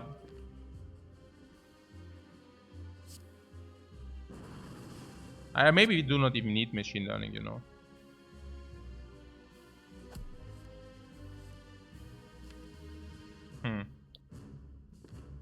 Okay. So if you use... there's still a chance to just play machine learning here, by the way. That was also always the possibility. Yeah. Okay.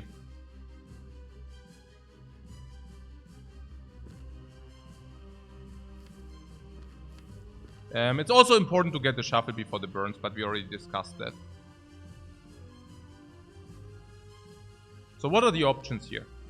One option is machine learning into Weak Potion. We would take... oh, Dual Cast is here, by the way, yeah. Machine learning into Weak Potion here. We go to 2. Next turn we take 8. But we draw d6. Now 8 means that we would need to block and darkness. Now why is that good and why is it not good? Well, it's not good because we need to block 10. Like 2 energy into block, basically missing the lightning dude. On the other hand, it's good because darkness again. And then we have 2 darkness orbs which are getting bigger and bigger. The draw would be until here. With the result that the next attack is 4 damage. So 1, 2, 3, 4, 5, 6. With the result that we can Flash of Steel into the shuffle before we receive burns, while needing to only play 1 defend and 1 defend only to block the next heat, with the option to draw into Compile Driver. But even if we draw burns, we can still block in because we are at 2 HP and we can take 1 HP heat if you just want to do that. What is option number 2? Option number 2 is Cool Edit here. Cool Edit here would mean we draw until here, and then we draw 1, 2, 3, 4, 5. That means the next play would be, you know, Cool Edit is bringing this Dark Orb here, Cool Edit is here. Yeah. So we would be Darkness. Darkness is okay. And Ball Lightning would already push out the Dark Orb. Plus Defend. Now, do we need Weak Potion as well? Yeah, I mean, the problem is, I think yes, because it attacks for 12, we have 2 block. And we only have 5. So we have 7 block. So we are forced to Weak Potion anyways. Which basically means if we Cool Edit now, we Weak Potion of course now. If we are forced to Weak Potion anyways, it's 4 minus 2, we go to 4. And then we block 7, we go to 3. So we are on 3.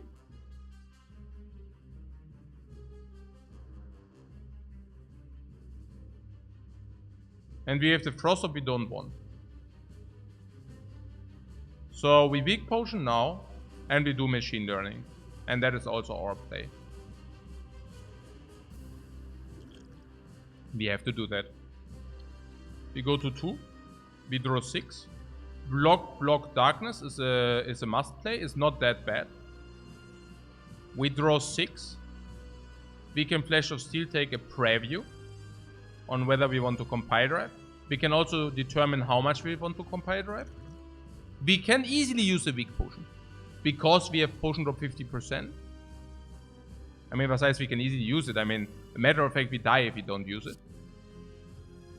We don't want to die.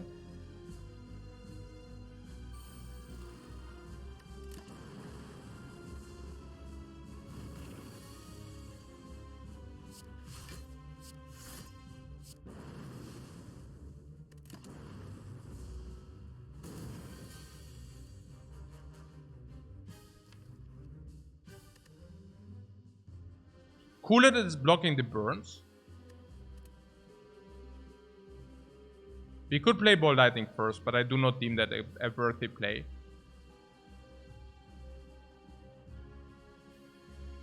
Will duplicate Darkness? Duplicate Darkness? No. Which DPS raise? What do you mean? We have this for 72. 102, 110, 120, 30, 40, 50. In the very worst case, duplication on Dualcast if we do not know to help ourselves any longer.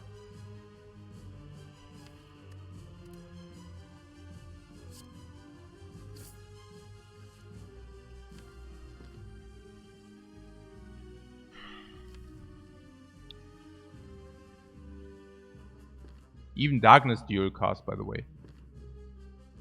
If you want to go down this line.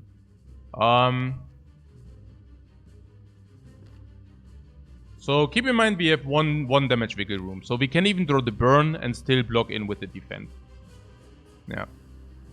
What, play 1 defend before Flash of Steel? No. Absolutely not. Rather the opposite. What do you want to defend here now?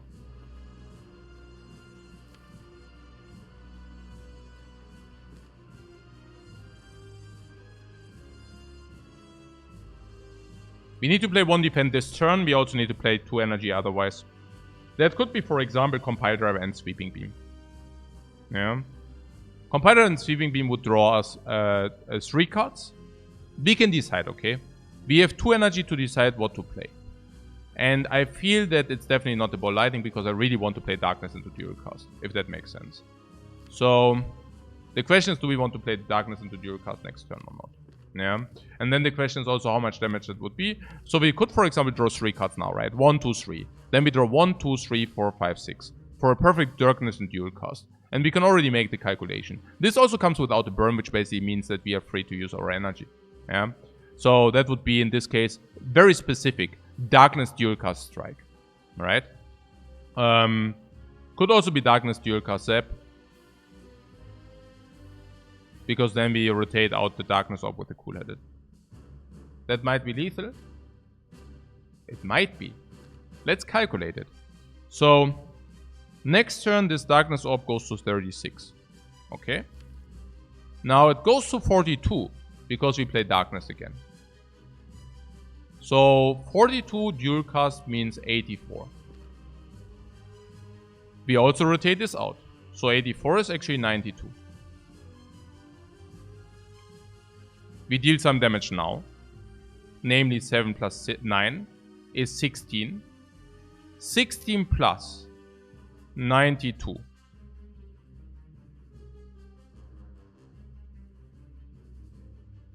$108.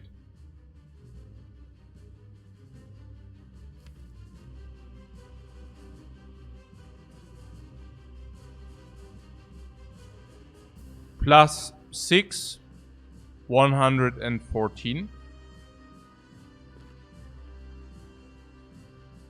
Plus 3, 121.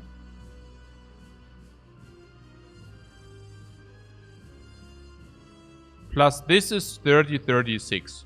121 plus 36. 157. Because we can guarantee Cool-Headed. 157. 164. Potential duplication on guaranteed lethal if you do break on the draw.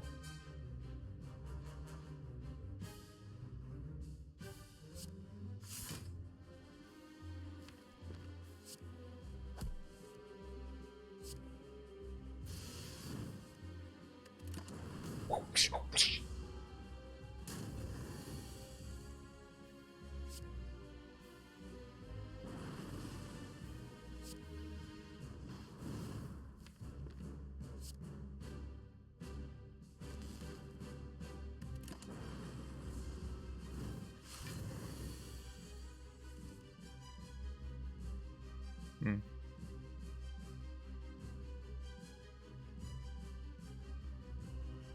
$23.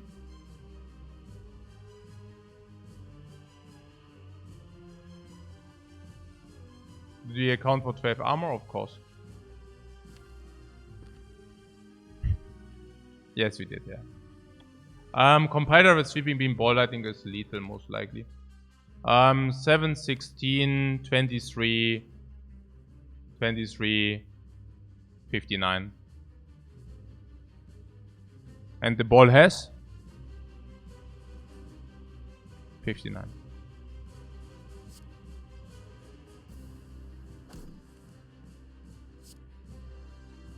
Zzz.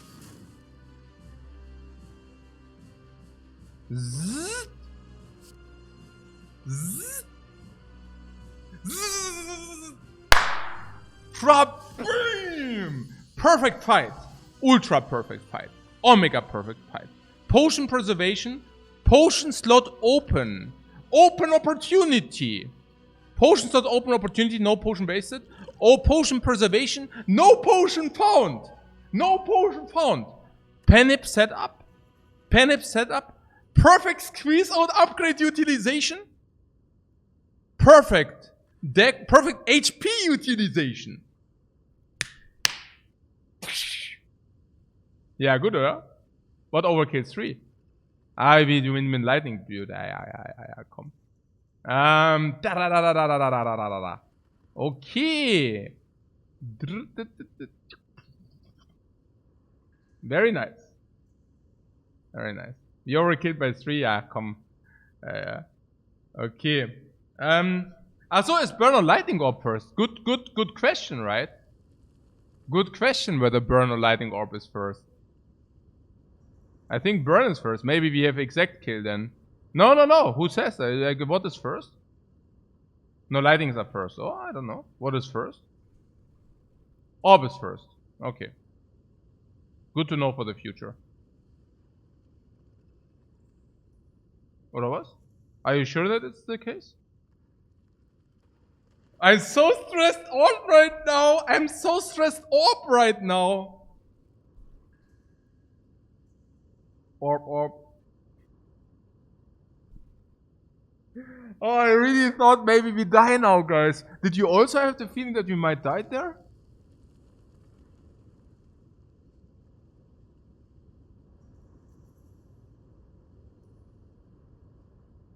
I think we avenged ourselves also with a cube.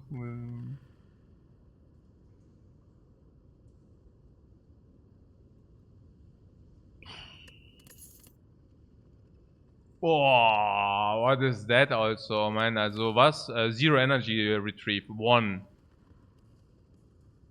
Exactly 1. Exactly 1. 1.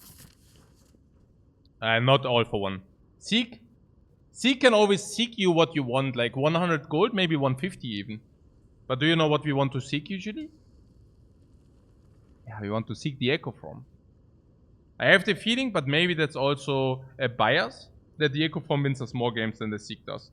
But it could also be a bias, because you do not realize how many games Echo Form actually loses you. I call it the Demon Form bias. Now you might say,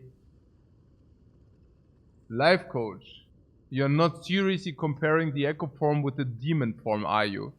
And no! Of course not! Because the one sucks and the other one doesn't. No, we can probably take the Echo. It's also about the Snecko. What is better with Frozen Eye? You can actually seek out the card and then you can manipulate with Frozen Eye. Boy, this is really skill, man. I like it. This is so cool. Now you can actually exactly pinpoint the card draw order with the Seek. It gets like to stupidity levels there. Now Echo Form is pretty good also for like stuff like genetic algorithm nourish. There are some things. You can nourish the genetic algorithm with it. There's also utility with self-repair. So once you have Echo Form, you can actually also Echo Form into self-repair. It's pretty sick. No, I think Echo Form is worth 200 probably. And Seek is probably in the magnitude of 150. Depends also on the deck you have, but if you remove, Seek is also less important the more we remove. And the more we draw, the less important Seek is as well. Yeah. There's also, of course, Snecko Eye, which is not there, but it's also always something to be considered. In our deck, we just saw that we actually would take maybe a Snecko Eye, and Echo Form enables this, and Seek basically blocks it.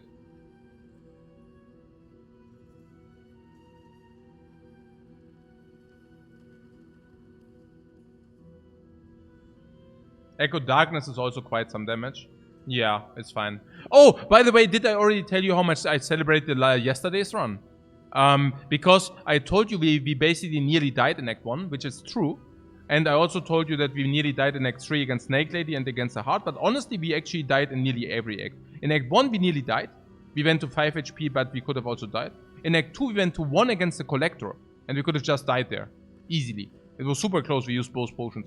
In Act 3, we died against the Snake Lady, like nearly. Very close.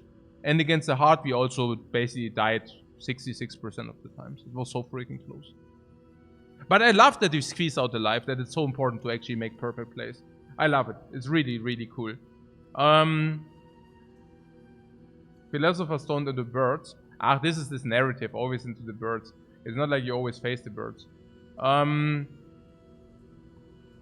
What? Bad says almost always forget when Echo Form is deployed. Yeah, you can just use the mod. There's a mod which remembers you that you played Echo Form. What is about the Black Star? You want the Black Star?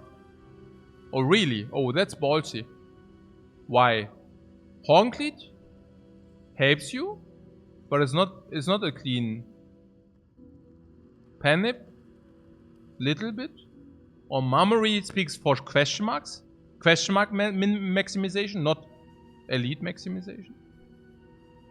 Peace Pipe doesn't help whatsoever. Frozen Eye against elites, I mean, it is good because it helps you to see when you die. And then you can still not do anything about it. AoE in our deck is 0. I mean, we have Sweeping Beam for the Lord of Gremlins sometimes against Lord of Slavers sometimes. But that's about it. Darkness should be a little bit slow, is also blocked by the Gremlin Lord. Echo Form will help, but only if you draw it early. And otherwise it might be just too slow. We can manipulate Panip on Sweeping Beam on a lot of Gremlins, but it pretty much ends there. Against Book of Stabbing, this is damage, but probably not fast enough. This is damage, but if you draw it too late, it's probably not fast enough. You do probably not have the time to set up Echo Form. So probably also a problem. No.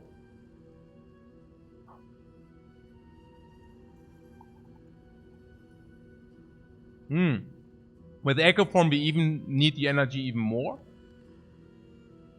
We want to manipulate, we have a lot of card draw, we need the energy too.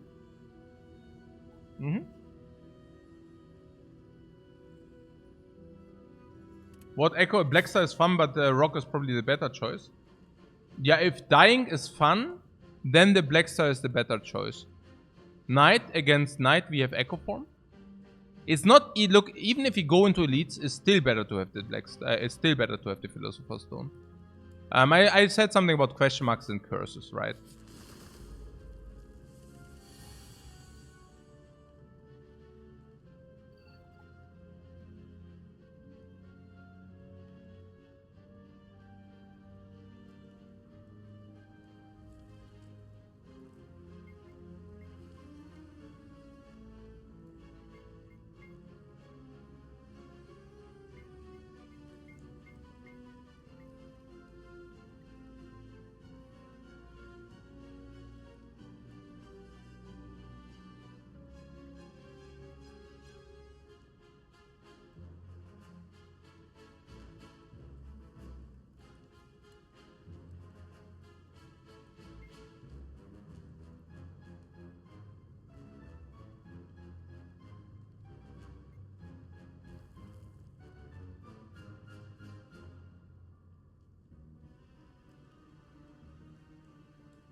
Interesting.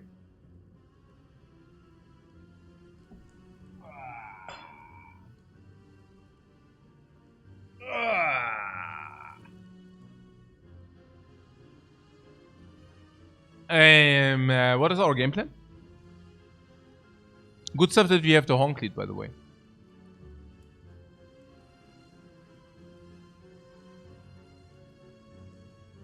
The life is going down. Yeah, the life isn't there. Step 1 is cry. Dual cast gives us direction. Okay. I mean, turn 2 we have Horncleat. It's really not bad. The Horncleat just in time for double buff turn 2. No. This guy will definitely attack us. Good stuff. And block 14 is real.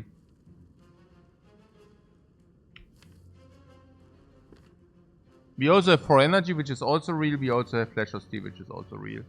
There are 2 Echo Form is also the other question. Echo Form will also help this solve, right?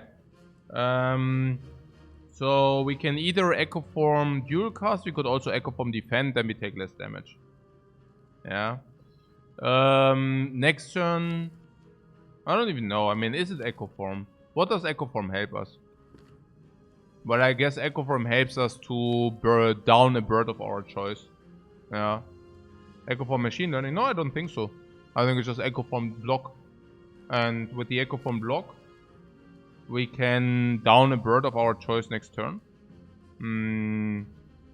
Compile Drive, Compile Drive. Compile Drive, Compile Drive. Or ball lightning.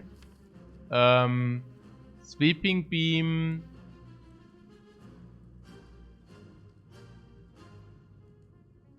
Yeah, sweeping beam, also compile drive, sweeping beam and block, for example. If you want to block. Compile drive, sweeping beam block. No. Compile drive, sweeping beam, ball lightning block. Yeah. Downing 1, blocking up to 19. Up to 19 is legit if... Yeah, it's okay because we can down the one which attacks us. The one we buff we do not. You see, this attacks, this is getting eaten by the Horncleat. And we down one of the 2 birds. If both are buffing, we down one, namely the higher one. If one is attacking, we just down the one which is attacking. It's clean, right? And then the turn after, we can basically down 1 bird every turn. Is it enough? Oh no, is it enough?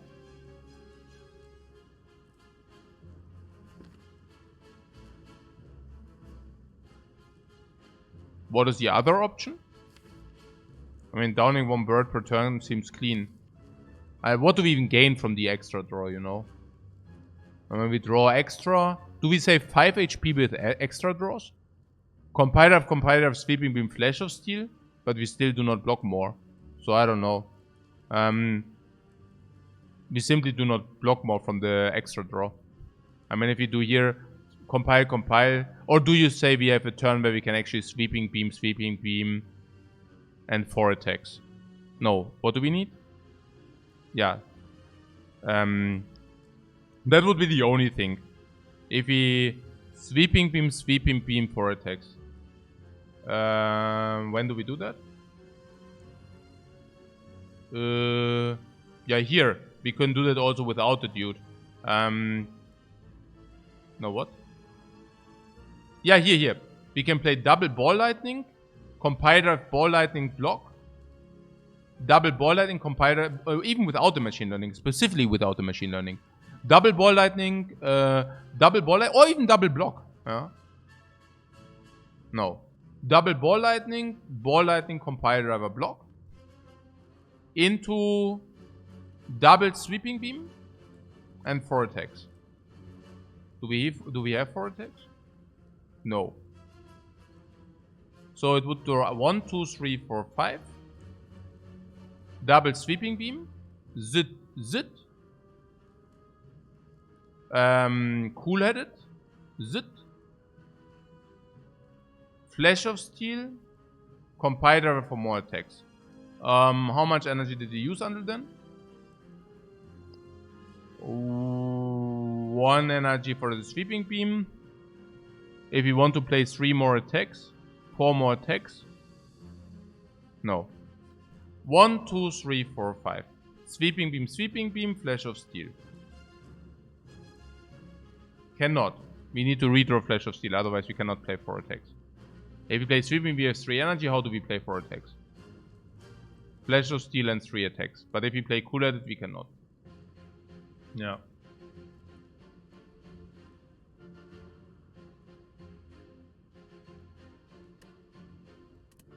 So what is the idea?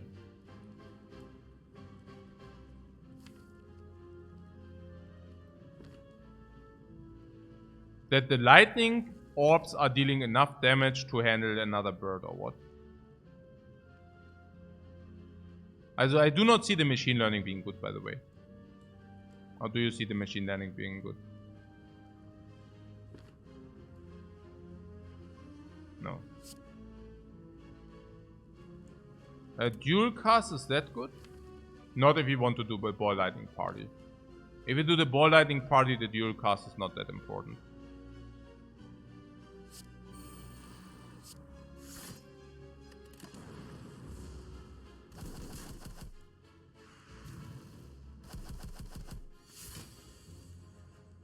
Yeah, you did say something about double echo form. But double echo form is somewhat weird. Here we have the option to not play the defend now.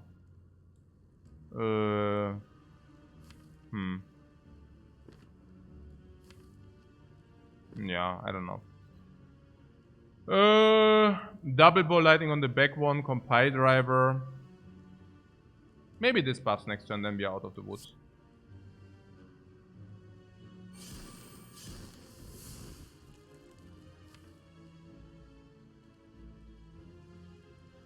Oh wait, we can actually place 3 attacks. No. Oh yeah, wait, we can actually place 3 attacks. No, then we don't down it. That was the problem, exactly. Yeah, that was the problem.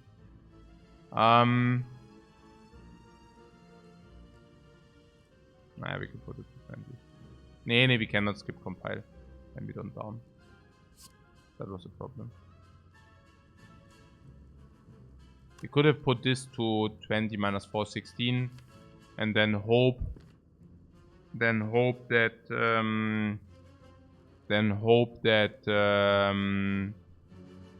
yeah, as you see that with this we put it to 20, so we could have put this to 16 and hope that doubles sweeping beam 8 damage, bring it to 8. So we could have hoped that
Yeah, but probably not.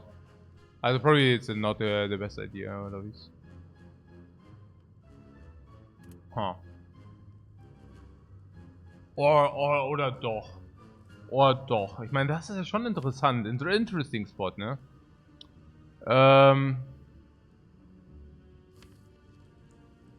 Because double sweeping beam, and we do have 4 attacks. So it basically means you down 2 birds over 2 turns either way. Yeah, but we can down 2 turns next turn. That's the idea here. That is effective. Now I'm full regrets that I didn't, you know, that I didn't deal the damage on the one specific bird. Naja. The 2 outer birds do definitely attack now, though. So, I don't know.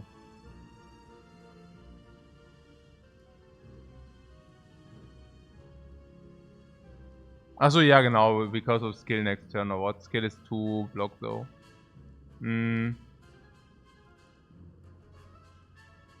So, what is better and why? We can either down the back one now, or we down the back one next turn. And it is better. The difference is that we do play 1 more ball lightning this turn for more damage. For 12 more damage, but the second sweeping beam is also more damage next turn. Oh no, you're saying we can always do the double sweeping beam next turn. Interesting. Yeah, so this is just better, no?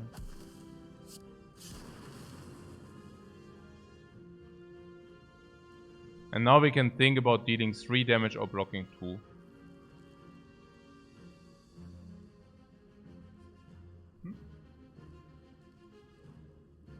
Not bad to down this here, because this guy will then get eaten by the sweeping beam, opening the other ones for the lightning damage.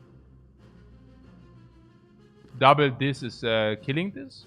If this does not attack, it's perfect anyways. But if this is the attack goes to 10, it goes to 10. And if we are just lucky enough and hit it a little bit, then we can do it too, right?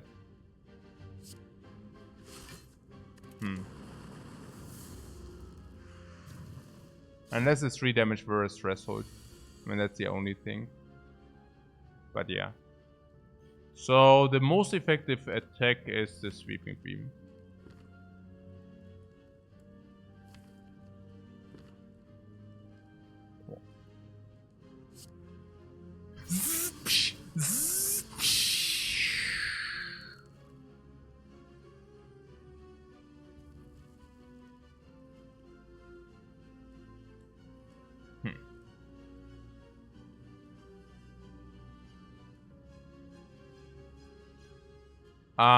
We have lethal if we just play 3 orbs, no? Aha. Okay. But we also lose attack damage.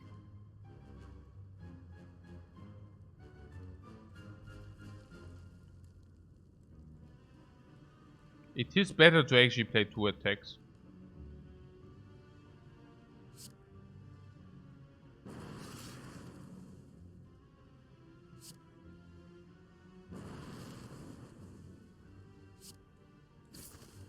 Or could have even played 3 attacks.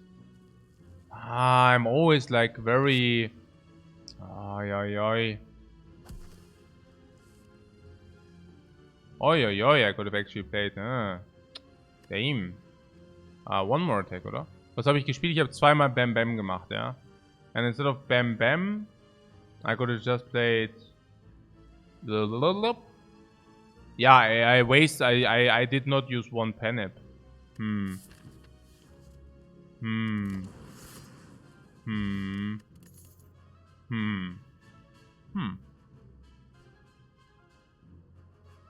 One less Panip, it could be worse. Yeah.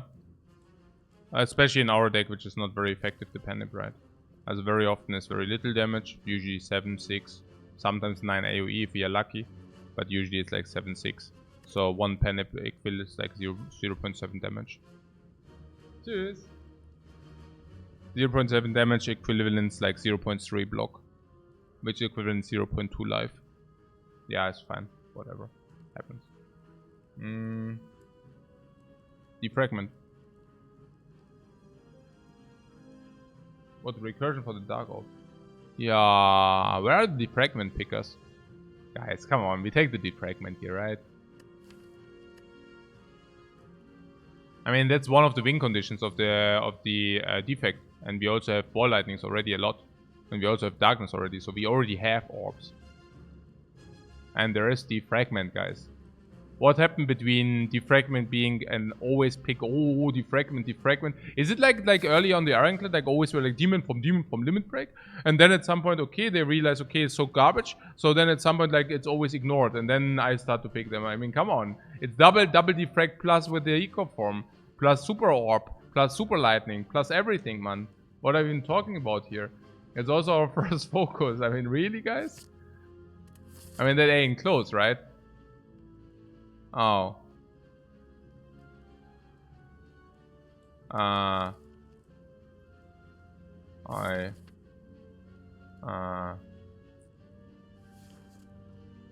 guess, I mean, even, yeah, I mean, what? Right, sure. So, that is kind of close, or is it?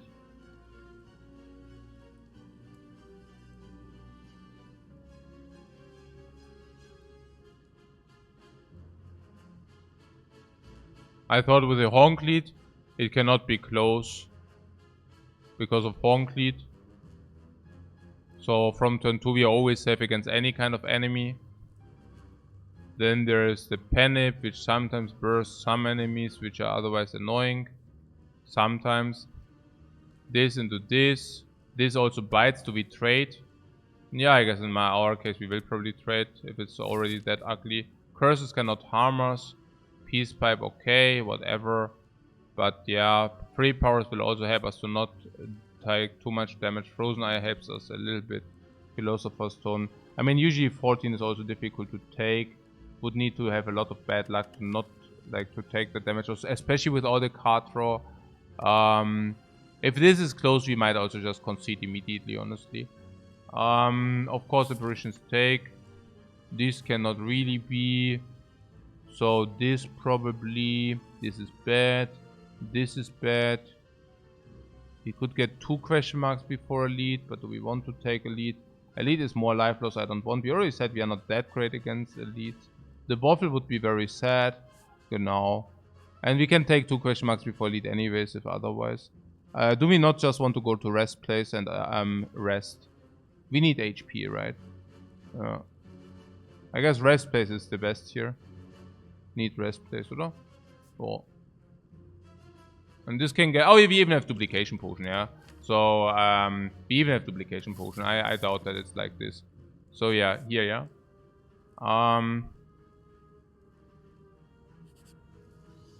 Yeah, obtain a special relic is clear, I think. Boom!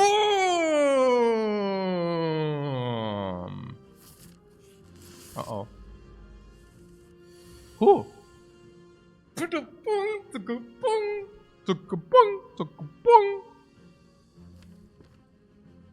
Cool at cognition, by the way.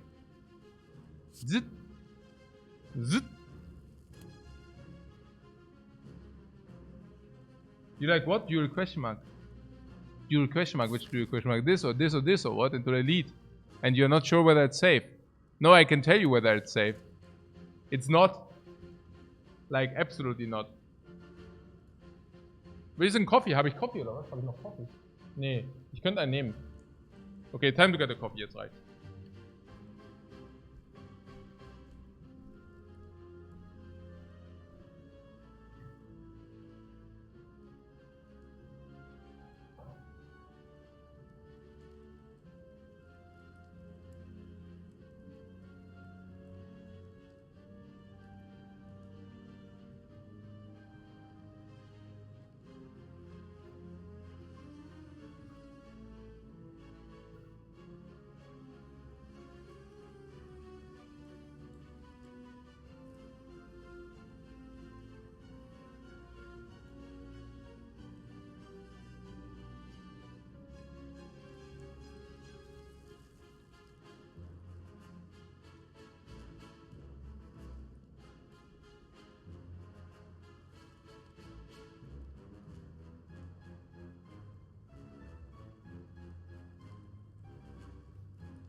Yeah.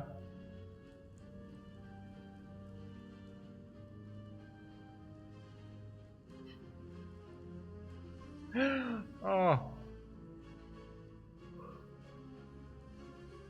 I need to make a corona test, guys. I need to take like 10 minutes off. My like one of my daughters, we just tested and one of my daughters is like positive. So I guess I just test very quickly. Monka Monka. Naja, das genau, die Monkas, ja. Aber ja, mach ich schnell. Tomorrow we know more. It's fake anyways. Ja gut, if it's fake anyways, then it's perfect.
Okay, alles klar. Tomorrow we will know more. Do you think I can knock at the freaking Corona compensation fund for my 20 HP in the Spire? You think there is something like that? Unbelievable, man. Okay.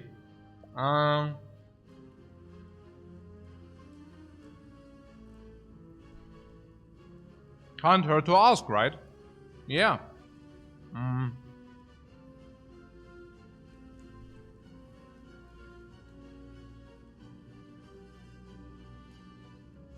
The 21 HP, guys. 4 of it is already back into our pocket. 8, 13, 17. What do you say? What you say? It's good, right? I mean, this not drawing the strike can also only be good. Get another block.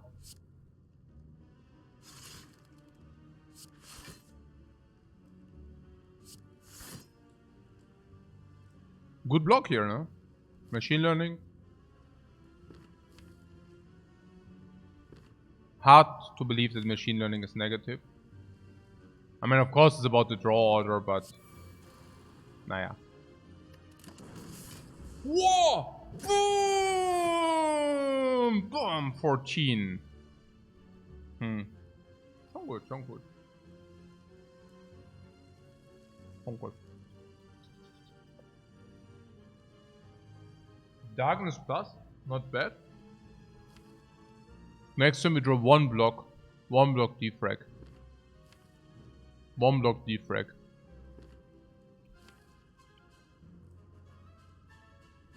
Or 2 blocks.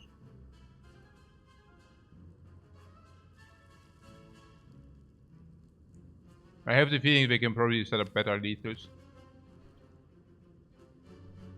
I do see Darkness Compile Drive defrag. Darkness Compile Drive defrag Ball Lightning. Super clean. Or we even draw one deeper, not doing defrag but playing Sweeping Beam instead. Getting into reshuffle, having clean side. I think I like this the most.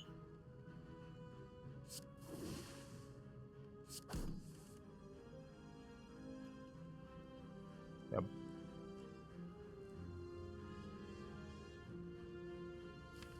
Yeah, because Zap is doing nothing. Or is it? Yes. Should do nothing. So...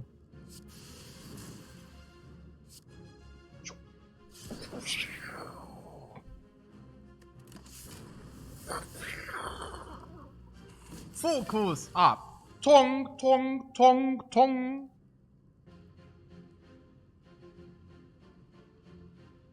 Yeah, it's lethal, no? So good.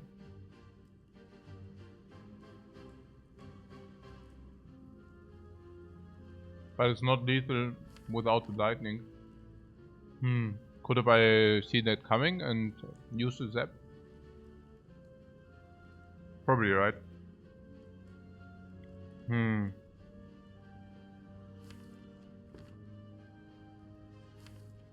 Oh no!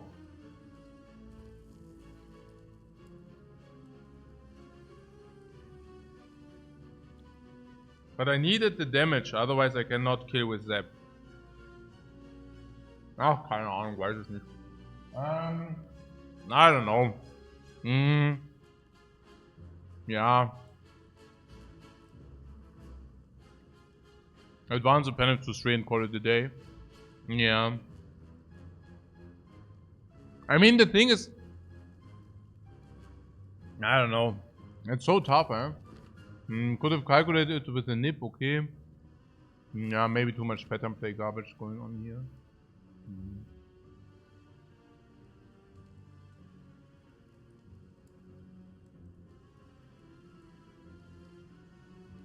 Or can we block in? 11, 14? We can actually block in. What do you mean? Oh no, actually we cannot. Oh yeah, we can. Yeah, why not just block in? Yeah.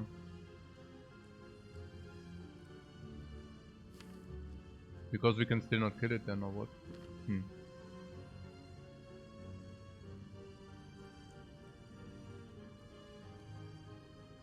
11, 14? Dual cast this 14?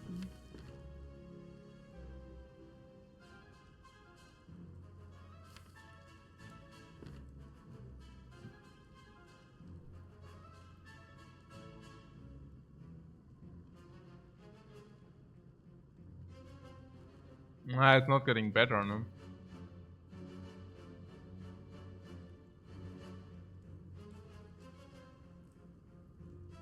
Nah, the orb, the dark oak's also 32.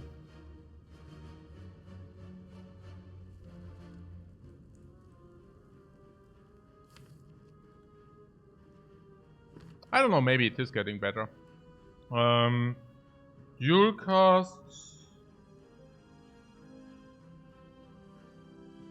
Dual cast cool-headed.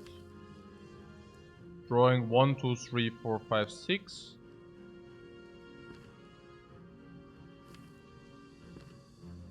Looking for full.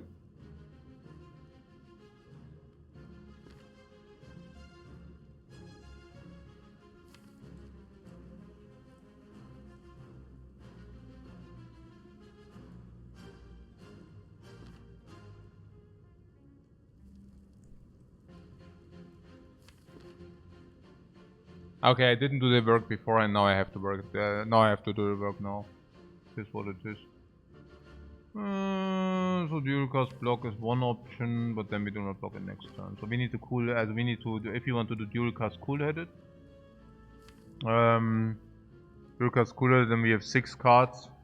And then there's defend, defend, defend, but we can also kill if it's needed. This ball dark is on 32, so this is 23. And then, I mean, this, also 23. And then, this is always lethal.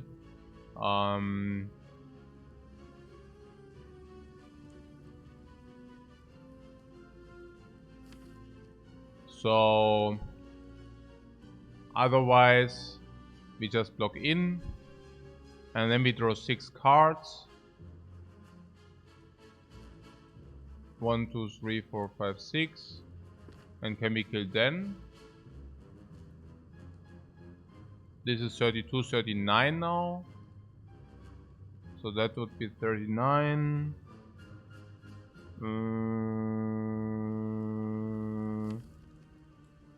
We can also zap. I know we don't want to play zap.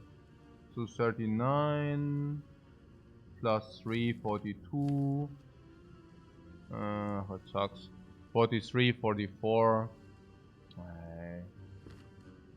I guess not. So, which probably means we want to play as many attacks as possible. Hey, es ist so ein Schwachsinn.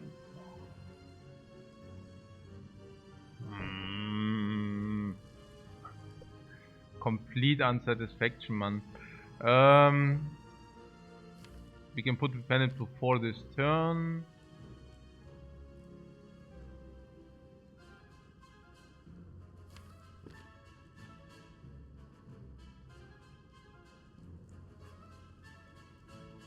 I don't know. Probably this deals the least damage, yeah. And what is the idea? We can dual cast this. If you want to do the damage, we can also dual cast this actually. Because we have enough damage then.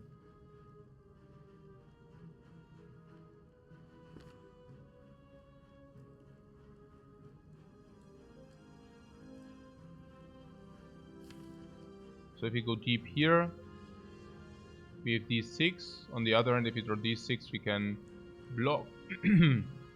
So if you do this, very dual cast cool-headed is good here.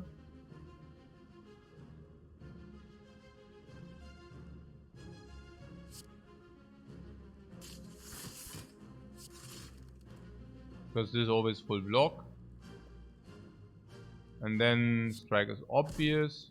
And then we can also do this for 34. 34 brings it to 9, 20, 15, 11. Yeah. For example. I don't know, maybe it's already too much. Is it too much? 34, 9, 4, 4, 15 means we can play one attack block, for example.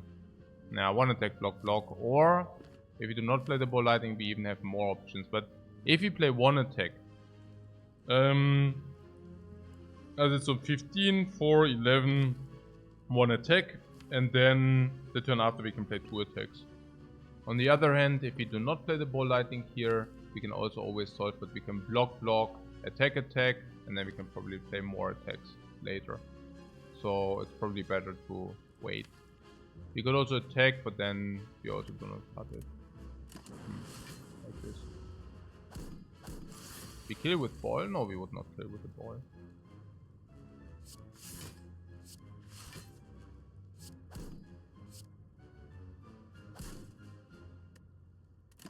But yeah, we just try to max out the amount of... oh yeah, I think that's the end of the line. I don't know, was satisfying.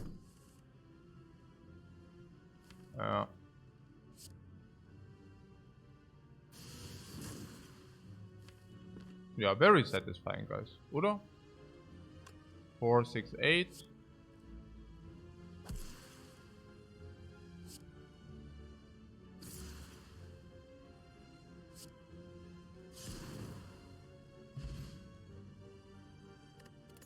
Schon gut, oder? Relatively good, given what happened. Compile driver, we do have 3 orbs. Compile driver, we have Dark Orb and Frost Orb. Compile driver, we already started with this crack core. Compile driver, we already have Philosopher's Stone. Compile driver, we have Frozen Eyes, so we want to look deeper. Compile driver, Echo Form can play. Compile driver doesn't fall off late game. Compile driver, Aggregate we pick his big deck. Freeze Pipe is a pretty bad relic, isn't it? A complete garbage.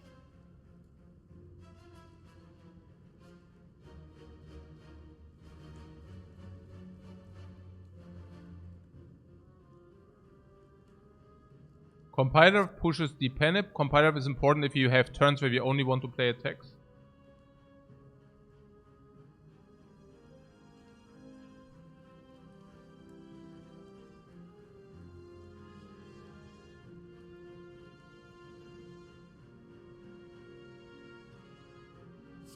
Compiler is definitely better than these nowadays. It's infinitely better than these, of course. Worse than this. But we also don't have blocking game. Maybe we really want to play Compiler so to skim through. How do you like the Compiler draft, guys? It's pretty good, right? How many do we have? 2 already. That would be 3, but we take aggregates. So, probably good enough. It's also very good for the block. The block, which is the stack. I could see ourselves picking stack nowadays. I could see ourselves maybe taking stack at some point. Probably okay. Because we can influence it with the Frozen Eye as well. Do you like that compile drive? It's very close. It's very close with this compile drive.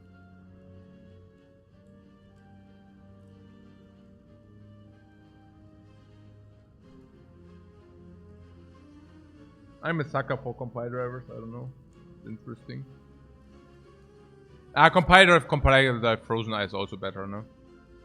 Compile drive Frozen Eye should also be better. Because we can direct influence.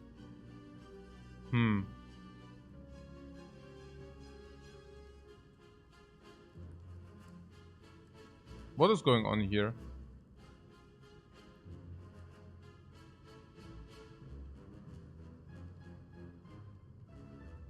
Do we want to rest or not?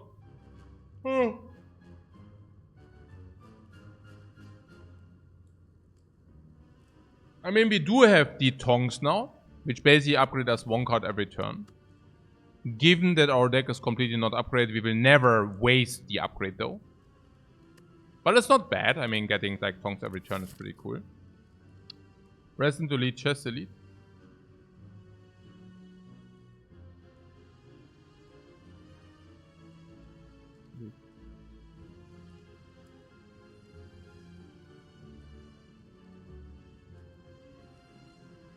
Yeah, or we go to the question mark and try to fetch something into this. Apparitions fetching. This is very threatening turn 1 very often as well. So I don't know. How is it looking scary right now? Okay. I wonder, do you think this is like easier than this? Maybe, right? What is about the slavers? Like one bad slaver turn 1 turn and we are dead, no? Against a lot of gremlins can happen as well. Hence not that likely. But even a bad turn 2 can also happen to break us.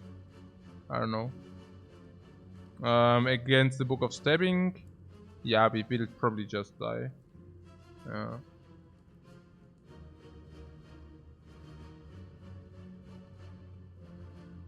But their question marks might make us better. So if the question mark is something like an apparition. Okay, but we have Honklit. Apparitions are not even that mighty. I mean, of course we would take them, don't get me wrong here. But apparitions with Honklit are not as good as apparitions without Honklit. So it is... basically this. Yeah. It's not that great, but we would take them anyways. Of course, with the Philosopher's Stone. But Honklit speaks actually usually against apparitions. Echo Bomb does speak a little bit for apparitions. Stone speaks a little bit for apparitions, Honklit speaks against them, so it's very break even, of course we would take them. With the tongs as well, yeah, but that's not that much. That's not influencing that much. Would we take bites? Well, I mean, of course we would also take bites, but it's not very good, is it? I mean, we trade 3 strikes against bites. Of course we would do it. Yeah. It's okay, it would actually be okay. I don't know.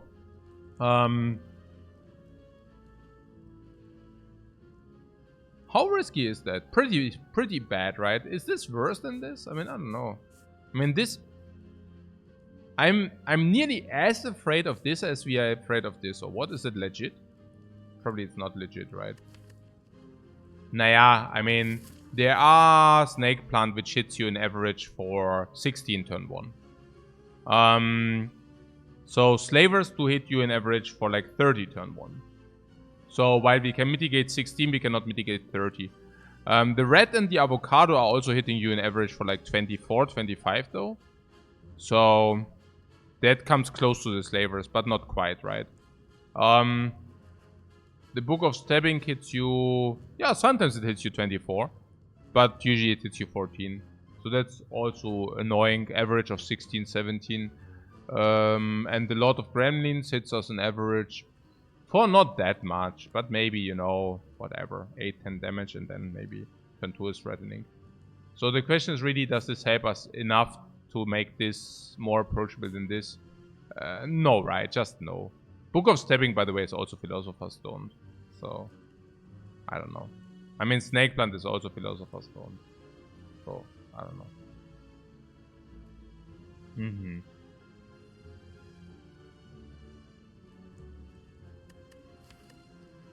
You're not... You don't... do you think we need to rest? I mean, 1 bites, we are 1 bites away from not needing to rest. Here. I don't know. I mean, I do not mind having a hallway fight. Maybe we can even chip down the avocado or what? 18 AoE, 36 AoE. 27 AoE, I don't know.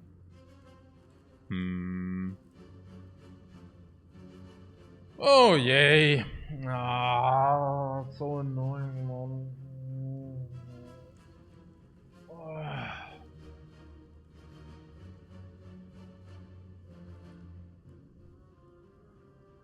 Yeah, this can of course also be a hallway. 10, 20, 30. Yeah, if this is a hallway, we are completely in the bye-bye, right? Advanced hallway, then we have Wrist of Ruin twice. Okay. Also scare die Cats, ja? Nein, don't attack.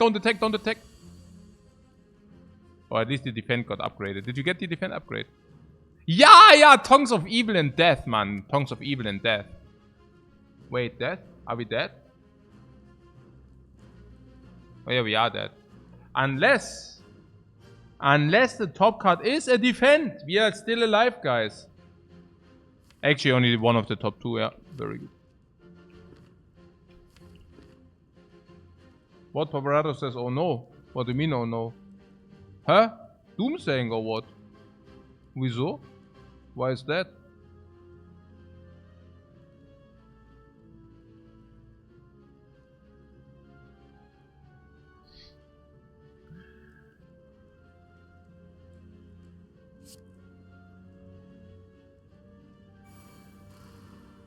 Easy game here. What setup? Echo, duplication, defend. Then we just die. But yeah, I mean, maybe not. So,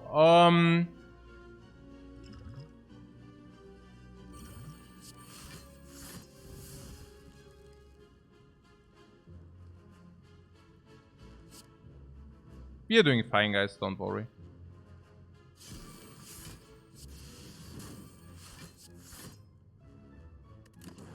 Lightning for free! Lightning for free! Hey, does this really now paralyze into the freaking Honky turn? I don't know, would it be... I don't know. Yeah, pretty good for us, everything. Next turn is lethal.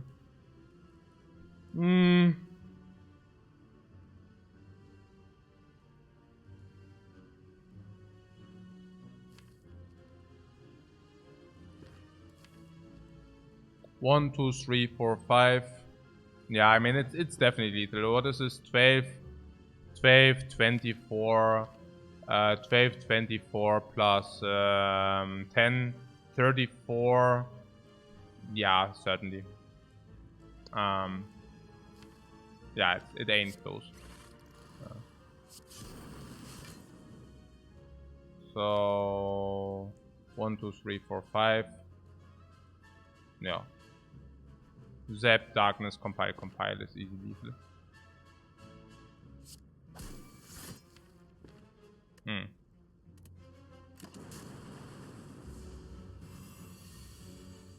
We even get this upgrade. So Penip counter main max. Penip counter.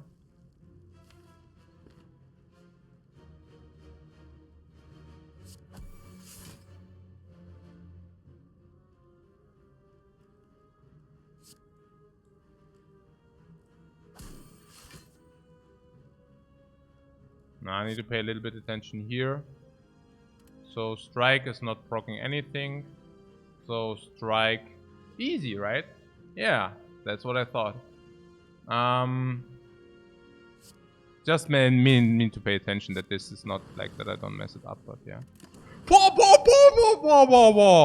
No potion again, warte mal. 40% no potion, 50% potion dodge, 60% no potion sucks. What? Reboot isn't that bad. Is it not bad? I mean, fusion sucks. That's so much I know. Bullseye isn't that bad, given that most of our damage comes from lightning and dark orbs. But some of it also comes from compile driver. But Bullseye is still not that bad. But reboot is direct utility. Shuffle all your cards and then draw 4 new cards. You know what's very good? Reboot and Frozen Eye. Because then we can actually say, oh, our hand sucks, our future hand sucks, oh, let's shuffle. Or, our future hand does not suck. Let's not shuffle.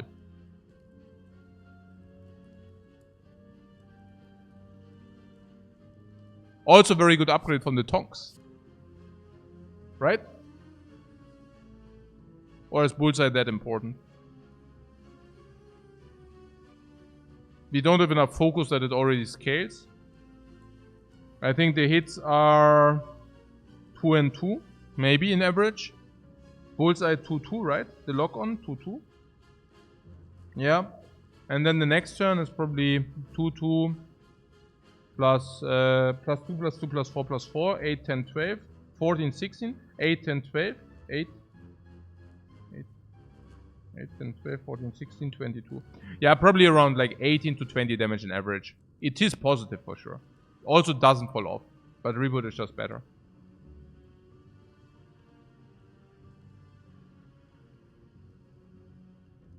Hamilton says, man, those low life runs are exciting. Good luck on the runs. Yeah, thanks, man. Low life runs. Are you implying that I'm a low life? What? Okay. Thanks, man. Thanks, man. Okay. Good, good. Reboot. Low life. Low life. Yeah, it's very good. Very exciting, right? We could have died here, but we didn't. We could have died here, but we didn't. We could have died here, but we did not. We did not. We did not. We did not. Oh.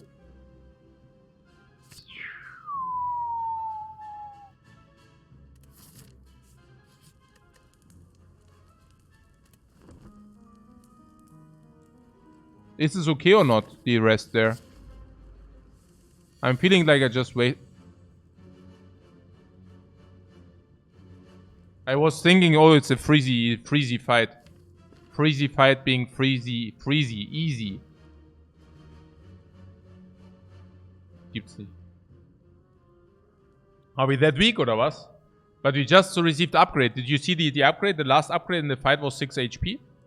And then against the Avocado, it was another 4 HP. So the Warp Tongue's already 10 HP already, playing for 10 HP already.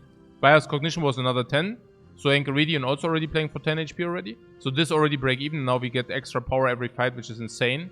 Amazing ultra value. Warp Tongues, 3 upgrades every round. Super ultra hyper value.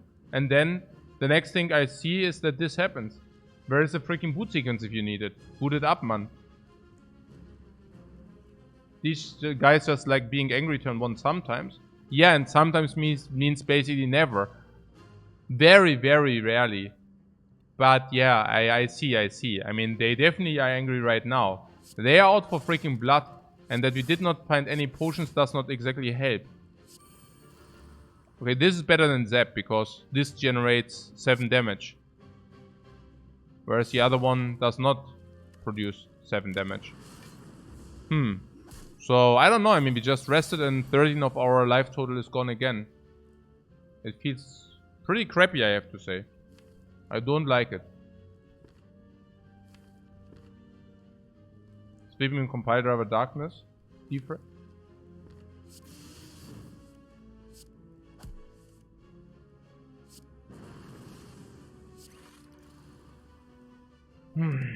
Next one is full block.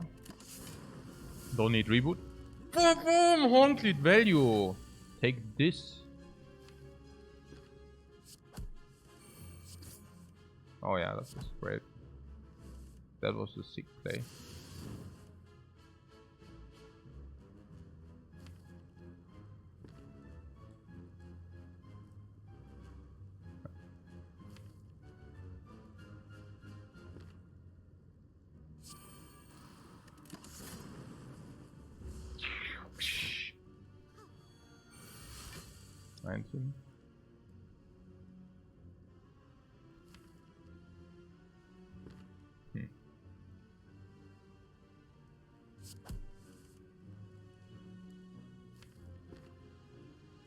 Maybe have 19. That's why we set it up.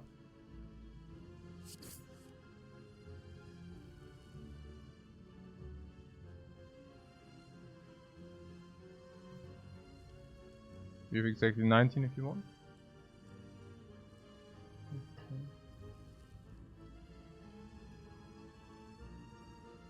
Oh.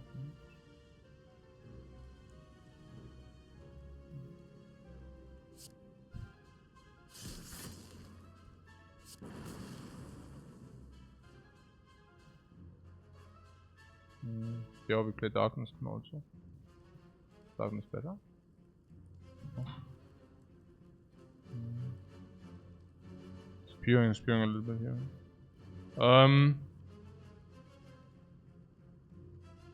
So the question is, does this attack next turn?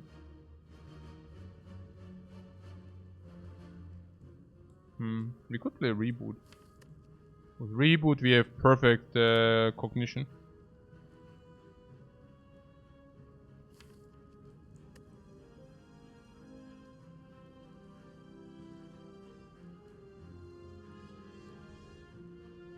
No, could play reboot.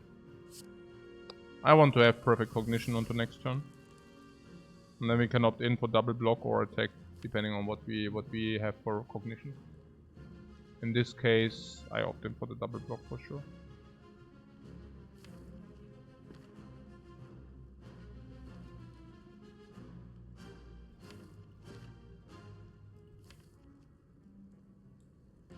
Or we go compile darkness.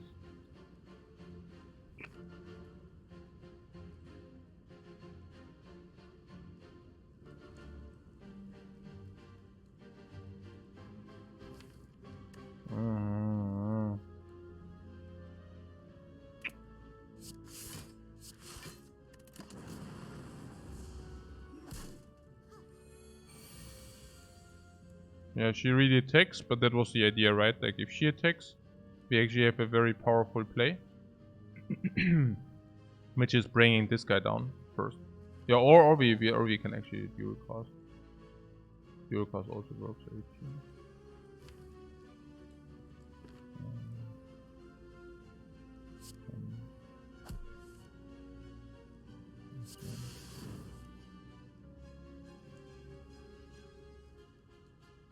Dual cast.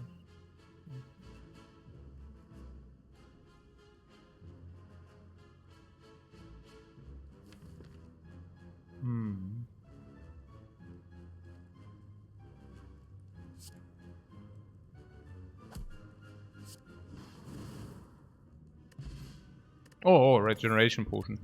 They actually say, excuse me. They are like, hey, we hit you into your face for 15. Hey, are you wounded? Are you wounded? Okay, we just hit you for 15, but here's a regeneration potion.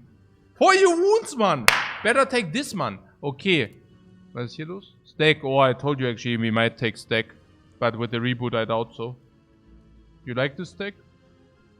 No, like, serious question, yeah? The stack isn't that bad. Turn 1, the stack is how much? 0 block. We need the block turn 1 or not? Yes. Okay. If we would have anchor and boot sequence, stack is actually better. Because boot sequence basically reads you do not need to necessarily block in turn 1. And then stack is pretty phenomenal, because if you do not need to block in turn 1, well, then whenever stack is complete trash, you do not need to block in anyways, and then from the second turn plus, it already is, goes into the direction of real block, and like from the fourth turn plus, it becomes really strong. But it's not even the case in our case, because our deck is still not super big, and we also do sometimes reshuffle, and we actually do also need the block turn 1. What leap is just more consistent? No question mark. Yeah, the leap is 9 block, which is Garbo tier. 9 block is simply pretty trash. Let's not take that.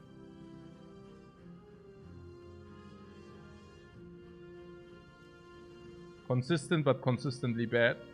True that. What are relics saying? Concrete says whenever we reach turn 2, we can full smork. Because we do not need to block, because Concrete blocks us in. And that is consistent block until the Act 2 boss. Like turn 2, 14 block is getting you a long way. Like a long journey until 14 block falls off. In turn 2. In turn 2 usually, I mean, even if you need to support with like 5 or 8 block. Or with 2 block with the frost or whatever, it's like super sick. Yeah, super sick. What? Paparazzo says Byron Puke? What is Byron Puke? What up? Your Penip setup for the slaver, super duper important, but also for a lot of gremlins, super duper important. Play one attack, play sweeping beam, everything is dead. Utilize Omamori, at least a little bit. That's not that bad. Peace Pipe sucks, but we also already knew. It's just super bad. Frozen Eye is interesting. It's not that we are not utilizing that. We also bought it. That was a little bit expensive, the Philosopher's Stone. Damage taken into our face wise. And Caridian Warp Tongues. Let's go. Go for what? Yeah, let's go for what, guys? I don't even know. This is actually a difficult decision here. Ooha. Ooha.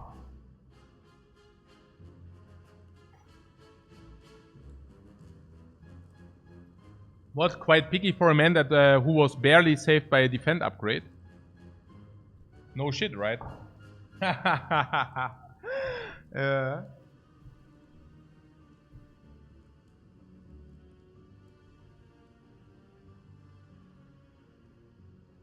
Rest again.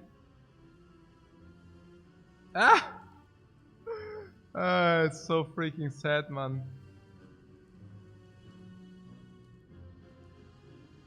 What? All 3 elites have the potential to kill us turn 1?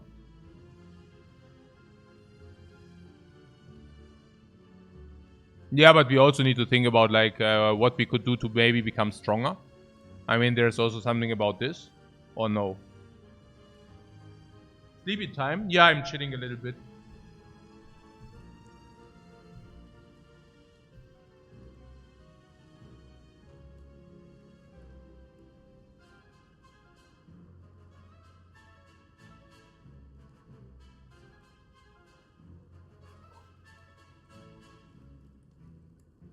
And getting some tea.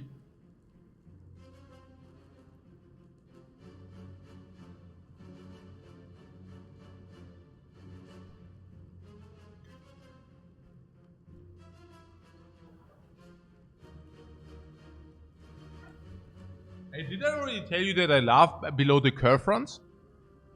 Like skipping elites and resting at rest fire sites instead? Man, it's so freaking great. I really love it. I'm having a freaking blast here. Going from rest site to rest site and always sleeping. It's so fun. Hey, no, we need to do freaking something, man. Guys, seriously. What could we do to become stronger?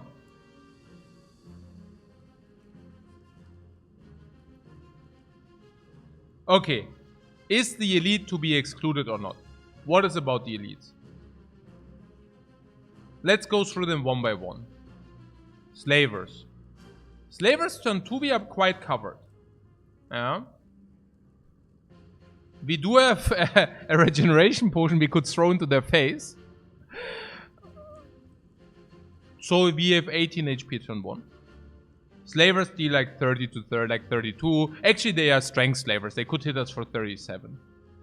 So 19 overkill basically, unless we can kill them. But the chance to kill them is lower because we don't have damage potions. But we do have panic. Now, what about this damage potion? The lightnings are random, so we do not hit them with the lightning. We do not hit them with the darkness orb. We do not hit them with base strikes. And compile drivers are also not a lot of damage. So the only thing we can actually redo is sweeping beam. And there's like 30% on the sweeping beam. And even sweeping beam is not guaranteed to kill. We have 4 energy. This is 18 damage, which means we need 30 damage with 3 energy.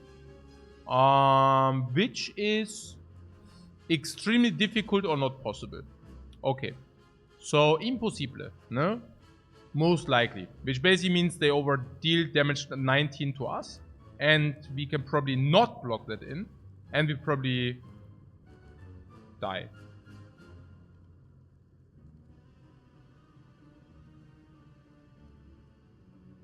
Unless the power potion gave us something nice. But otherwise we are very likely to die. Or at least not unlikely to die against the slavers turn 1. That alone should already be enough to opt out. There's also Book of Stabbing, which has the potential to sometimes kill us turn 1. But very unlikely. But it's not that we are that great against the Book of Stabbing, or how is it? We already said we deal around 40 damage turn 1. Against Book of Stabbing, that's the same. Turn 2, we do not need to block in against the Book of Stabbing that much. We deal another 40.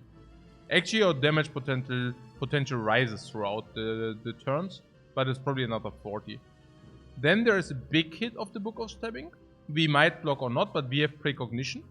So we probably block in for another 40. Strength, Book of Stabbing. Oh, that's a little bit difficult. I mean, the Burning Lead is on the left side of the map. But, so we deal another 40 and we can probably block in reasonably well. And then we probably kill the Book of Stabbing the turn after.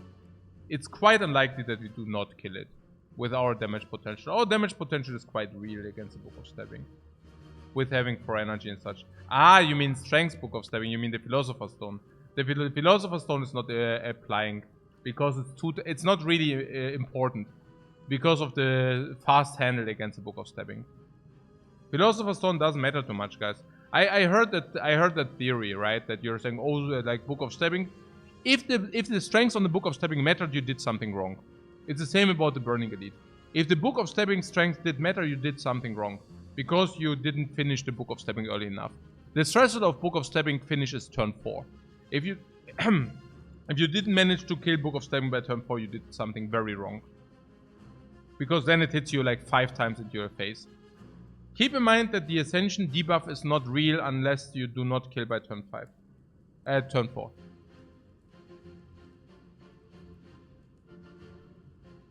So Book of Stabbing would be acceptable. Absolutely acceptable, to be precise.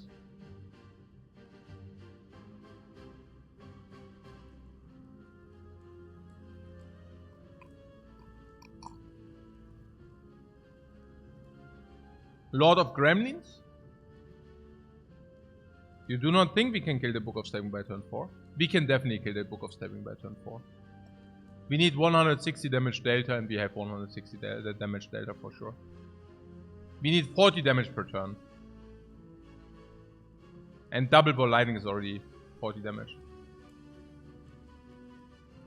We have to block in all the time. Turn 1 we need to block not. Turn 2 we don't need to block as well. Turn 3 we need to allocate 2 energy into blocks. Keep in mind that darkness is also a lot of damage. I don't think we ever have a problem killing the book by turn 4. We also have perfect cognition. We also have a free power and free upgrades. Do not forget about these as well. No, we don't have problems killing the Book of Stabbing by turn 4. What about Lord of Gremlins? I mean, we already said something about the slavers being problematic. How problematic? Yeah, very. Like, we die problematic. I don't know. I mean, if we survive turn 1, let's say we take 30. We are at 18. We block 2 energy for blocks, 2 energy for attacks. And then we probably kill a slaver the turn after.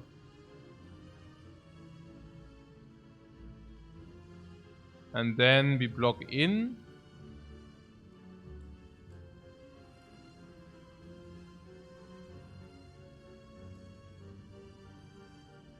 We could do it, but it's very difficult.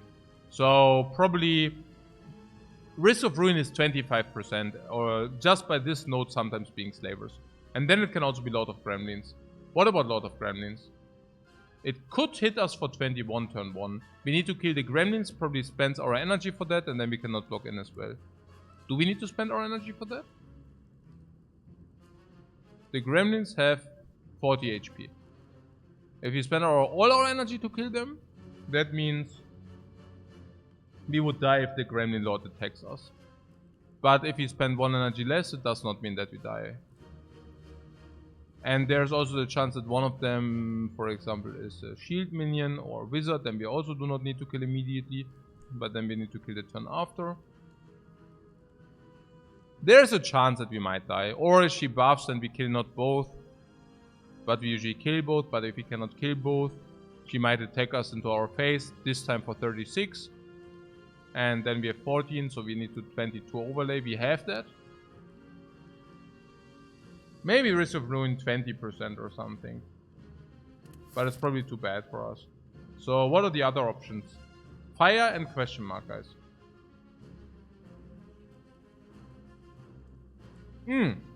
How much damage do we take? Sorry. Like, if you are already on it, how much damage do we take against slavers? Because after rest side we still have the same evaluation. So maybe we can just talk about the damage taken against slavers and such. Okay, I think against the slavers we take...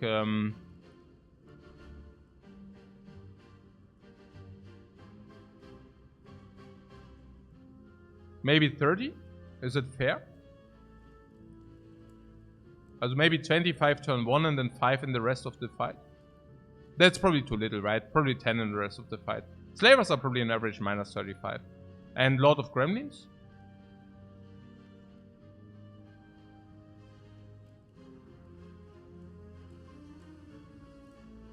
$15. But we have Sweeping Beam, we also have Frozen Ice Sweeping Beam. For perfect precognition. So we can also get Sweeping Beams quite a lot. Sweeping Beam being upgraded, we can also reshuffle the Sweeping Beam, we can draw into Sweeping Beam. We can always receive the Sweeping Beam if it's the best position. We have card draw 10, -2, -3 in 20 card decks, so we can always Sweeping Beam. I would be surprised if we lose more than 15. There's Book of Stepping. Book of Stepping, turn 1 we might take 5, turn 2 we might take 5, then we might take 10, 20 damage. So it's like 15, 20, 35. 70 divided by 3, 23. So it is positive to take elites. Because 23 life loss is the rest side. And the delta. We need one rest side to take one elite. So the question is, are 2 question marks better than 1 elite? Are 2 question marks better than 1 elite? That is what we have to ask ourselves here. And usually 1 elite is better than 2 question marks. Because you get relic, card choice, gold, and potion. Oh.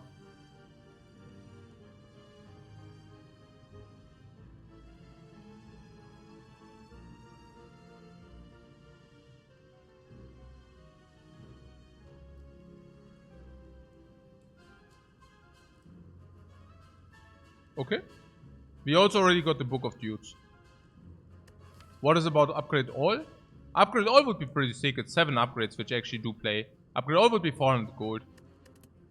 400 gold would be amazing. The Curse Idol is not completely Risk of Ruin because we have Amamari. Apparitions we said is pretty good. Because we have Echo Form and Philosopher's Stone. It's not that great with the Horncleat. But if you do not even lose real HP, it's even better. And we do have perfect HP for apparitions as well. Bites we said we might be able to take, but was a little bit rather mediocre. So what's the point? Yeah, the point was also something about hallway fights in 30% of the cases. Which might just also inflict the Risk of Ruin immediately. So pretty sad. So we rest again. Resting not bad if you have apparition, we just can still take them. And then at least we can take this fight. We already said how positive that is. Very. Then we can deviate to shop or question mark. Here we can deviate again.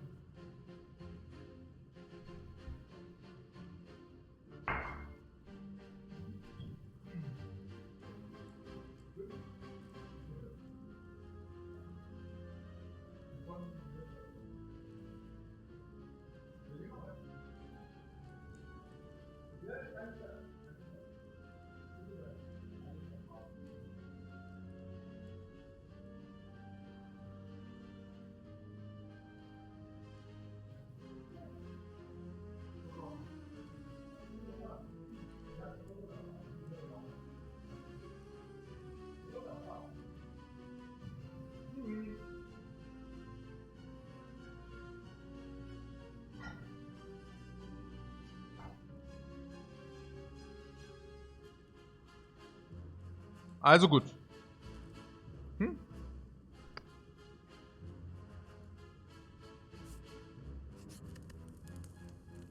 I mean, the tooltip even tells us what we should do.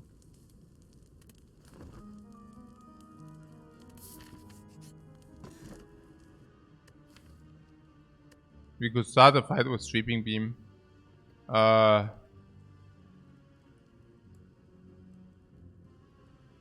But going through Act 2 without an elite feels weird. We are getting to the elite, no worries.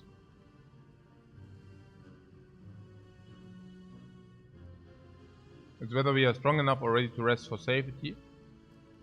No. It's about eliminating Risk of Ruin against potential slavers. Flash of Steel. No, it's either Sweeping Beam or we take the Sapphire Key. But against Snake Lady we actually want Sweeping Beam turn 2. Against Slavers we wanted turn 1. But turn 2 is not much worse because we can usually not kill turn 1 as well. Against Lord of Gremlins, Sweeping Beam immediately is slightly better. But is it really worth to bottle the Sweeping Beam? It hurts our power setups. So, I don't know. I think we'll just take the key here. I mean, it's, yeah. I don't know, man. Komm, guys. Das ist doch blödsinnig hier. Das ist einfach freaking blödsinnig. We also need the orbs for the compile drives and such. Ja, Mann, das... Oh, no. Das hätten wir halt gegen die Slavers machen können. Ja, die crappy Slavers. Hier, Risk of Ruin. What about this? Electro into upgrade Electro.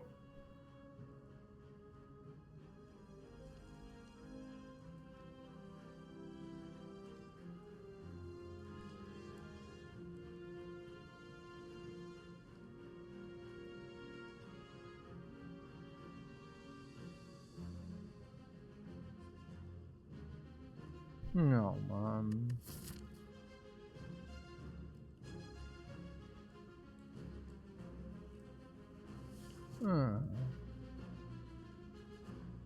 What a gamer, what do you mean gamer?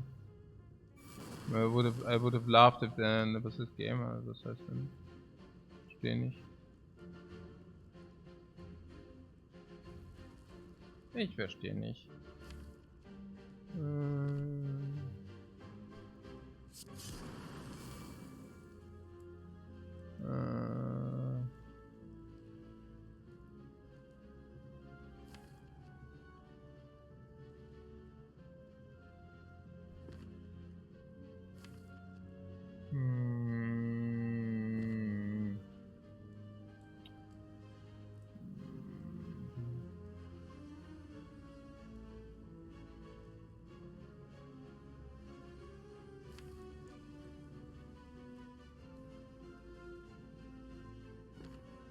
Ja, no panic oder was? Whatever halt, ja.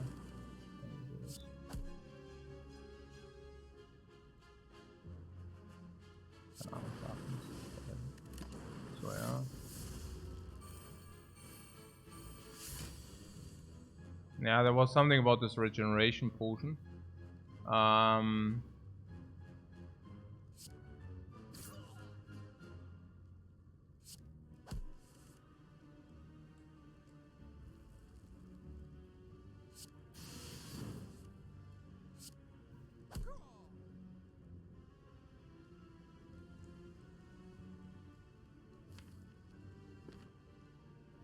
Ja, Slides Pew hier. Hey, der Koch, danke für den Sub, Mann. Für den Gifted Sub. Ich weiß es nicht mehr. Kurz Brain abgeschaltet hier. Regeneration Potion for 5. Then after Horngleed 4 is 9. Then turn 3. We want to kill, at least to have the option to kill. Maybe we can delay it, then it's 12. But otherwise it's 9. And against a lot of Gremlins we definitely get better than that. Against a lot of Slavers we probably get better than that. Against Book of Slaving we get better than that. There is Capacitor and Charge Battery. Capacitor plays into the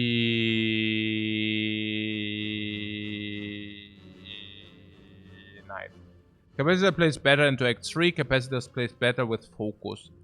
Capacitor, we already have Defect. Did we not already pick Defect? Yep. So we need to upgrade Defect. We need to... What? So no Capacitor, what do you mean? Yes, Capacitor. What do you mean no Capacitor? Of course Capacitor. Yeah. And then we said something that elites are positive.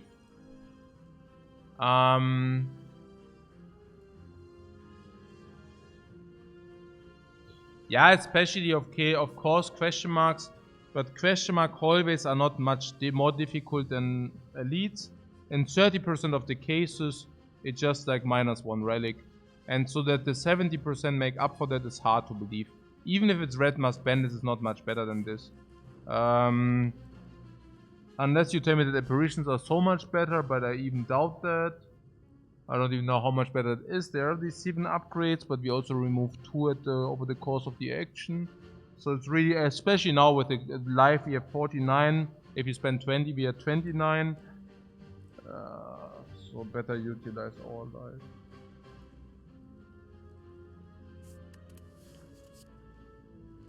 Or a charge battery. These are the 2 options. But I have the feeling that we need now we are going in the direction of late game. It's also that it's so good against the Knight, no? Against the Knight it actually does play. It also plays with the Dark Orbs. I don't know. Yeah, okay, so what is this? Yeah. Book of Stabbing. Yeah, I did not set up a perfect pen nip, but hey.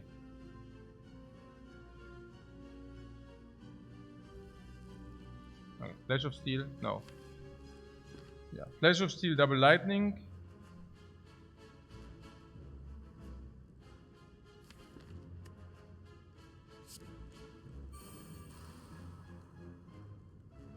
Flash of Steel.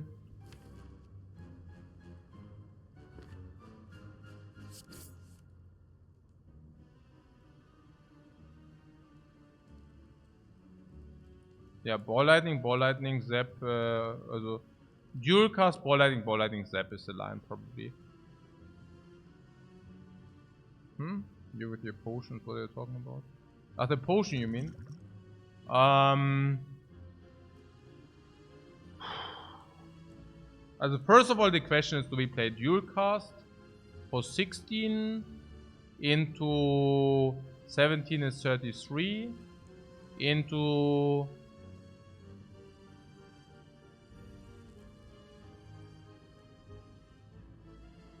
4 turns. We want to kill turn 4.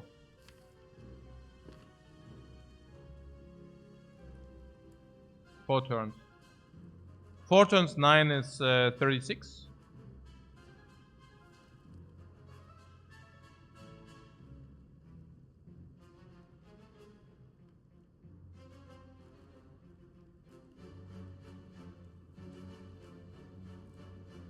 What, at this point Dual Cast is 8 damage?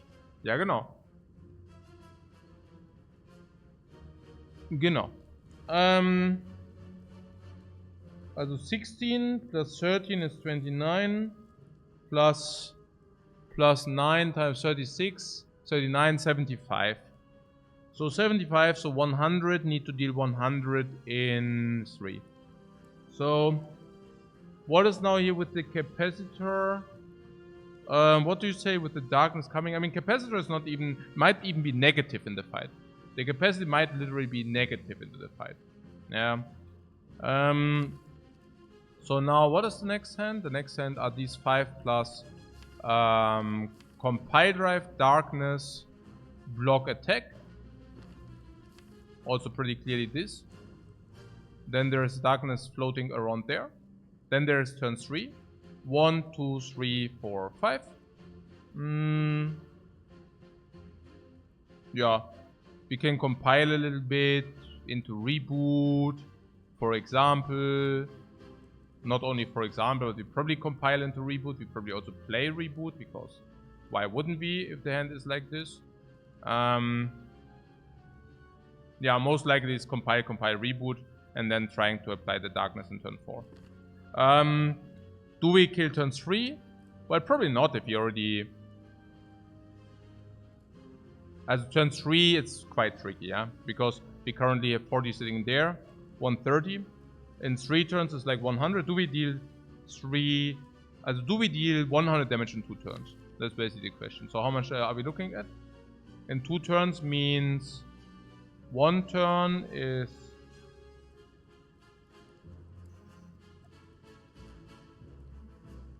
14...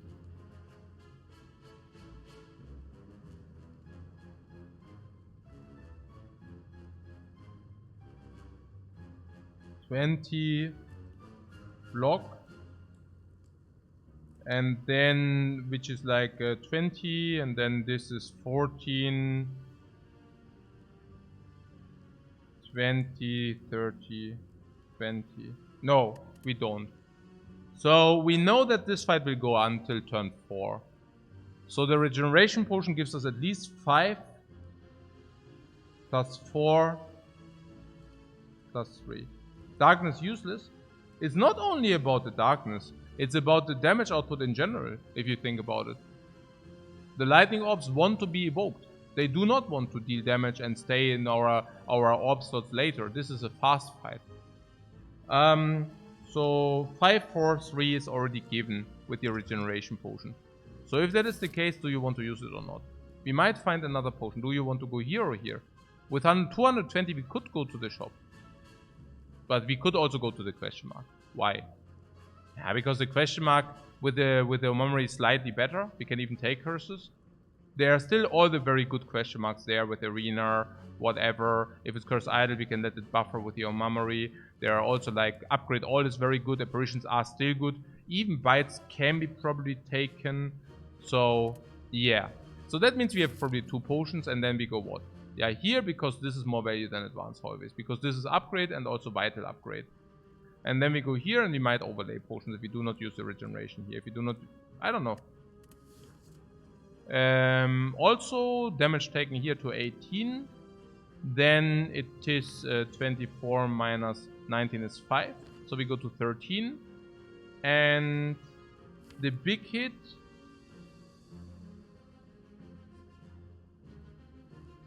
could also already be partly problematic under certain circumstances.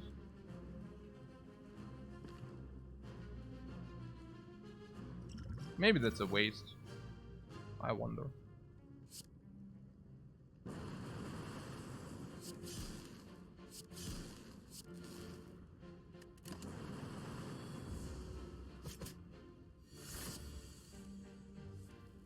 Because we also receive creative AI. I did not factor in the creative AI.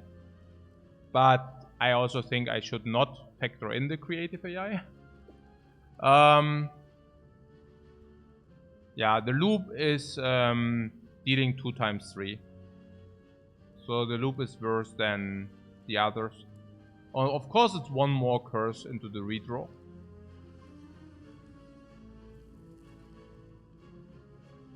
And it can be also more than 2 times 3. In theory, it can be, of course, a little bit more because of dark. But yeah, I don't know. So compile into darkness, into block, into strike plus. If you want to set up darkness this turn, I think darkness is relatively okay, right? I mean, it is 12 and deals a little bit more damage than the lightning orbs do in average. It also helps the I mean, it doesn't really help the compiler in a way that we just play it. Otherwise, we just play it next turn. But somehow that does not really align. The loop is interesting. Again, the loop would deal 6 damage, which is not a lot, but also takes away the curse out of the deck. But yeah, I still think it's simply incorrect. Especially given that the strike is upgraded now. The strike upgrade deals actually 18, and that is not irrelevant, honestly. Could have played loop instead of the block, but I don't think so. Yeah. The Echo Form is a blank. There are 25 incoming. Yeah, we can actually play what we thought, like attack into shuffle. That is important if you think that the next hand. Yeah, it is important if you think that we actually want to.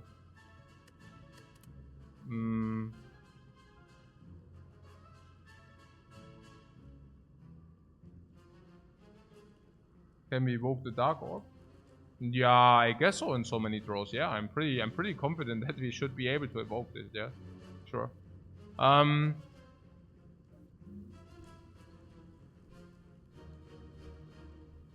Ja, gerne. Ah, jetzt, oder? Okay, es gibt gut.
And you also think capacitor over boot battery, oder? Over this garbage crap. Naja, I mean, we have charged battery, it's okay, but hey, holy crap, man, charged battery. Naja, in this case it would have been 7 block, but on the... I don't know, man. I mean, if we draw a turn 1 and we don't need to block, or we don't want to block, it's so bad. If we draw a turn 2 and we overblock with it, it's so bad. I don't know. Capacitor against Knight is certainly better than charged batteries, right? We don't need the energy against the Knight, so charged battery is not much better than block. Capacitor can help us to develop and nourish Dark Ops while also blocking in simultaneous, so probably it's fine. So about this Book of Stabbing here, right now, we do have, I mean, Compile Drive is obvious, especially the upgraded one, yeah. So the question here is, also we could also play a triple block, but we are just not. I mean, if we do not take the draw, it's so bad. I mean, we go what here, and then what can we even do with this crap here? I mean, okay, we can cool head it, which is not even good to Frost Orb because we never want to block next turn. We always want to kill next turn. So we can cool head it Sweeping Beam. Sweeping Beam optional, we can cool head it, take a look what our deck does. And if we like what our deck does, we can Sweeping Beam. And if we do not like what our deck does, we can reboot.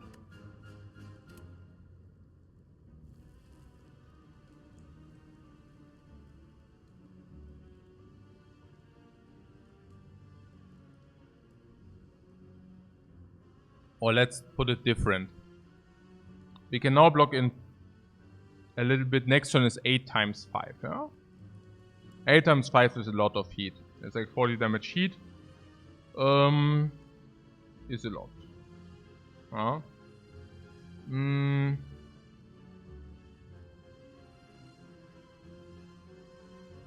mean, currently every energy is 5 block.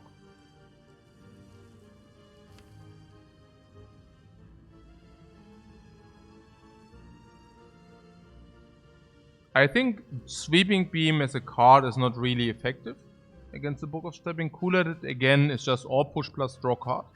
It's not very effective either. It is okay, but it's not more than okay. So the reboot just gives us options, but I also keep in mind we don't have good block, right? So given that we do not have good block, it basically means that we need to play block anyways, because otherwise we die. So the play would be Compile Drive, Defend, and Reboot. With the idea to find something better than double block, and also with the idea to give us a better deck. Now what means better deck? Now yeah, again, the next draw is currently Echo and Machine Learning, with their both blanks. So what could a better deck be? Naya, Cool at it again is also not really, you know, it's like it generates a Frost Orb. In comparison to a Lightning Orb, that is, yeah, as the Frost Orb doesn't play.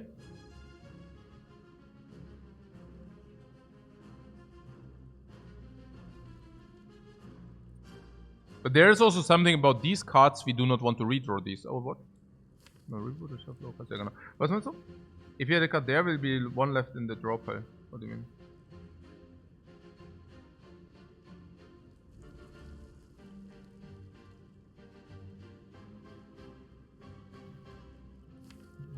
The call is...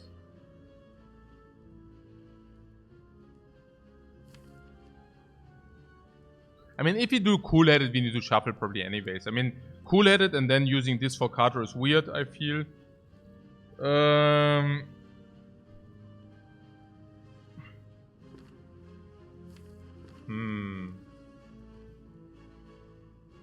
Why is it so difficult? Why is it so difficult? Upgrade from the Tongs on Echo Form, is it good? No.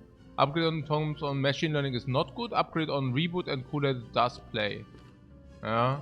So the upside of playing triple defend here is that we gain 5 to 10 life. 5 to 10 life is pretty good. 5 to 10 life is pretty good. So I currently have a problem to understand whether rebooting this turn is better or next turn is better. There's of course a compiler where we can draw 2 additional cards in the next turn as well. So, but that's nonsense. I mean, better draw the reboot. So, okay. So we can either 5 to 10 life. I have a hard time to understand whether reboot this turn is better or next turn is better. Why have I a hard time to understand reboot next turn or this turn better? I have a hard time to understand that. Because... Yeah, you're saying next turn is more energy. Yeah, I don't know. I mean... So when is it better next turn? When is it better this turn? I just don't know. Like, something is like brain... Do you also have this brain? This is like unbelievably difficult. But I don't know why. What is this brain twister? It's compile drive? As okay, we could for example take the amount of literally cards being drawn. So compile driver, Covet brain fog, I don't know it's about this. No. Look at, yeah, okay, I mean, you can also check it out, right? Like, what is it? Compile driver draw 2 cards. Also, if you only block, okay, we only block, okay? So compile driver is 2 extra cards. Okay? We have 2 extra cards with the compile driver. Hey, sagst du hallo? Hi, Mutter.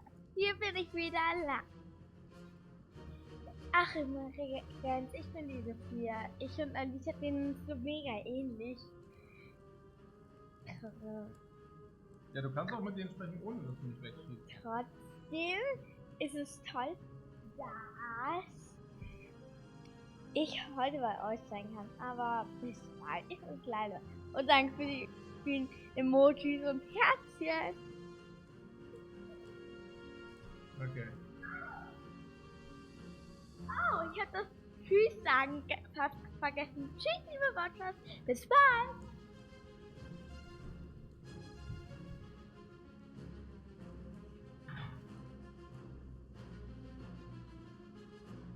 Ja.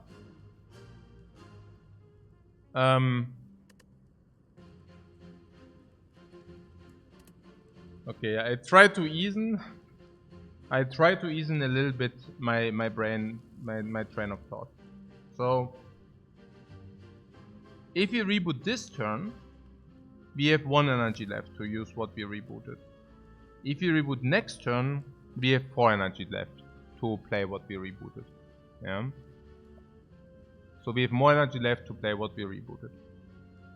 But the problem is that if we reboot now, we not only do have the chance to see what we have in the hand and then adjust accordingly, but we also have the next draw.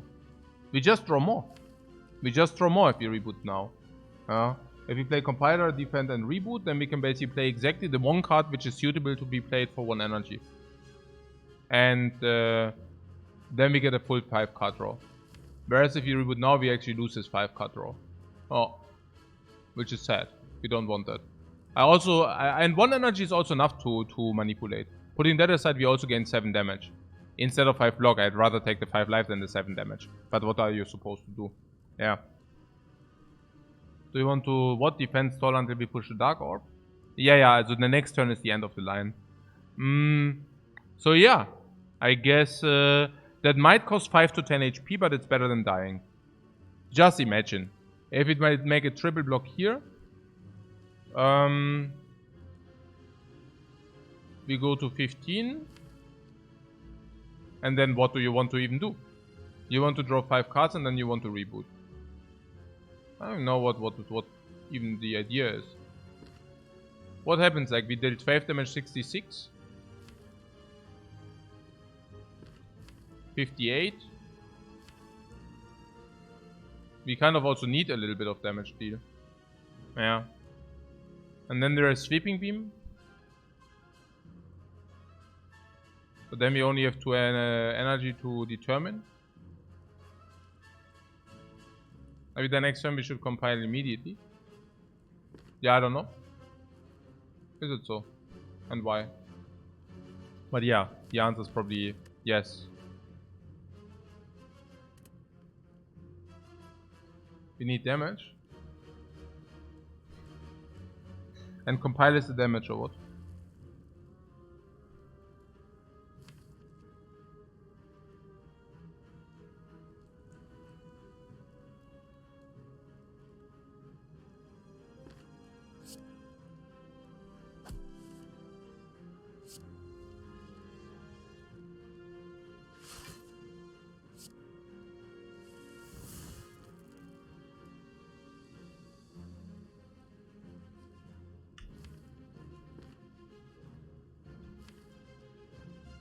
Oh, we are dead. Damn it.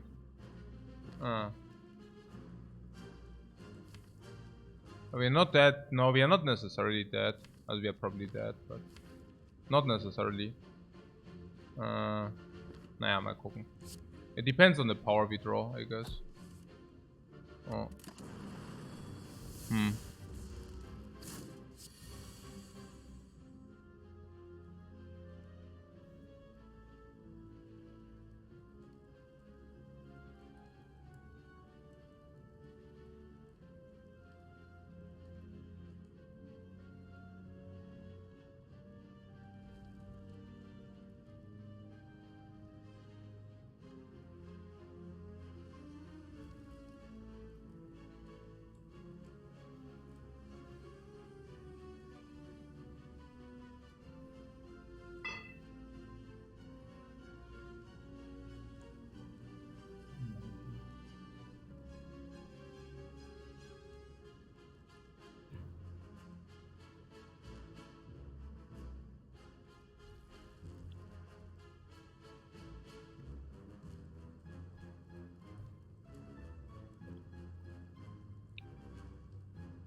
I see.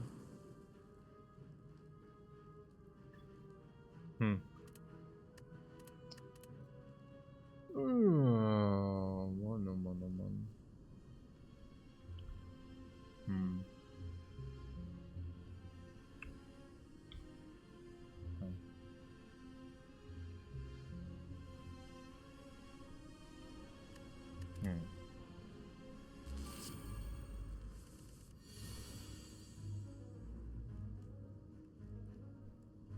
Yeah, I wonder whether we can survive the fight. Otherwise, creative AI was pretty trash. Yeah, capacitor is also no help, so I don't really know.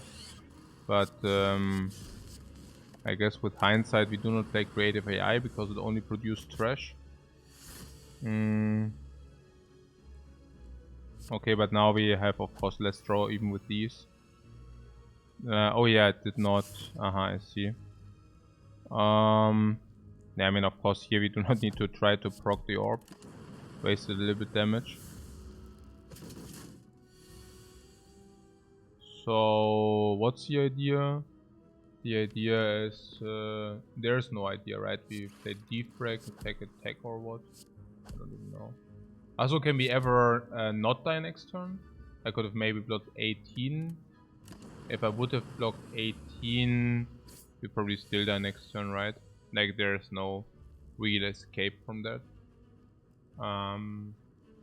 Even with 18 would be 23. I mean, I do not even want to try to block this in again. So... So, what is the issue with this fight? Like, did I calculate our damage output, our potential, or what was the problem with this? Probably I miscalculated the damage output we can deal or something. Nah, I was actually really... I mean, we calculated and we actually said, okay, by turn 4 the Book of Stabbing should be fine. I wonder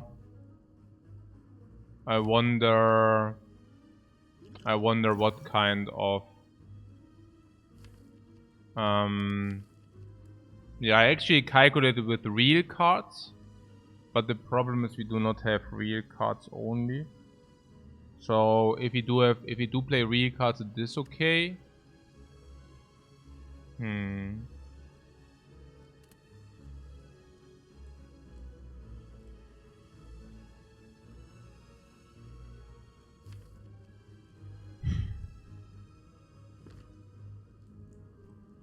Yeah, I mean there's of course something. I mean I calculated the Enchiridion in. Now the Enchiridion completely bricked in this fight. There are some cards which do help. I don't know, like even the one where you get hit with the lightning dudes. This helps for like 30-40 damage and that's sufficient. There was also something about me thinking that also or like +1 focus, even electro. Yeah, electro is also 20. There are some, you know, like +1 focus is certainly also around 30. There are a lot of powers which gives us like 20-30 damage for sure. Like even buffer gives us the same like a good nice block or whatever. Echo form of course being on the very top, but even something like a Hello World can give us some cards which are doing something. So everything deals like around, in average, I'm not so sure, but probably something around the magnitude. Even the one where you, if you play powers, you get extra. That would be also extra 1-2 lightnings or whatever, maybe even 3. So there are a lot of powers which gives us 25-30 reach, and we did break on those. And even if you get something like a creative AI, the creative AI can actually generate powers which can also help us a little bit. Yeah.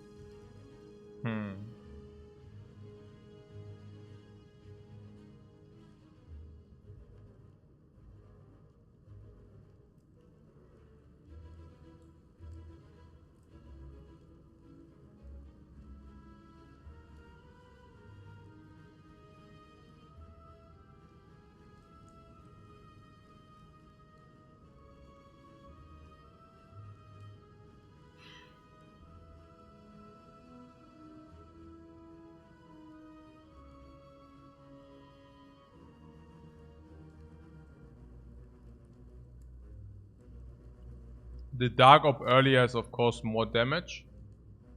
We started with it on 12, but if we get it to 18 or 24, we have a approach with a dual cast.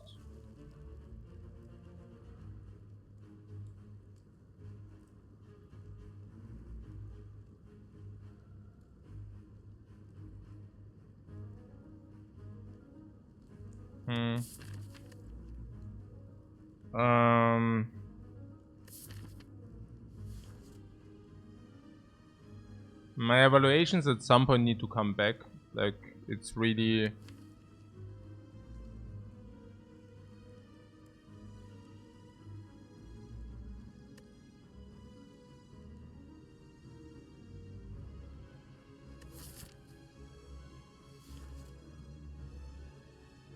I would really like to try to win this fight somehow, to continue to play, to see where we are currently.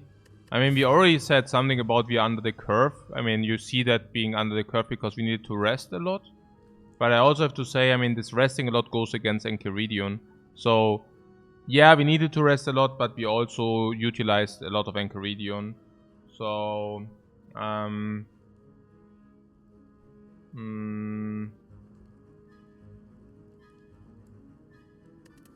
Forget AI and capacitor. Yeah, no, we did that already.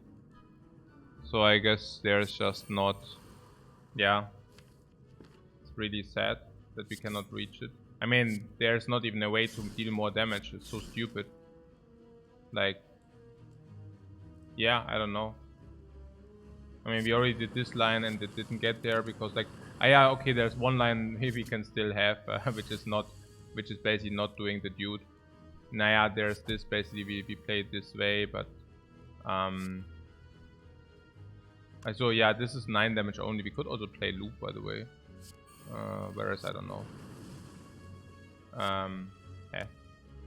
Also, yeah, we don't need to play the block here. We could also... Yeah, whatever. Also, there was something about blocking in here. Oh, and then there's also some line which gives echo form. Ah, this gives 20 damage on this guy, though. Ah, but echo form cannot play because we need to play at least one block. So it's either echo form the other one or... Interesting. Also, das heißt interesting. Was auch immer.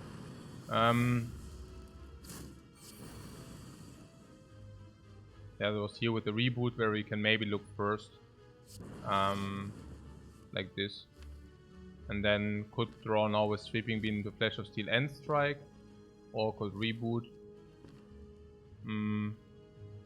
But here we just need to evoke into dual cast, right? But it could also be 9, 12, 18. This is 18, 22.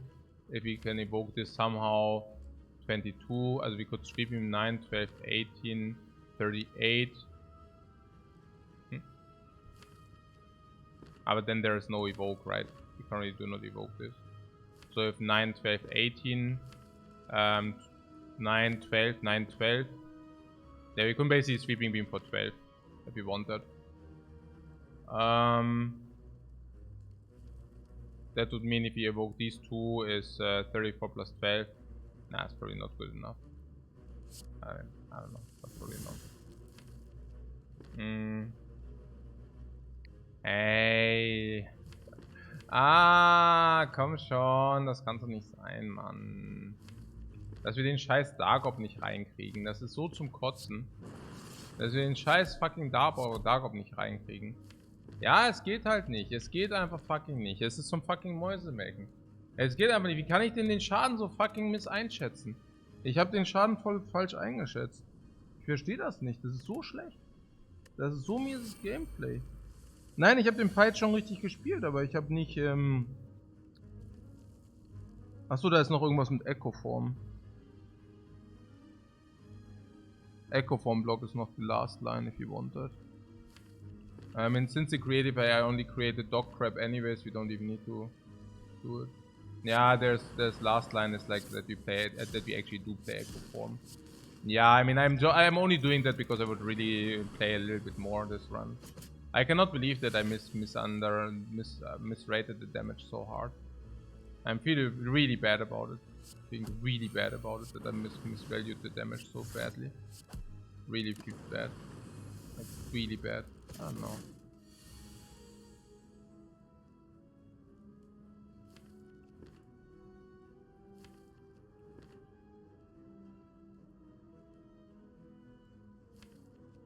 Hey? Oh, we needed the creative AI to create the Echo Form. Yeah, good. Okay, do we have any other lines to try out? Yeah, not really. Yeah, I don't know.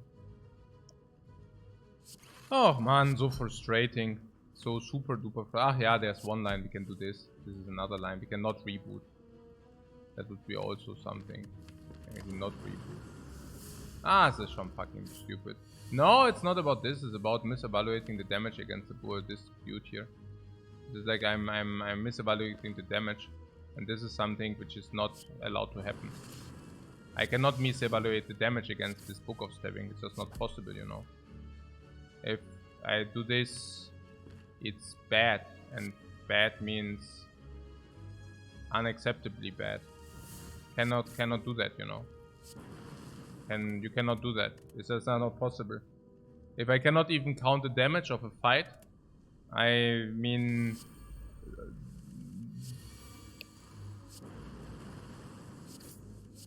I can as well do something else. I mean, maybe that's okay. Oh, I forgot the potion. Maybe that's okay, because I mean,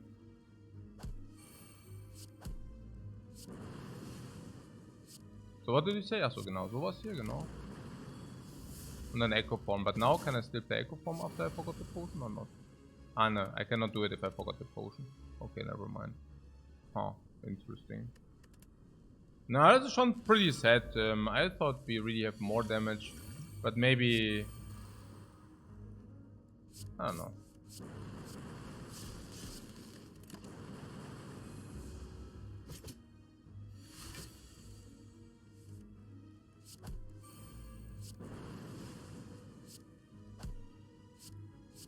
Or did I not need to do this or what?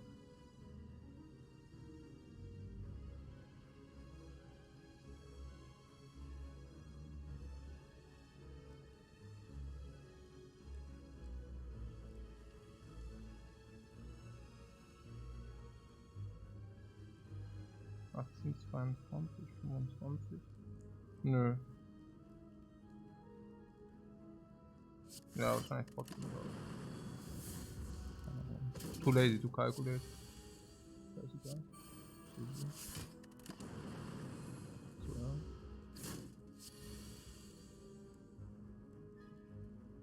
And this gives us what? This gives us nothing. It gives us reboot multiply 2. Which can then lead to another hand. Huh. Gotcha. Gotcha, you freaking stupid Spire. Not really though. Yeah. So what time for smoke? Nö, glaube ich nicht.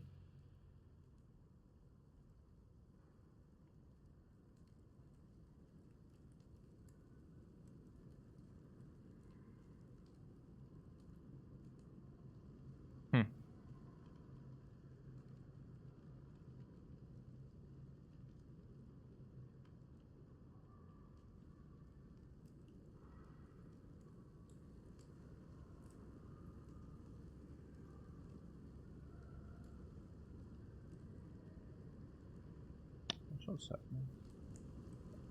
So brauche ich echt nicht zu spielen.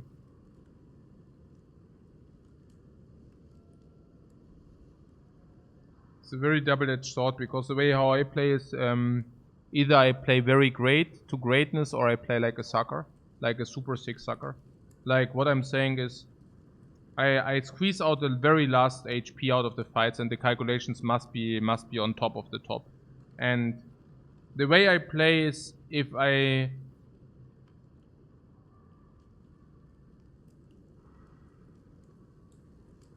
you take the risk I take, and you're not insane as a player, you just get farmed all the time. Basically what you see here. It's basically, what am I saying? I'm saying is, this is mediocrity is unacceptable. It's not about this. If you take the risks I take, and you are not in, like, yeah, basically perfection. Basically you need perfection. Like if you do not have perfection, you get far. Like this is so schlecht. I mean, this is not burning a little bit. This is not burning a little bit. This is burning. Like you take a fight and you calculate the fight exact, and or you calculate the damage exact, and you take the fight and you did it wrong.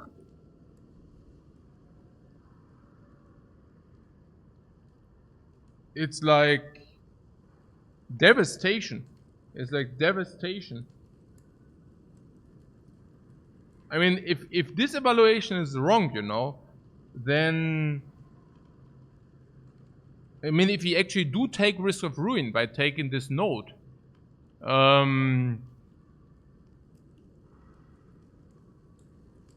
we cannot really take it, you know.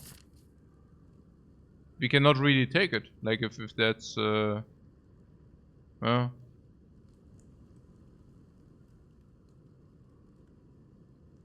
I want to replay this seed with because I have one question which haunts me a little bit is, are we too weak for this seed? You know, I mean, we are also taking the risks because we say, hey, maybe we are too weak for this seed, right? But I really wonder about that. I mean, there's Horncleat. Horncleat is generally, of course, very acceptable and okay, you know. I mean, that's perfectly fine. Horncleat is good, you know. There's no question about that. Maybe we can start with the amount of relics. Amount of relics in Act 1 is usually 5. And we receive 1, 2, 3, 4, 5. And then amounts of relics Act 2 should also be around 5. So if we do not do this, maybe we buy 1 relic here, maybe we don't. And then we have 1, 2, 3 relics, right? So that means we are under the curve amount of relic wise. And then there is something about the quality of relics. Now where this is of course high quality, this penip is already in our deck not very suitable and is also on the defect not very suitable. Omamre is use 1, okay, it's not very good anyways. Peace Pipe is complete garbage, it's basically no relic. Frozen Eye is okay, of course. I mean, there's no question about that.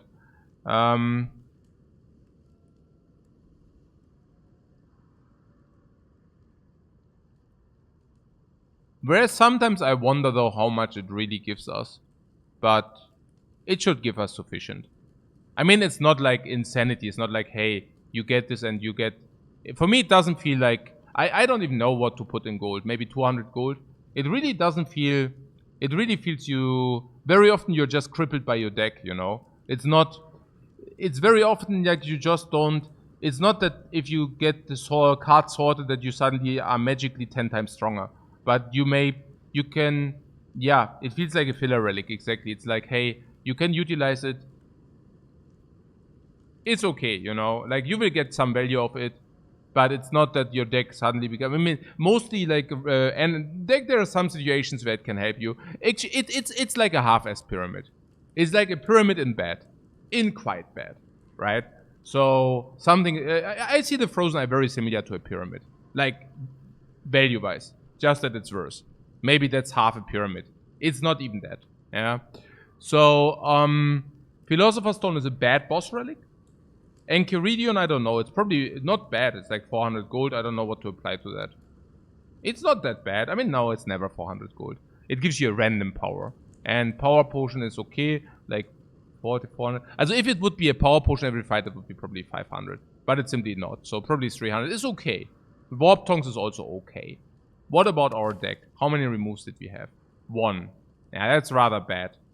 What are our cards doing? These are falling off already, so it's super sad.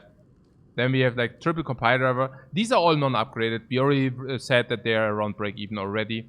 Flash of Steel is not doing it. Sweeping Beam is falling off. I don't even know what the Sweeping Beam does if you do not fight elites, by the way. I mean, we just went into elite fight where Sweeping Beam definitely played a dominant role. And yeah. What can I say? Then there's Capacitor. Yeah, whatever, really. It's not even upgraded. Defrag is not upgraded, that sucks. Echo Form is okay. That's a start. Machine Learning is a filler. Cool-Headed is not even upgraded. Darkness is falling off, especially if you know... I don't even know what Darkness... Darkness is worse without the Pyramid. Yeah. Can maybe utilize it in a 5-orb setup, but it's not the incarnation of evil. Yeah, that we didn't pick any good blocks. None of them is upgraded. Zep is still in the deck. Reboot is not magic. Duyoka is not magic. I would say it's a pretty crappy situation we are in. Honestly. And what about this evaluation of this elite fight?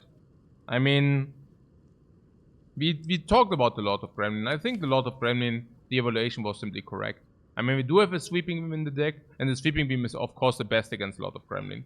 Because if you get the Sweeping Beam, it's basically a card, 1 energy, deal 27 damage, and draw a card, which is sometimes being even able to manipulate it into Penip. Once we have the Penip setup, we can actually manipulate it into Penip, making this great card even greater, to absolute greatness. Otherwise, we can sometimes manipulate it as well. This is not to be neglected because it's so much value. And also about the reboot into maybe this, also into the utility, into drawing into maybe this. So we are very good against Lord of Gremlins. Even turn 1 Echo Form can sometimes do. Dark Orb is also good for the damage, for the later damage. We always get this value. So we are very good against Lord of Gremlins for sure. Against the Slavers, we had the setup on the Sweeping Beam on the Panip if that happens. 18 damage AoE gets you a long way against Slavers. Not infinite, but gets you a long way. Against the Knight, by the way. Even against the Knight, we were probably good. Yeah, we have Echo Form. Echo Form will deploy. Yeah, we have like 20, 30 HP. We deploy Echo Form with a Honk Lead. Then we double Capacitor into 7 Orb slots, 5 of them being filled with the Cool-Headed. And then manipulating our blocks, so we should be fine with Dark Orbs. That's not the problem. I wonder. Yeah, there's a lot of Gremlins and then there are Slavers. And yeah, we said damage output is 40 per turn. Apparently it's not even true. Probably it's rather closer to 35. Maybe even 30. But if it's 30, it's also 2 times 30 is 60 overlaying a Slaver. So it's very rare that we cannot kill a Slaver in turn 2. Nearly impossible, right? I mean, if we... With the Panip it's basically nearly impossible. And Panip is also pushing damage again. So maybe the versus we take turn 1. I mean, now we took a lot turn 1. We started with... How much life did we start? I mean, we came from a rest place, right? So we came from 35 to 40. So let's say we take 37. But then we should also be fine. I mean, then we can kill and block with the Honk Lead. And then maybe kill the other one. But maybe block and not being able to block in simultaneous. But we also have the power thing, right? So there's that. And we also have the upgrade. So there's that. And even Frozen Eye. Which then helps to squeeze in the spots where we might want to block. We even have the Frozen Orb for the last Slaver. And they are also damaged from the Sweeping Beam, which we maybe play with Panip. So, I guess. It's also to be said, maybe to be mentioned, that it's a very late elite. So it's really the first... Nah, I mean, not taking last elites is also becoming a little bit hilarious. I mean, usually if you wonder whether you should take an elite or not, you're usually wondering whether you should take the first 1, 2, 3 elites because you might not be strong enough for them already. Usually the rule of thumb for late elites is, yeah, you should just take them, because if your deck is not suitable for them, you probably suck too much anyways. I mean, if our damage output is not even 40 damage on a single target enemy without even having AoE in our deck is just very sad. I mean, not having 40 damage on a single enemy without having real AoE in the deck, I mean, what are we even talking about? It's so bad.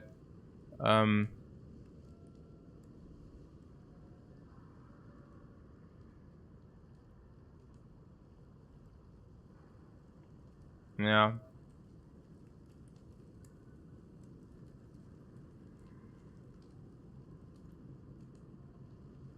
I really don't know what we are looking at. I mean, we could have taken question mark instead.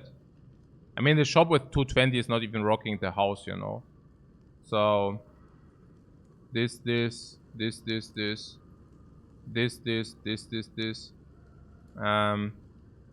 I wonder about apparitions. Apparitions can help us mitigate our blocking game, but we also already talked that apparitions Honk Lead is weird. Apparitions Echo Form does work partly, but it's also only partly. I mean, this apparition Echo Form thing is maybe also a weird narrative, because does it really work? You know, it's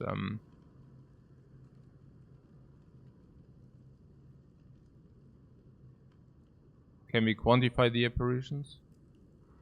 How are apparitions in general on the defect?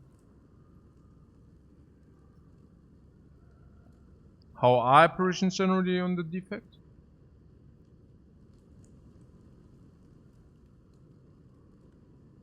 I mean, honestly, turn 2 we now don't need to block. Turn 2 we always had Honk Lead. So...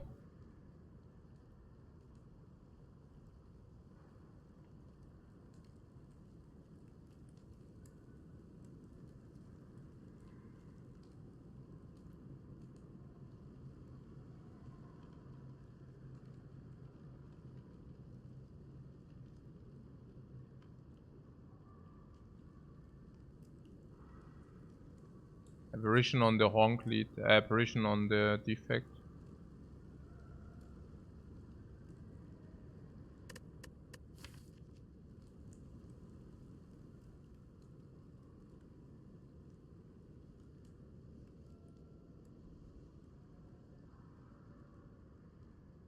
Not for you? You mean not for you, it works like the thing, or apparitions on the Defect are not for you? The apparitions on the Defect, maybe we also need to get some clarity on the apparitions on the Defect at some point. How good, bad are apparitions on the... With Echo Form they are pretty good. Yeah, really? I mean, you do not play, like, how does that, why is that?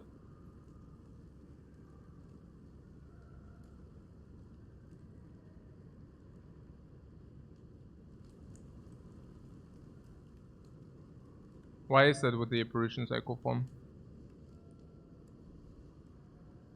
I mean, Echo Form turn 1 is not always coming down. Go to setup Frost and R. It can be 6 turns of intangible. Yeah, but 6 turns of intangible is usually not, no. For that you would need to draw the Echo Form turn 1 and not draw the apparitions turn 1. Sounds weird to me. I mean, usually you also do not, you're absolutely not guaranteed. As Echo Form you draw in the middle of the stack of your draw deck. So you can expect an average that you draw half of your deck until you see Echo Form. That's the average. Until then you see two apparitions. So you played apparition, you played apparition. You can then play Echo Form with the apparition. Echo Form with the apparition, yeah. And then you maybe draw apparition or not. But if you didn't draw it, I don't know. And if you drew it, maybe you can get 2 intangible. And that's also the end of them. So I don't know. I mean, yes, apparitions are for setup. Setting up into... It's basically 1 energy, block a lot. I mean, can we say something about apparitions? Like, what are they really? Like, what is the idea? It's like 1 energy 30 block instead of 1 energy 10 block or what? And yeah, something in this magnitude, right? 1 energy 30 block. Is it mostly 30? I mean, what is a realistic value to apply to the apparitions? I mean, realistic in like when does it fall off the extra block? Yeah, something like this probably. 1 energy 30. Yeah, something in this magnitude. But you also need to play them. And usually if you compare it to a normal card, which is 1 energy 12 block, 13 block. I don't know. I mean, can we basically say that apparitions is something like a 1 energy 15 block? No, 1 energy 30 block, but 1 energy 13, I don't know. I mean, es ist einfach so, you save yourself maybe you save yourself 1 energy.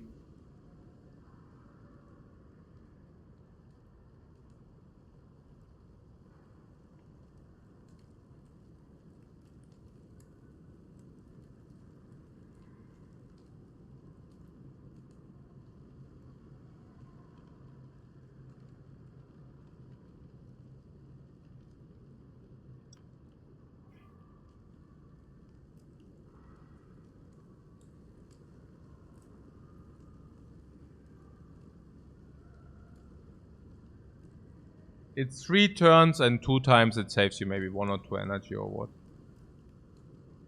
So it's like maybe it gives you 3-4 energy you do not need to spend on blocks. But the problem is whenever you draw it and you actually did you not draw your setup, you overblock. So, and if you overblock, it's super sad, no? So you draw 5 cards, you check whether it's apparition or not. If you draw apparition with setup, you can basically save yourself up to 2 energy, because you do not need to spend the 2 energy into blocks. But if you did not draw setup, you just waste, you do not benefit from it. And if your opponent does not attack, you also do not benefit from it. That is true for turn 1, 2, and 3. So you have that 3 times. And your opponent might attack 2 times. Now out of 3 times, 1 time your opponent does not attack, 1 time you did not draw setup plus apparition. So you probably gain whatever, 2 energy setup power per fight. Maybe. And for that you pay half of your max HP.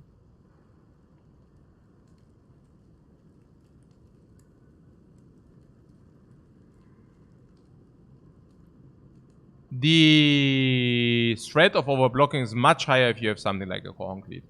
You go into turn 2, you are very likely to be able to set up even without apparitions anyways. So then it's suddenly not 2 energy per fight setup power, but suddenly it's only 1.3. And suddenly it goes in the direction of like 300 gold or something. And 35 max HP for 300 gold is not very good. Yeah. Yeah, sometimes you draw multiple, then you'd also waste the draw. Genau. Stuff like that. I don't know.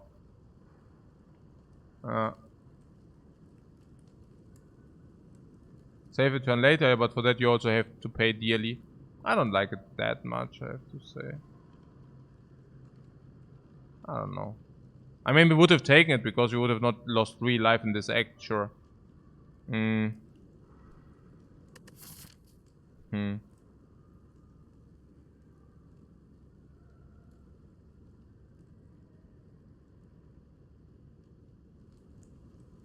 Yeah. So we are now 3-1. Yeah, that sounds fair.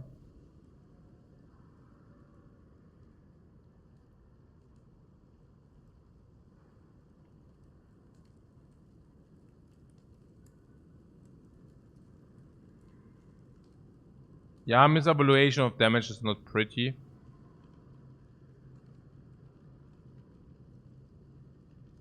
What sanity saving measure?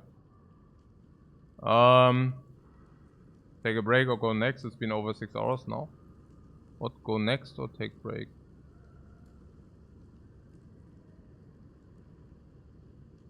Also going next might be not the sanity saving measure. Or what do you mean? Nee, was heißt denn sanity saving measure? Ich meine, das ist einfach fucking frustrating. Ist doch obviously fucked up here. Was heißt denn sanity saving measure? Was laberst du? Ja, klar will ich sanity saven. Dann gib mal einen Tipp. Ja, was ist denn an sanity saving, wenn du gerade vom Book of freaking Stabbing gefarmt wurdest? Was ist denn die sanity saving measure? Ja, do I click a red button and it spams me the runs to put my gameplay into action? Or is it just like, hey, I mean, like this? Nein, of course sanity saving. Ja, ich meine, klar. Ja. Was sollen die sanity saving measure sein? Also wir labern hier doch noch gerade über das Pathing. Ich habe immer noch überhaupt nichts gehört. Also, so... I mean, this is elite. And we said, even against slavers, problematic. Book of Stabbing, we just realized sometimes you just die. I mean, of course, the draw was horrifyingly bad. Yeah. I mean, we set up the Dark Orb. Also, it was like complete trash. Hey, King Kali, thanks so much for the sub, man. It's appreciated. Nine, I mean, the draw was complete garble. Complete garble. We can draw Darkness turn 1. That solves. Literally. I mean, we would have already solved with having played the Darkness in turn 2 if we could have evoked it. Which we could not, because our draw sucked ass. But if we would have drawn Darkness turn 1, we actually simply solved the book directly. No if and or buts. We even did that already with Darkness on turn 2. Okay. So, then there was something about Darkness on turn 2 with the evoke. Yeah, Kunststück. But unfortunately, we drew Ball Lightning and Zap and Dual Cast turn 1. And therefore, we could not even evoke the Darkness after we deployed it in 2 turns. We had 2 freaking turns to evoke the Darkness. And we could not manage to evoke the Darkness in 2 turns. I mean, we also need to be a little bit realistic here about to understand how much our draw sucked. Yeah, before we jump to too early conclusions. So, until now, I see the following. We had a random factor with the Enchiridion, and we completely low-rolled on the Enchiridion. Double time. Not only did we low-roll on the power it gave us, but we also did low-roll on the powers the AI gave us. So it was a double low-roll. What else? Yeah, our turn 1 draw sucked ass. It was horrifyingly bad. I mean, to an extent that we needed to dual cast for 8 damage. And then to an extent that we could not pull, like to an extent where we needed to play Zap for 8 damage. Yeah. To an extent where we did not draw the Dark Orb. The Darkness. After we deployed the Darkness turn 2, and we deployed it with drawing into it, we could not evoke the Dark Orb in 2 turns, despite having perfect knowledge with the Frozen Eye, despite having actually a lot of push power. Cool-Headed, Ball Lightning, Zap, Dual Cast, all of these push, and we have perfect precognition. And we could not evoke nor Dual Cast the Dark Orb in 2 draws? Like what? Then we re-put it into crap. Into no card roll despite having all of these? I mean, we also need to be a little bit realistic here. Yeah? I mean, we have 24 cards. And now there's something probably about what happens if darkness cannot be set up, right? Because it's like lower. But we have 2, 4, 6, 7, 8, 9, 10, if you count it as draw 1. So we have 15 draws to set it up. We have 2 and 3 to set it up until turn 2.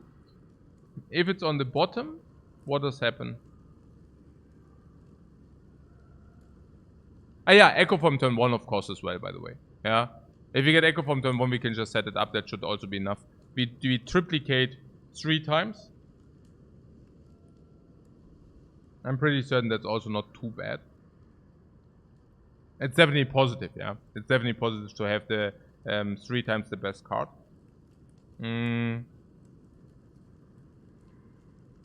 Not sure about machine learning, whether it's positive, but I guess yes. As turn 1 is definitely also positive, then we have a higher chance to draw into this.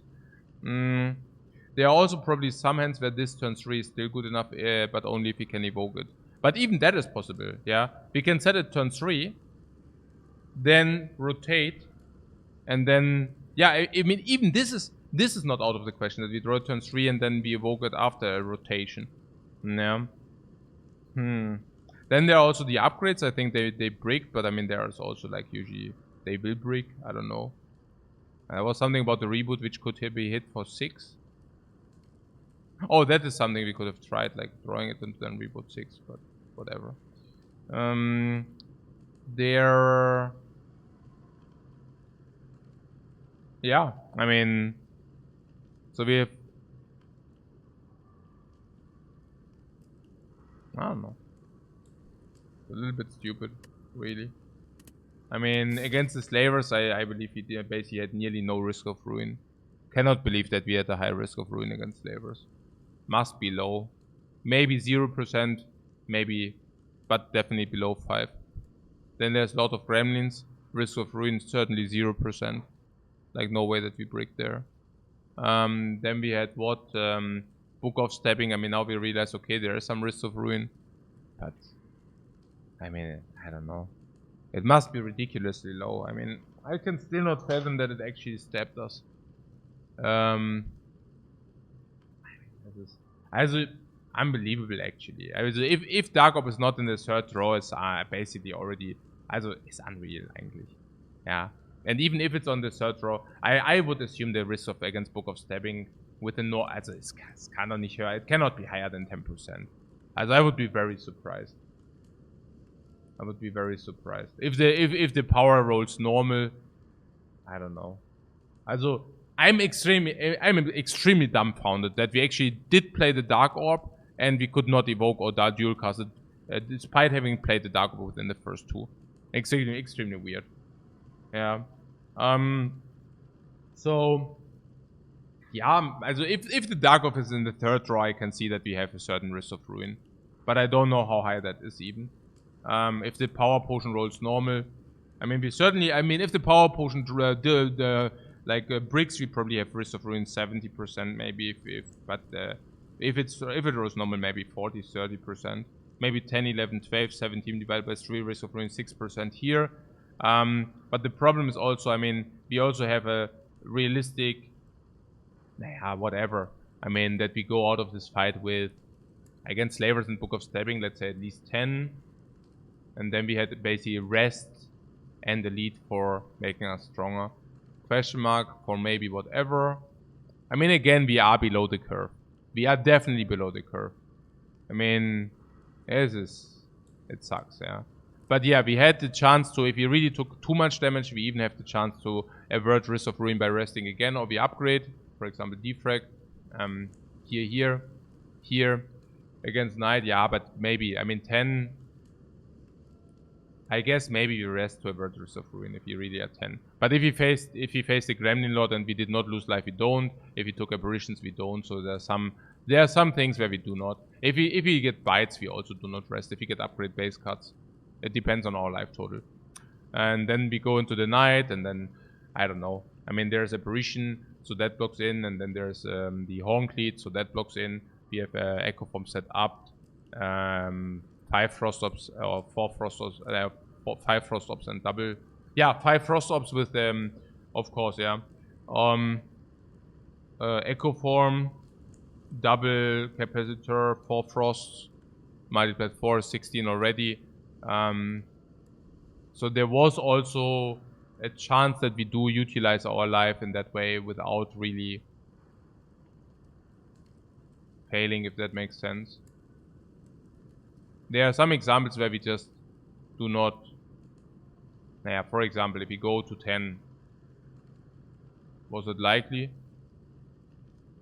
Yeah, whatever. Against the Slavers with the regeneration potion, maybe even 15. We even had the regeneration potion.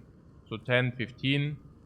What should have dodged the elite? No, I don't know. I'm just explaining why probably it's still correct to take it. 10, 15.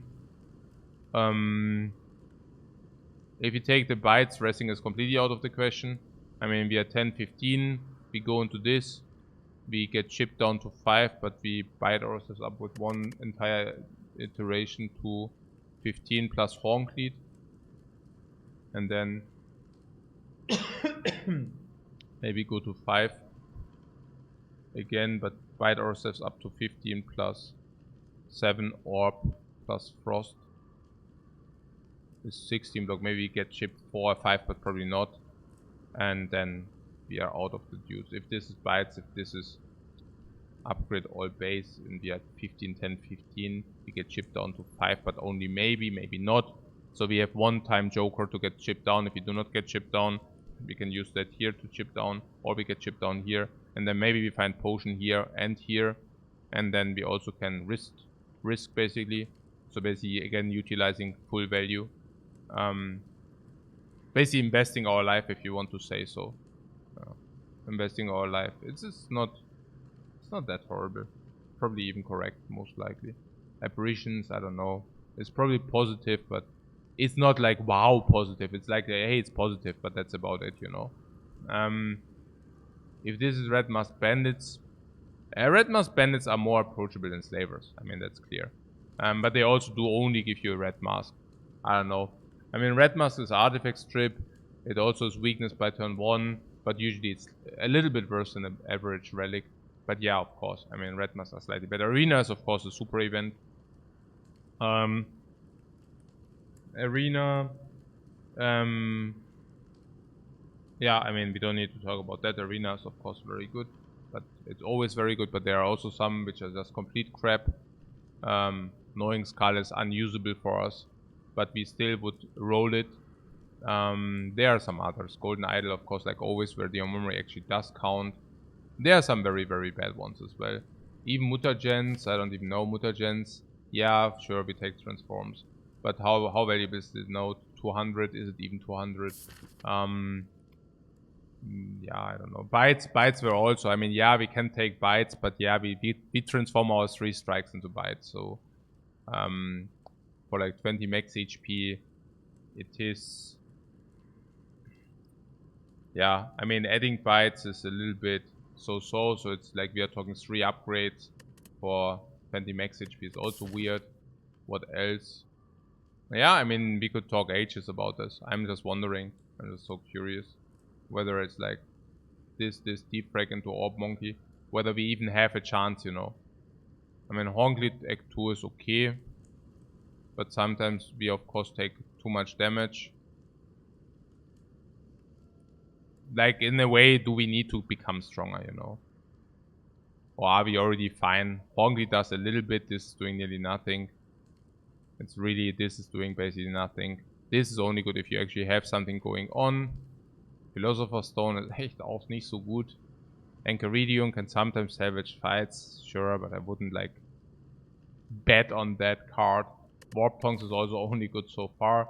We did not really have, I mean, these are also dealing only 7, so the damage deal is basically, you can smoke that in a pipe. These you can also just like, it's just so bad, everything is so bad. I don't even know what we actually do have going on. This capacitor, but it's also slow. I mean, yes, we can play it, but it's also slow. Defect needs an upgrade, and even afterwards we have 4 focus, so we are still not really having the super train. This is super slow. This is super slow. I mean, it's actually pretty crap, right? We are pretty crap here. Yeah. So, yeah.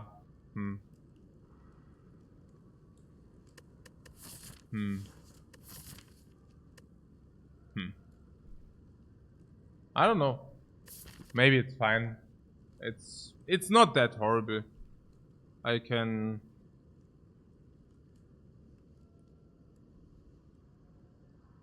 Like, what I'm saying is it shouldn't be that bad. Now I'm thinking whether we could replay this seed. I definitely do not want to do another one. I'm, yeah, as I told you, I catched a cold, slash COVID. So, what I'm saying is I do not want to full focus fire. Like, I can maybe do some casual. But I wonder whether I even want to see...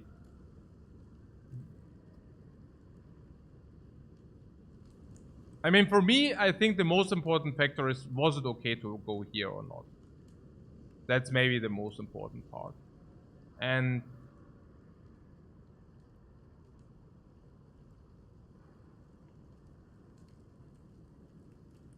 I mean, it looks bad because we died. I really think the damage evaluation was not as far off as it might seem. I mean, we said 40 damage per turn. 40 damage per turn. And we know that this is already 30. So, I don't know. I mean...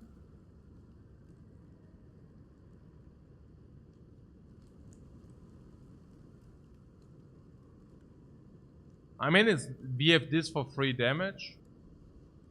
I don't know. I mean, this earlier is much more damage. We do have Enchiridion. 40 damage, but we get the upgrades. Every turn we get 3 for the upgrade. We have Panip for another 10. I don't know. Now, yeah, replaying the seed, the thing is, I mean, I would probably just play it the same, just not losing 20 HP against the cubes like a donkey.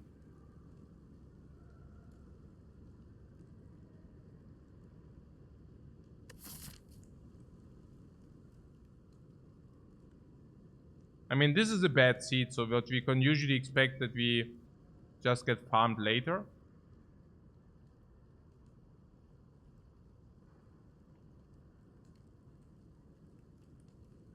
I don't even know what we could do to make this seed fun, honestly. I mean, I just see a lot of crap.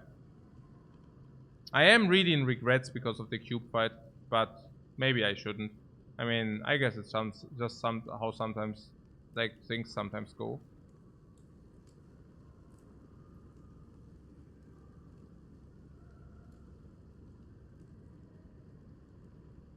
Again, I do not think that the evaluation of this fight is that bad.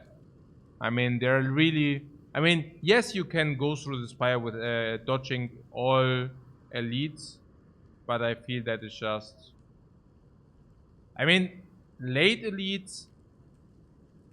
I don't even know, you know? I mean, if you cannot... Also, the later the elites, the higher the payout. That's clear, right? Because elites are simply very good nodes. Why are they so good?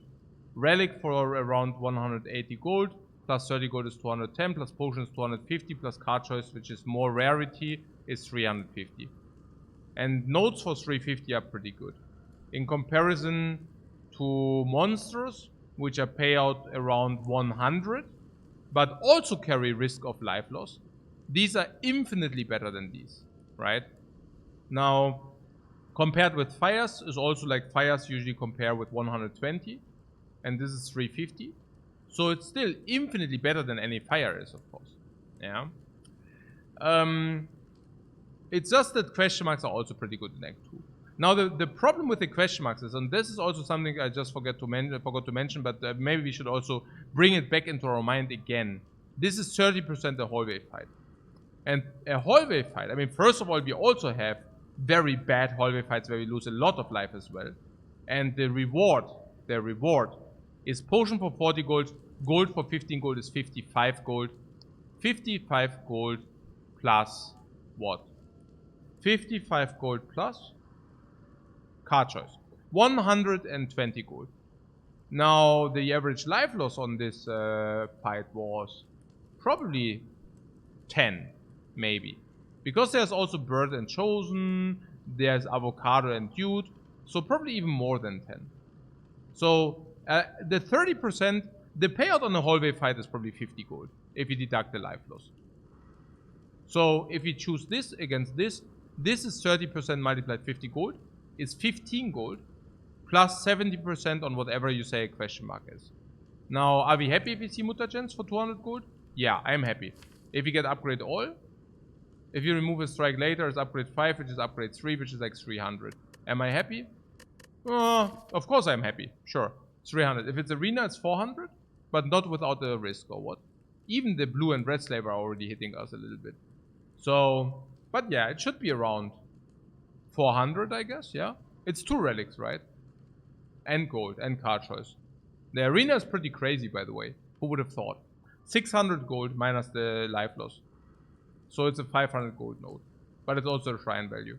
And then there are a lot of things which are, I don't know. I mean, there are a lot of break-even ones. Mausoleum is break-even, even with the curse, you know. It's slightly positive, but it's not amazing, you know. Even a dagger is also already pretty late. So yeah, well, and we are weak. Daggers, if you're weak, are very sad because you cannot set them up. So even a dagger is only, I wouldn't even be that happy about the dagger. Would we be happy about 200 gold question marks? I really wonder. I think so, yeah. I think a 200 gold question mark, I would be certainly happy about that. It's like positive, even like red mask bandits, 250 gold. So if you're happy about the 200 gold question mark, it's never more than 200. So it's like 70%. There can be also a shop, by the way. A shop is 100 as well. So the payout is probably 600, 60% on 200 is 120 plus 15 is like 140. So the delta between these is more than 200. Yeah.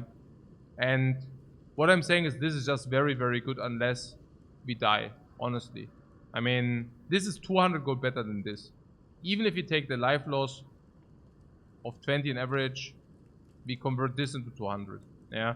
So, I don't know. It's probably okay. It's probably okay.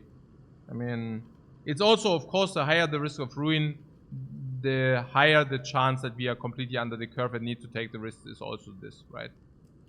We already said that, okay, if we go out alive of that fight, we take, what did you say? Yeah, we said something about the slavers. We take 30 in the first hit. Not even that is guaranteed. But if you play 1 block plus, or if they don't attack for full, we take 30 in the first attack. And then probably none. And then maybe another 5 or 10. So 35 to 40. Or we take immediately, but then we maybe don't take later. So 35 to 40. And against the Book of Stabbing, did you also have 35 to 40? 16 plus what? 16 plus 5 is 21. Plus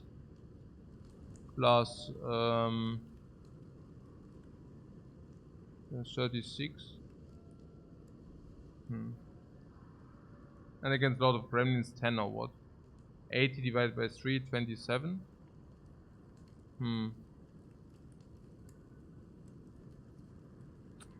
Oh. So probably around plus 100 gold if we succeed, and then there is a risk of ruin. And I mean, this run is really going bad. I don't even know where. I mean, as bad as it is currently, we probably have a 50% win rate or something, and maybe not even, honestly. I don't even know what to say. I mean, we are at the end of Act 2 already, right? I mean, that is, well, I don't know. Which basically means we are still not strong. We didn't find Reach or Dagger, so that's bad. Like to Nourish, we do not have an Algo-G, so basically this one big front load full block is also not there. Which we could also have in the deck, right? But we don't. We don't have boot sequence. We do not have self-repair.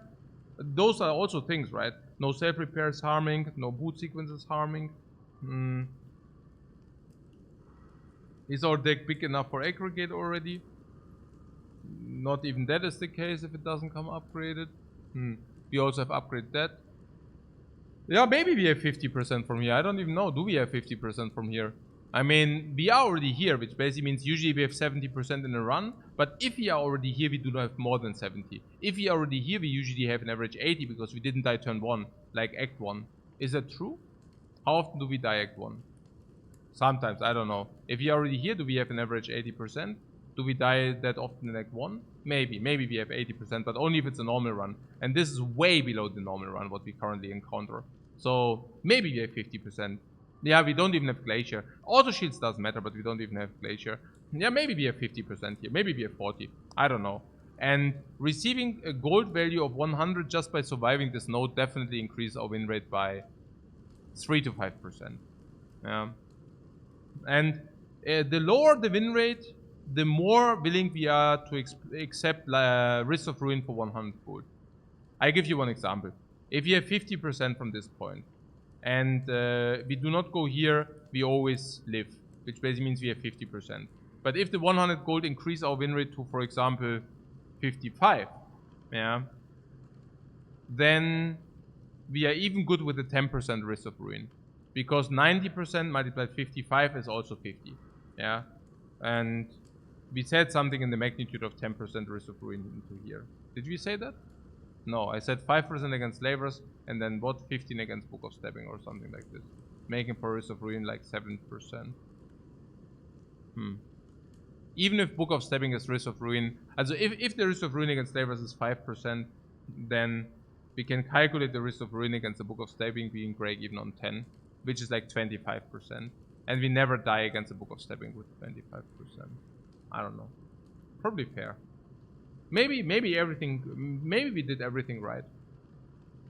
And died regardless. No. Maybe it's okay. There are also those seeds.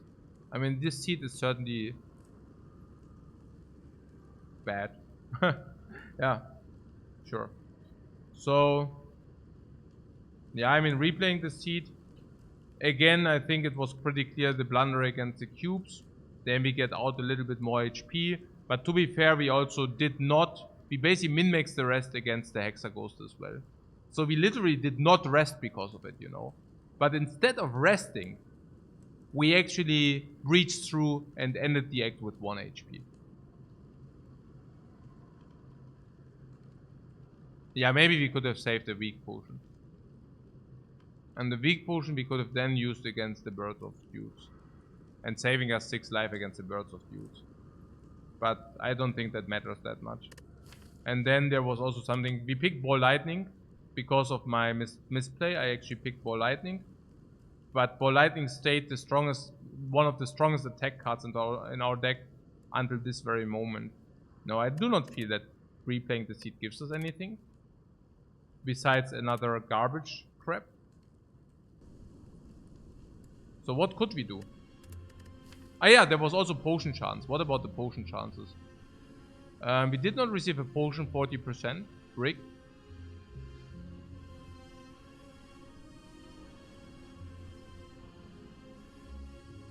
We did not find a potion 50% rigged. We did not find a potion 60% rigged.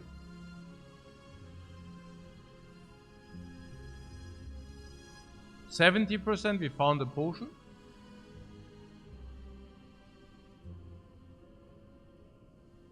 $60% we did not find a potion break.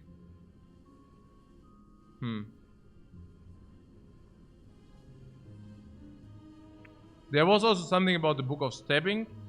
I mean, in the end, we did apparently take 49. Okay, that was because it killed us. If it doesn't kill us, we take 40. But then we also do not receive the 100 gold extra. So maybe it does not increase our win percentage by 5%. So probably it's only 3%. Yeah, I mean, I just misevaluated the risk of ruin against the Book of Stabbing. But yeah.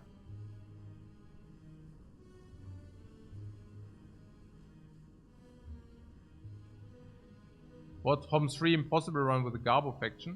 Yeah, I don't know. Somehow the new HOM was...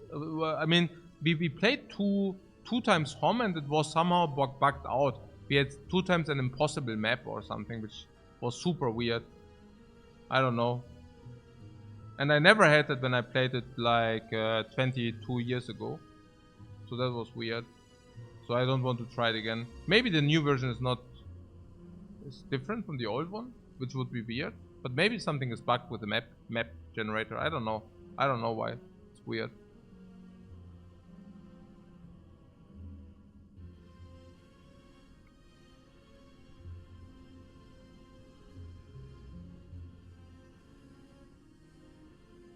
No, I mean it is super unsatisfying, but I think we should keep it that way.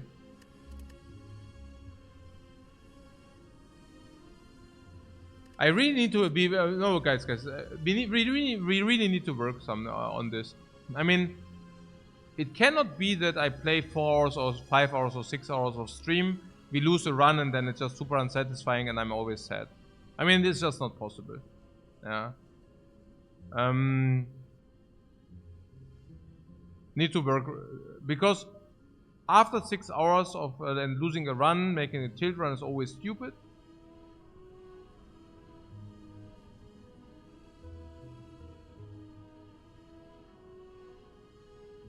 I think what triggers me the most is that I am not allowed to continue to play this seed. I think that is what triggers me the most.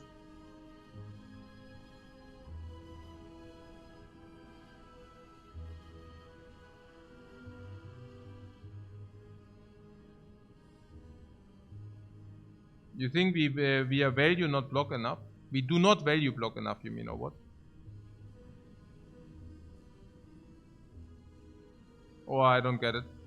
I mean, I hope you're not saying that we should have taken leap. I mean, there was one time leap over compile driver. In general.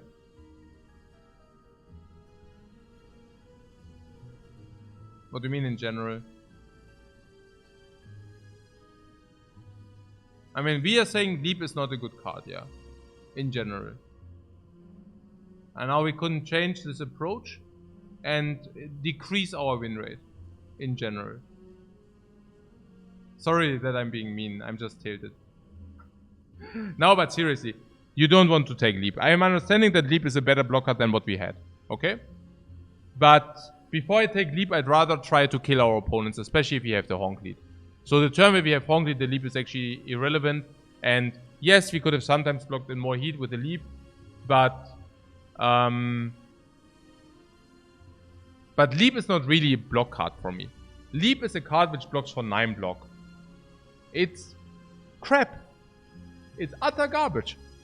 It's not even 10.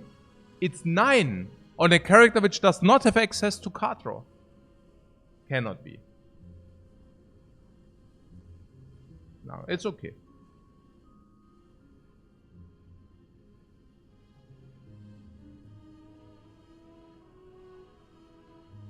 Valuing Frost Ops counts as valuing block, yeah, I think so.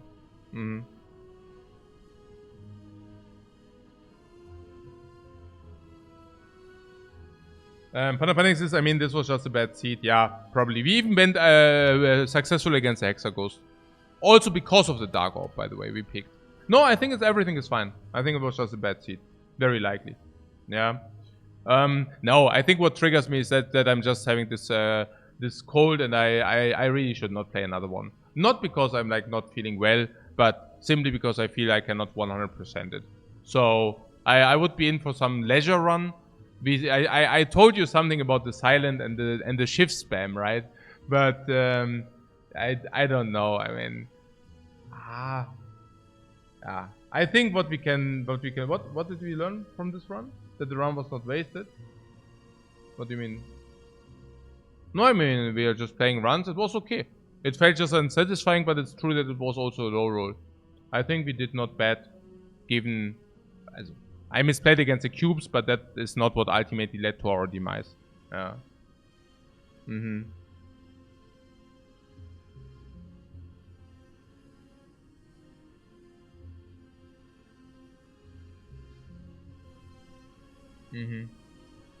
Try downfall for leisure time? No.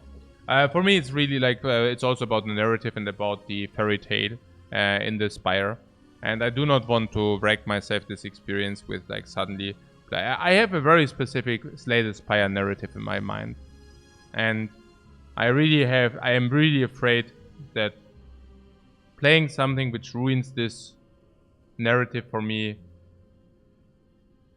I have an outlier of the characters, of the enemies. It's in my head, guys. No, like, I mean, seriously, like, for me, like, there's a specific storyline and the role-playing reason. No, it's just like there's a specific storyline. And I identify myself with certain things in the Spire. And I really do not want to wash these up, you know. By suddenly, I don't know, sympathize with any one of the bosses. Like the bosses, I currently have a very specific picture. I do not want to play the bosses and ruin this picture for myself. Yeah. Also as a 5th hero. Yeah, but this is the same thing, right? I mean, I just don't like mods that much. It's not the same everybody plays, it feels for me. I really want to play like vanilla, no bullshit, you know. Everybody plays the same. No stuff, you know. Like, that's fine. Also for other things, you know, like also with other modded content. I mean, it's not Downfall. Downfall is seems to be a well-made mod, but it's like what? You can play the Hermit. It's very fun. Fun? What? Okay. Nee, but other mods also generally, you know. You have a normal version, then you have the modded version, and then sometimes hardcore players try to gatekeep and bullshit like this, you know, like kind of, hey, yeah, you might be good in the vanilla version, but you are not playing this very modded version, and you're like, yeah, right. And I'm not talking, I mean, I understand that some games are mods, like CSGO and stuff, started as mods. I understand that, guys. Also Dota, you know, I'm well aware of that. I'm just telling you in average, in general, you know. Okay. Sailor Moon is fun too. Oh, yes, that's amazing. No, maybe like I chill some, maybe I come back later. I mean, this little losses are always very unsatisfying. So I can definitely see myself playing another one today, but not just right now, but just later. That, guys, that our score is very decent, very bombastic still. So I mean, we have a lot of wiggle room here. We have a lot of wiggle room for a lot of bad seeds. That's why we played so clean, so that we can actually have that kind of wiggle room. We are on it, guys. We are on it. Gut.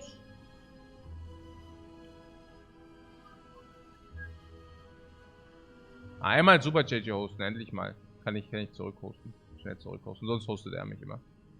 Also so sick, wie es gerade bei ihm läuft, braucht er meinen Host wahrscheinlich gar nicht. Aber bin ich trotzdem froh, mal zurückhosten zu können. Bei dem läuft es gerade richtig sick, ja. Bei dem läuft es gerade richtig rein. Ja. Okay. Was ja auch gut ist. Alles verdient. Okay, guys. Maybe see you later. I chill. And then Probame.